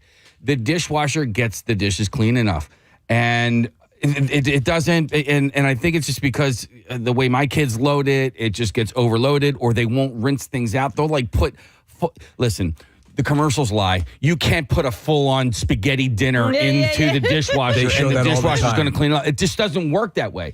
So, as far as I'm concerned, the dishwashers, I can do a better job and in less time. So here's the deal. If you're basically halfway there, cleaning off the dishes, May as well there's go ahead and finish it. Just finish it. Yeah. Right? By the way, here's a text says, my friend's mom got a brand new $10,000 lawnmower. No. What? It better be a riding lawnmower. I'll buy it from you. For Christmas and refuses to use it. Uses the old one still because the new one looks too pretty and doesn't want to mess it up. Listen, I get I'll that. I'll do that. I'll use the older item until so here's one, a hair dryer, right? I bought a new hair dryer and they're fairly expensive, but I still have I still have a little bit of use out of my old hair dryer. So I'm trying to get until that completely dies, and then I'll start with the Get new rid one. of it. Yeah. But I understand that reasoning, because when you see like a nice brand new work truck. Yeah. Do you know what I mean? Like from guys that actually use it. It's not like a glamour truck like some of these guys. This is who are my glamour truck. Well, Yeah, I know what you're listen, saying, yeah. you have these trucks that just look nice and they never put anything in the bed or whatever. But then you have these other guys that actually, really work for a living and they put everything. It's so funny. It's because I have that home case. I have this Amazon. It's a collection of tools and everything's in this place and it's all very clean. And all the contractors that I know, all their equipment is all effed up and banged up because they're using it. Well, yeah, my friend Bill, he just got this beautiful brand new truck. He showed it to me last year. He's like, "Oh, look at this! You open the door, the little the stool comes out. Little things you step on. Step stool, yeah. Yeah, I'm like, this is gorgeous. But how long until it's just all dented and scratched? Yeah. Here's a text says, my father refused to use the AC in the car when I was a kid, and still to this day, because he doesn't want to fix it if something goes wrong with it. No matter how hot and humid it is outside. But But you're not using it. It may as well not work now if you're never going. I'm at work. Stop calling me. Sorry to bother you, Joanna. What's up? So my mother, they've been going on 15 years maybe, refuses to use our fireplace in the house. Refuses. Is it a gas-operated fireplace? It is not. It's regular, but she's afraid that it's not going to work. That It's not somehow, gonna- even fireworks! though they've had it cleaned, they've had it cleaned when they bought the house. They've had it cleaned since. There's nothing wrong. It's a regular fireplace. Refuses. She's afraid that a catastrophe is going to happen. Wow. It's going to break. I'm Joanna. like, a fireplace. How do you break a fireplace? Yeah, exactly. Yeah, exactly. But let me ask you: Does she? If you get her, away from the fireplace and she can talk freely, will she admit to liking a fireplace? Oh yeah, she loves it. It doesn't make any sense. We never used a fireplace in our old home. Thanks, Joanna. Good people. Yep. Have a good one. You too. Well, we lived there for 10 years and never, and it was the first fireplace that I ever owned in my entire life. Did you not use it because you thought it was going to break? I didn't use it because my wife said we can't use it. Did you ever ask her why? What's that in your mouth? Spit it out. Spit it out. Spit it out. What did I tell you about baby birds? Stop it. I think she was worried about burning the house down. And A lot of people are. Yeah. A lot of people are of fireplaces and just in general. It's what it's made for. Yeah. It's made to put a fire. House can set on fire for a multitude of other reasons. Well, we own fireplaces now that we've put fires in. Okay. Yeah. All right. So they're just outside. Let me. I know. You brought those fires home and then you put them in the fire. Yeah. Hi, Terry. You're on the air. Good Fire to morning. go, please. Hey. Hey, what's up, Terry? Well, so my husband inherited a really nice and big snowblower from his dad about 7 years ago and refuses to use it. He always has an excuse. There's not enough snow, or the snow might be too heavy, or I can't get it out of the garage. And I just don't understand why he won't use the damn snowblower. And he'll just go out and shovel it instead. Yeah. He'll just go out and shovel it, and I don't understand. Terry, give him the data on how many people have heart attacks shoveling, and try to convince him that way. Because right, I'm trying. Yeah, but I know people who will do that with the snow blowers as well. Not enough snow to snow blow. Yeah, but it's what it's made for. All right, thank you, Terry. Here's one that says, my grandmother would turn off her blinker stuck at traffic lights to save the bulb. The blinker bulb. You're supposed to leave that light on. Oh my God, that's great. And same with windshield wipers. I love it. Said it was more of a cheap thing. Oh my God. So you didn't want the wipers to wear out. Yeah. That's funny. God. Here's one of the things I noticed way too late in life was that if you have with products, let's say like a vacuum cleaner or something along those lines, and after you go through a couple of them and they fall apart, if you realize that you do the recommended regular maintenance, cleaning things, taking it apart, some of those things will last freaking ever, man. You just have to do these cleaning steps every now and then, and it'll last. That's another thing. You bring up the vacuum cleaner that I do with its charging, the handheld vacs, computers, phones, all of that. Like, I don't like to leave it plugged in and charging constantly. You can actually, in some cases, you can damage the battery. Well, I don't know if that's still true or not. But for the most part, no, you should be fine. So I use the vacuum until it dies, and then I plug it in, and then when I check it throughout the day. If the charge is done, I unplug it. I wonder how the battery is. Yeah, seriously, because I don't want to ruin the battery. Dennis, check the battery on the Shark. We have these. I'm sorry, Nick. No, we have these. Power tools that use batteries, and the batteries can be used for various tools, a drill for this one, and stuff lithium like that. batteries. Yeah, so you move them from one product to another. So I mounted these chargers on the wall, stick them up there, leave them charged all the time because you never know when you're going to need to do a project, and you have it ready to go. Well, I don't know who was doing it, but every now and then someone would unplug the charger, and I would go and need to use the It battery. was me. I was coming over and unplugging your. Turn it on and go, and I'm like, what? I mounted this thing to the wall and plugged it in. So I have a whole bank of, I use the iWorks, the gardening equipment from the leaf blower to the lawnmower. They're all electric. And I go in, I have them, Preston, just like you, the bank all along. They're ready to go, boom, boom, boom. And I go in and I go, what is that? And I'm because there's a button you can check to see how charged the batteries are. And they're all powered down. I'm like, what? They were all connected into a power strip. Somebody turned it off. Power strip on. Real quick, Steve, do you keep those in the garage or in the house? In the garage. Now, I've heard that when it gets brutally cold. Somebody told me this too. I brought all that stuff inside for that very reason. And hot or cold. you're told to blow up if I know. I keep What all do those. you do? Yeah, I keep them in the kitchen for whatever. Like there's one cabinet in the kitchen that's not used. So if my mom's come over, she's like, "Where do you keep the glasses?" Like that's actually where the batteries are. The glasses are in the garage. Yeah. But Preston, real quick, I know you're not a big kitchen gadget guy, but when I get a new knife, I hold on. I don't use it right away, and I think it's because like I want to keep it pristine. You want to keep it super sharp. Yeah, and like really clean and just perfect. Do you ever do that with new kitchen items? Do you you dive in right away? Made to be used. Okay. Well, wait a second. In my mind. This also goes to another conversation, which is how quickly do you... I do like things to look nice and pristine. So there are things like ice. After a while, like we were talking yesterday about hiking shoes and stuff like that. I'm like, if they get too scuffed up, that'll be an extravagance. There's a crossing point. Sorry. It's not up to my standard. It doesn't look right. Nick, I have 19 pairs of scissors because I use... You keep yourself alive. And we had Brian May in this very studio as he was getting ready for the interview. We played that song, and we were off air, and as soon as the song started, we came in, we made introductions, and as soon as the song started, he goes, the producer that we were working with at the time, we told him that we wanted to get that sound, and he said he couldn't do it. And they go, well, we'll do it. Yeah. And then I remember him saying that that he and the rest of the band found a way Made to it happen electronically, pan this way or that way or get whatever effect they wanted. Because that intro, it's really cool. It's very stereo. Yeah. And it's such a cool sound to it. So he was kind of impressed that we were playing it, and he was, thankful that we were playing it. And then he had a little story to tell us. I love that. Which is cool. He was such a great guy.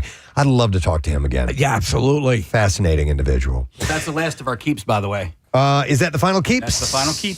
All right, we're going to start kicking stuff next. Yeah, we're kicking a couple of things. All right. But in the meantime, we have other things. We got other fish to fry. And we have a lesson question. We're going to give away a pair of tickets as MMR Rocks Mr. John Oliver, Wednesday, December 31st at the Met.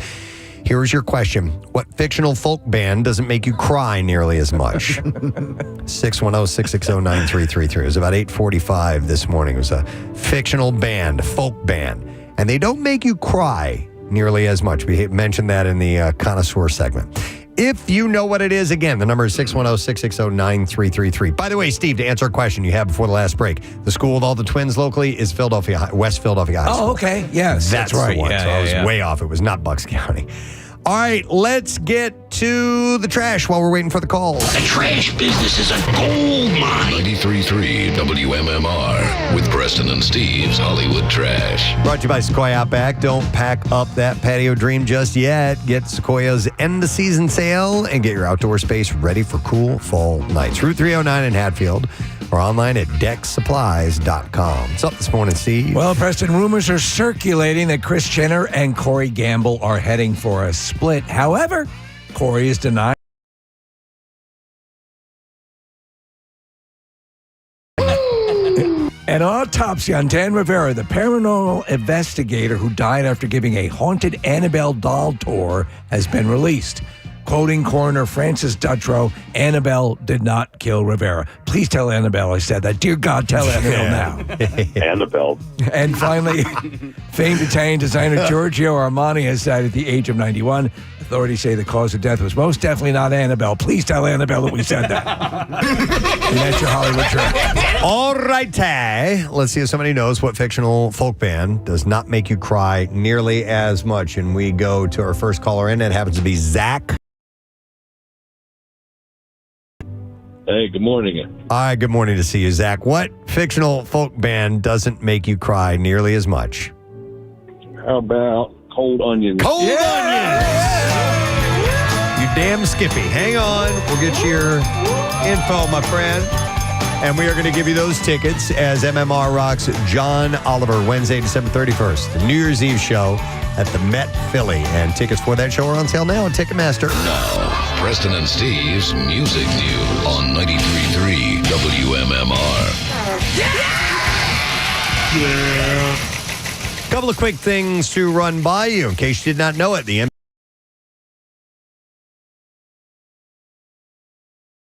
I always remember that they always are right like at back to school time, but it went away for a little bit, or did it not? Well, they've been on different setups. Like this is the first time I think they're on CBS, right? Yes, correct. So Lady Gaga dominates the nominees with 12 nominations, followed by Bruno Mars with 11 and Kendrick Lamar with 10. Rosé and Sabrina Carpenter are tied with 8 noms, and Ariana Grande and The Weeknd are tied with 7. Performers will be Sabrina Carpenter, Alex Warren, Busta Rhymes, Ricky Martin and Somber, Doja Cat, Post Malone, Jelly Roll, Lady Gaga, and others.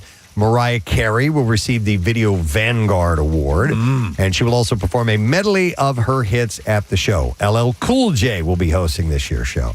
And this will be the rapper's first time hosting the show solo, though he did co-host with Nicki Minaj and Jack Harlow back in 2022. So for a while, he was the default Grammys host. Yeah, he was great. He was terrific. I really enjoyed his energy. Yep. He's a solid host.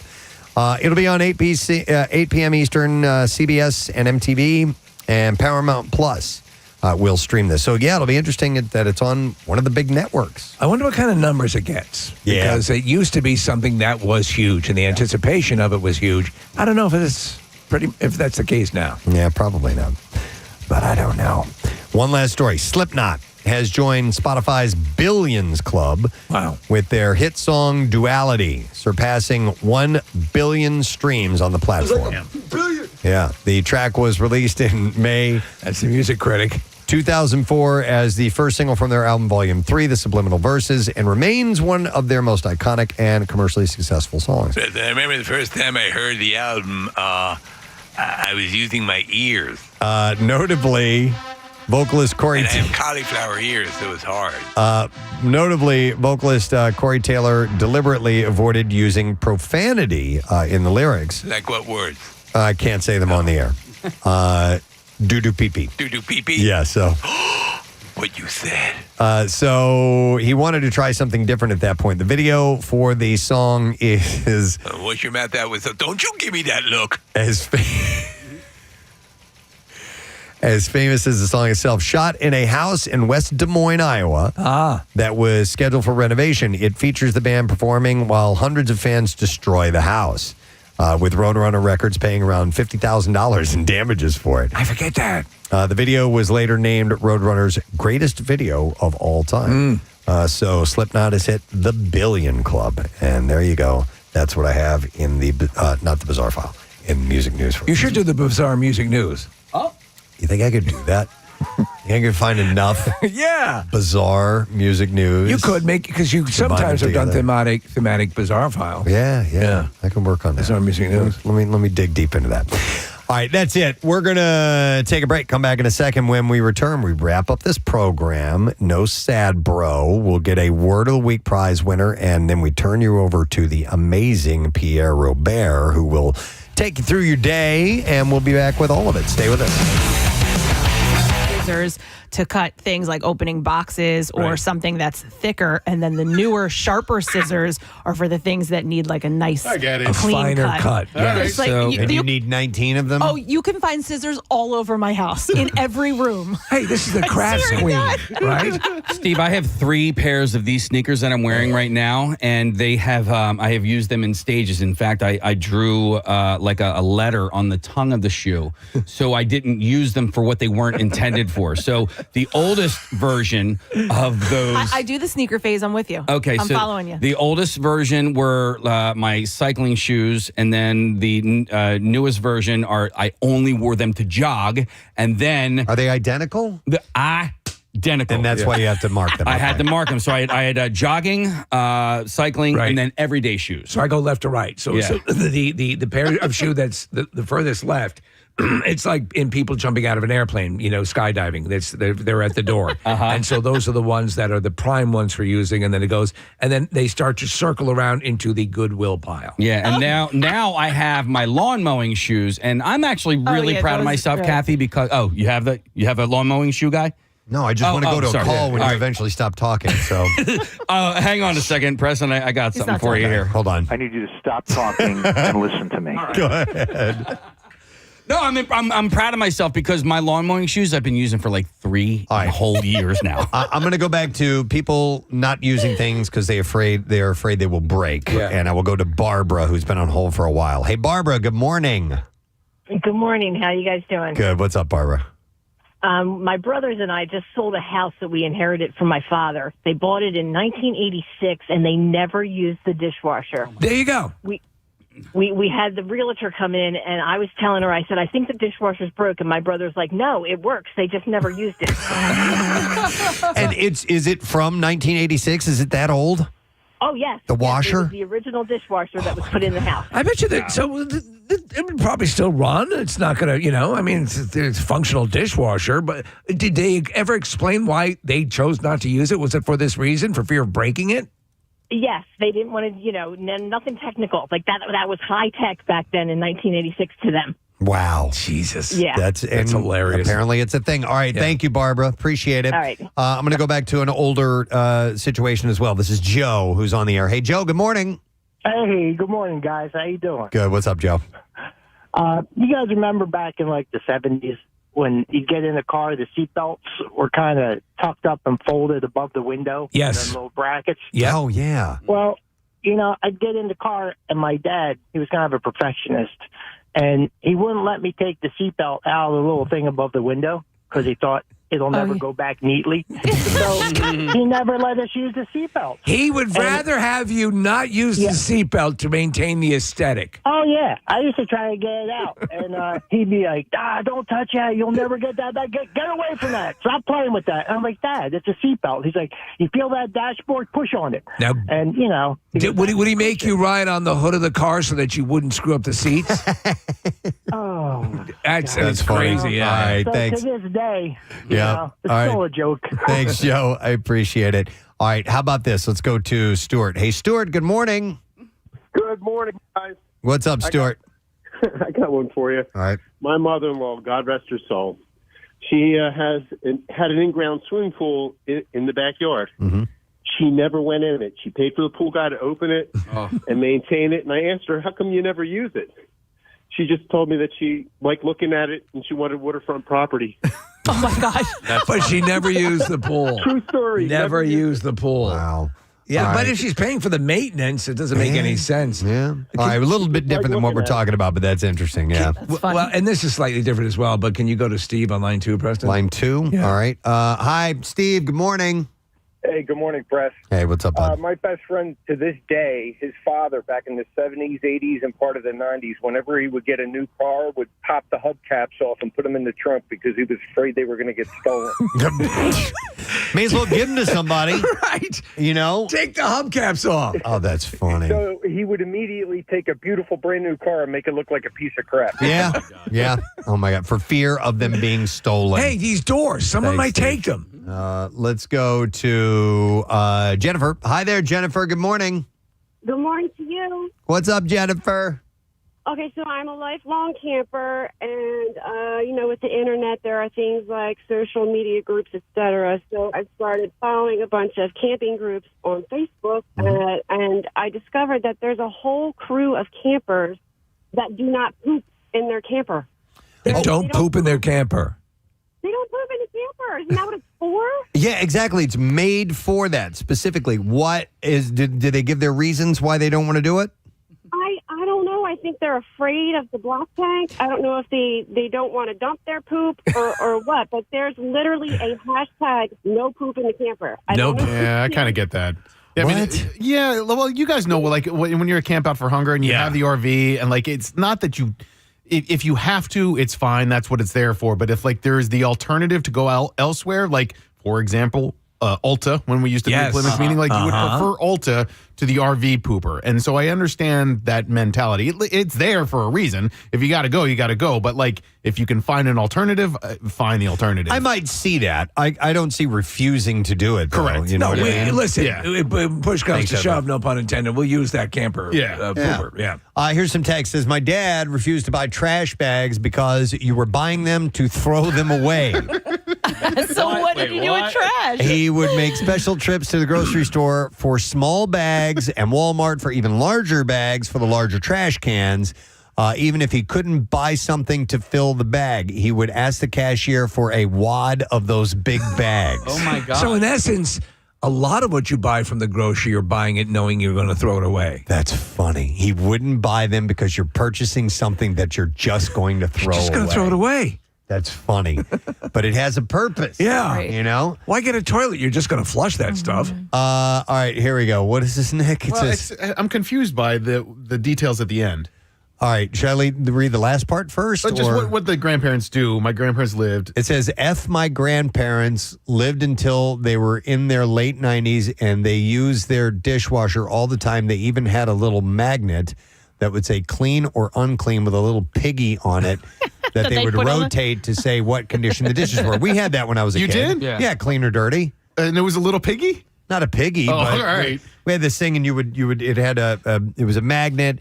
It had it said dishes are, and then it had a little chain to another piece underneath it that you could flip that's funny. over that would say clean or dirty. That's I cool. like that. And that way you wouldn't have to guess when you're standing at the I sink. could have Yeah, used that makes yesterday because I loaded dirty dishes into a clean dishwasher. Yeah, it sucks. Hey, how often do you change your bath towel? Like, do you use the same bath towel over and over again? Yeah, I do. Yeah. Like a week. Yeah. maybe. Oh, dear God. Something January like that. 1st is what Yeah, I do. I do the same thing only because it's clean.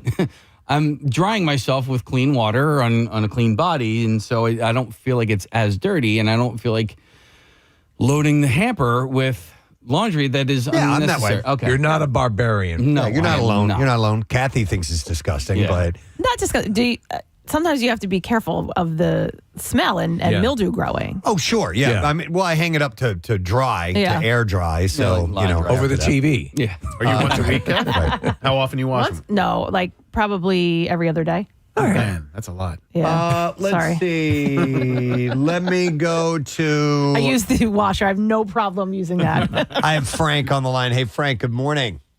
Gadzooks. Gadzooks. Frank, what's up, man? So my car came with 2 remote starts, and one of them broke. So I have a second one that works perfectly fine, but like I don't want to go through that loss again, so I just don't use it. And I'd rather just walk out to my car, start in the morning, and then go back in the house being like, gosh, I wish I still had 2 remote starts. You don't want to risk it because you're down to just one. What if that breaks? You had a backup. Yeah. Exactly. But yeah, I don't know how to replace the remote start, so we're just not going to go through. Like, what would someone do if they wanted to get a new one? You'd have to, I guess, go buy one. Yeah. Oh, my God. I'm not doing that. That right? All right. Thank you for Can't it. play me for a sucker. I appreciate that.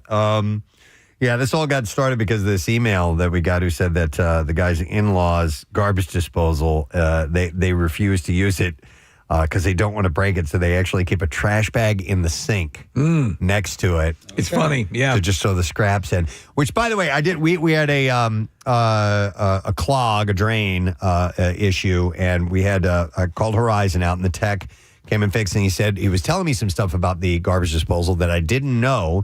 As far as using, he's like, yeah, I mean, it's there for the purpose of breaking that stuff up and it going down the tube, but not everything breaks up that well and can eventually cause a clog. And he was telling me some of the things I didn't realize. He said what you shouldn't put in the garbage disposal, eggshells.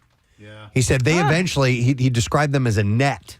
There's a membrane on the inside of the shell, and it goes down in there, and it won't fully dissolve, and it will. I have thrown thousands of eggs down into the disposal over years, and he's like, "Yeah, that's one you need to avoid." I was like, I had no idea. I think potatoes can turn into like a glue. So like there are a whole bunch of foods that you can't put down there. Crows bring us Kicking My Heart Around on MMR for Back to School A to Z. That's one of 2 songs that start with the word kick. We'll have the other one in a little while. Pierre will kick that portion off for you. Actually, we kicked it off. He'll wrap it up for you. And then we get in some kids. And later on, we will visit the Valley of the Kings, and we'll kiss, and we'll knock, and we'll do all kinds of stuff with Any letters. Kaisers? Okay, no Kaisers. No? Does that start with a K? Yeah. I guess it does, yeah. So, no, I don't see any Kaisers, Steve, but I do see some kryptonite. Okay. I'll be in there. What was that band? Was it Kaiser Chiefs? Yeah. Oh, the Kaiser Chiefs. Yeah. They were good. They opened for you too one time. No kidding. Yeah. Wow. All right. We are like on the edge of getting out of here for the weekend. But I would like to thank our sole guests that we had on the show today. Well, first of all, we did go live on 6ABC this morning. Christy and Aliana are the ones we joined. But we had Sting and Shaggy on. Yeah. That's not too shaggy. How about that? That's good. You're good. These are the hands.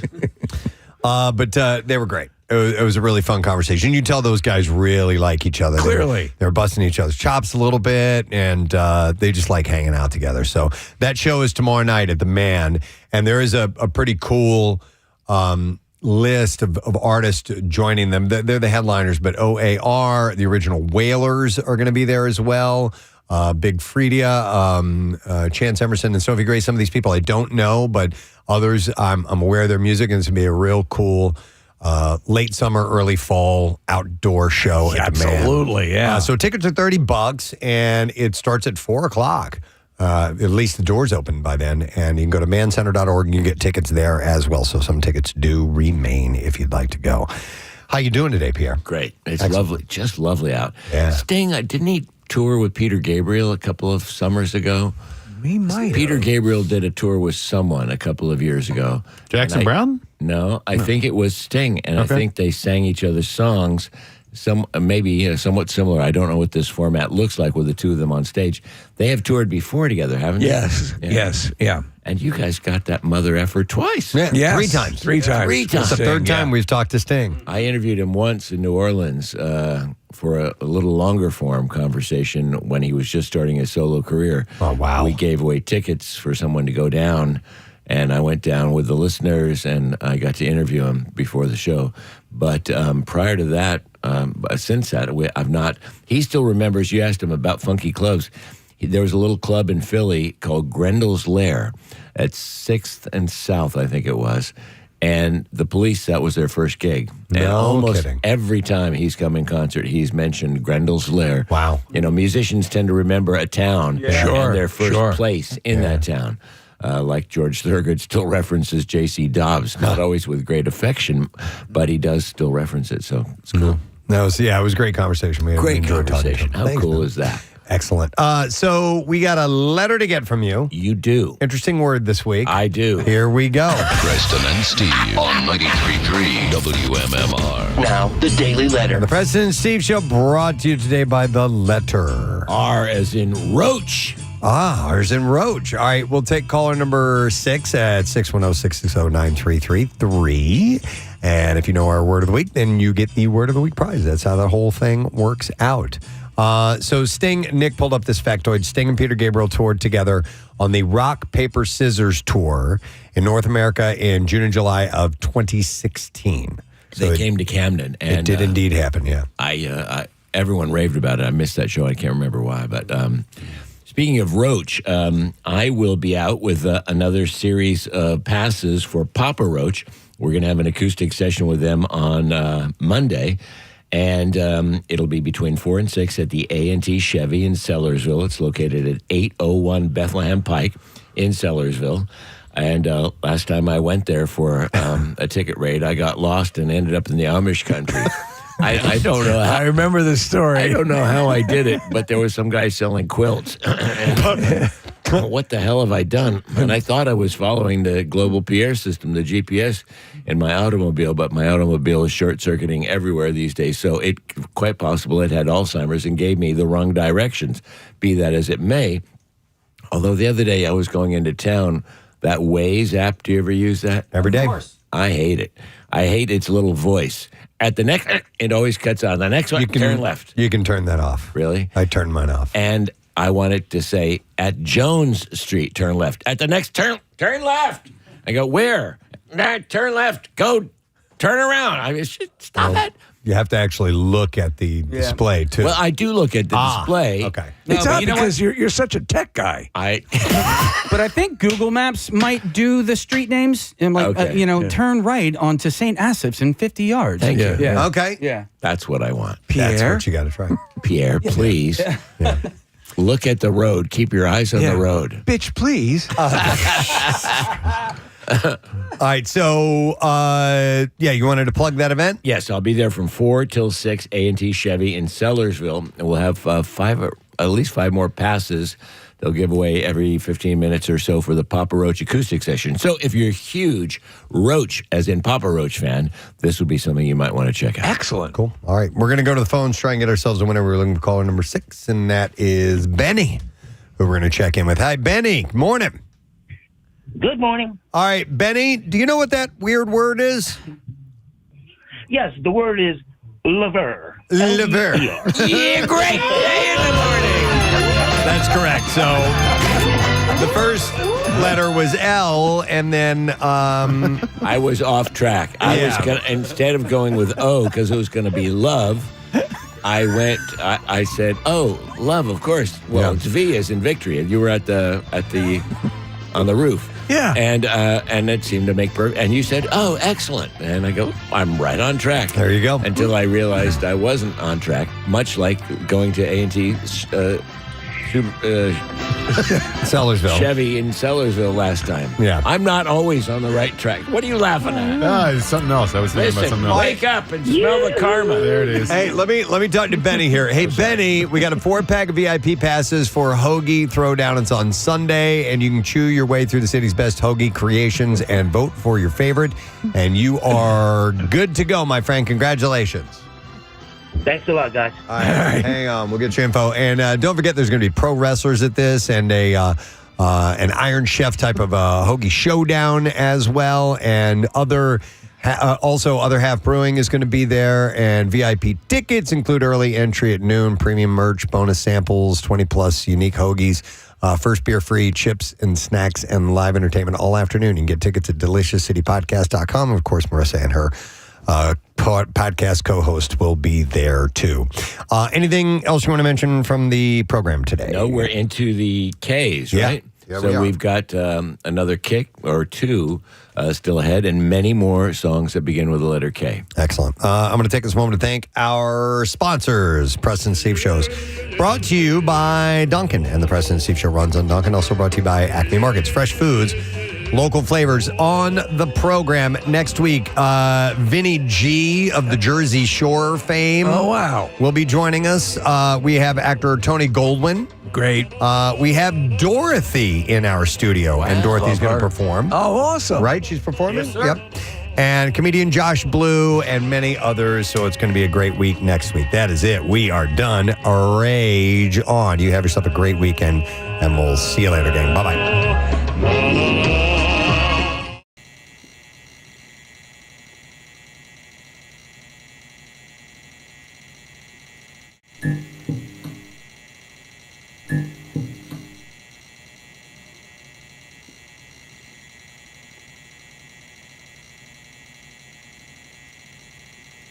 Mm-hmm.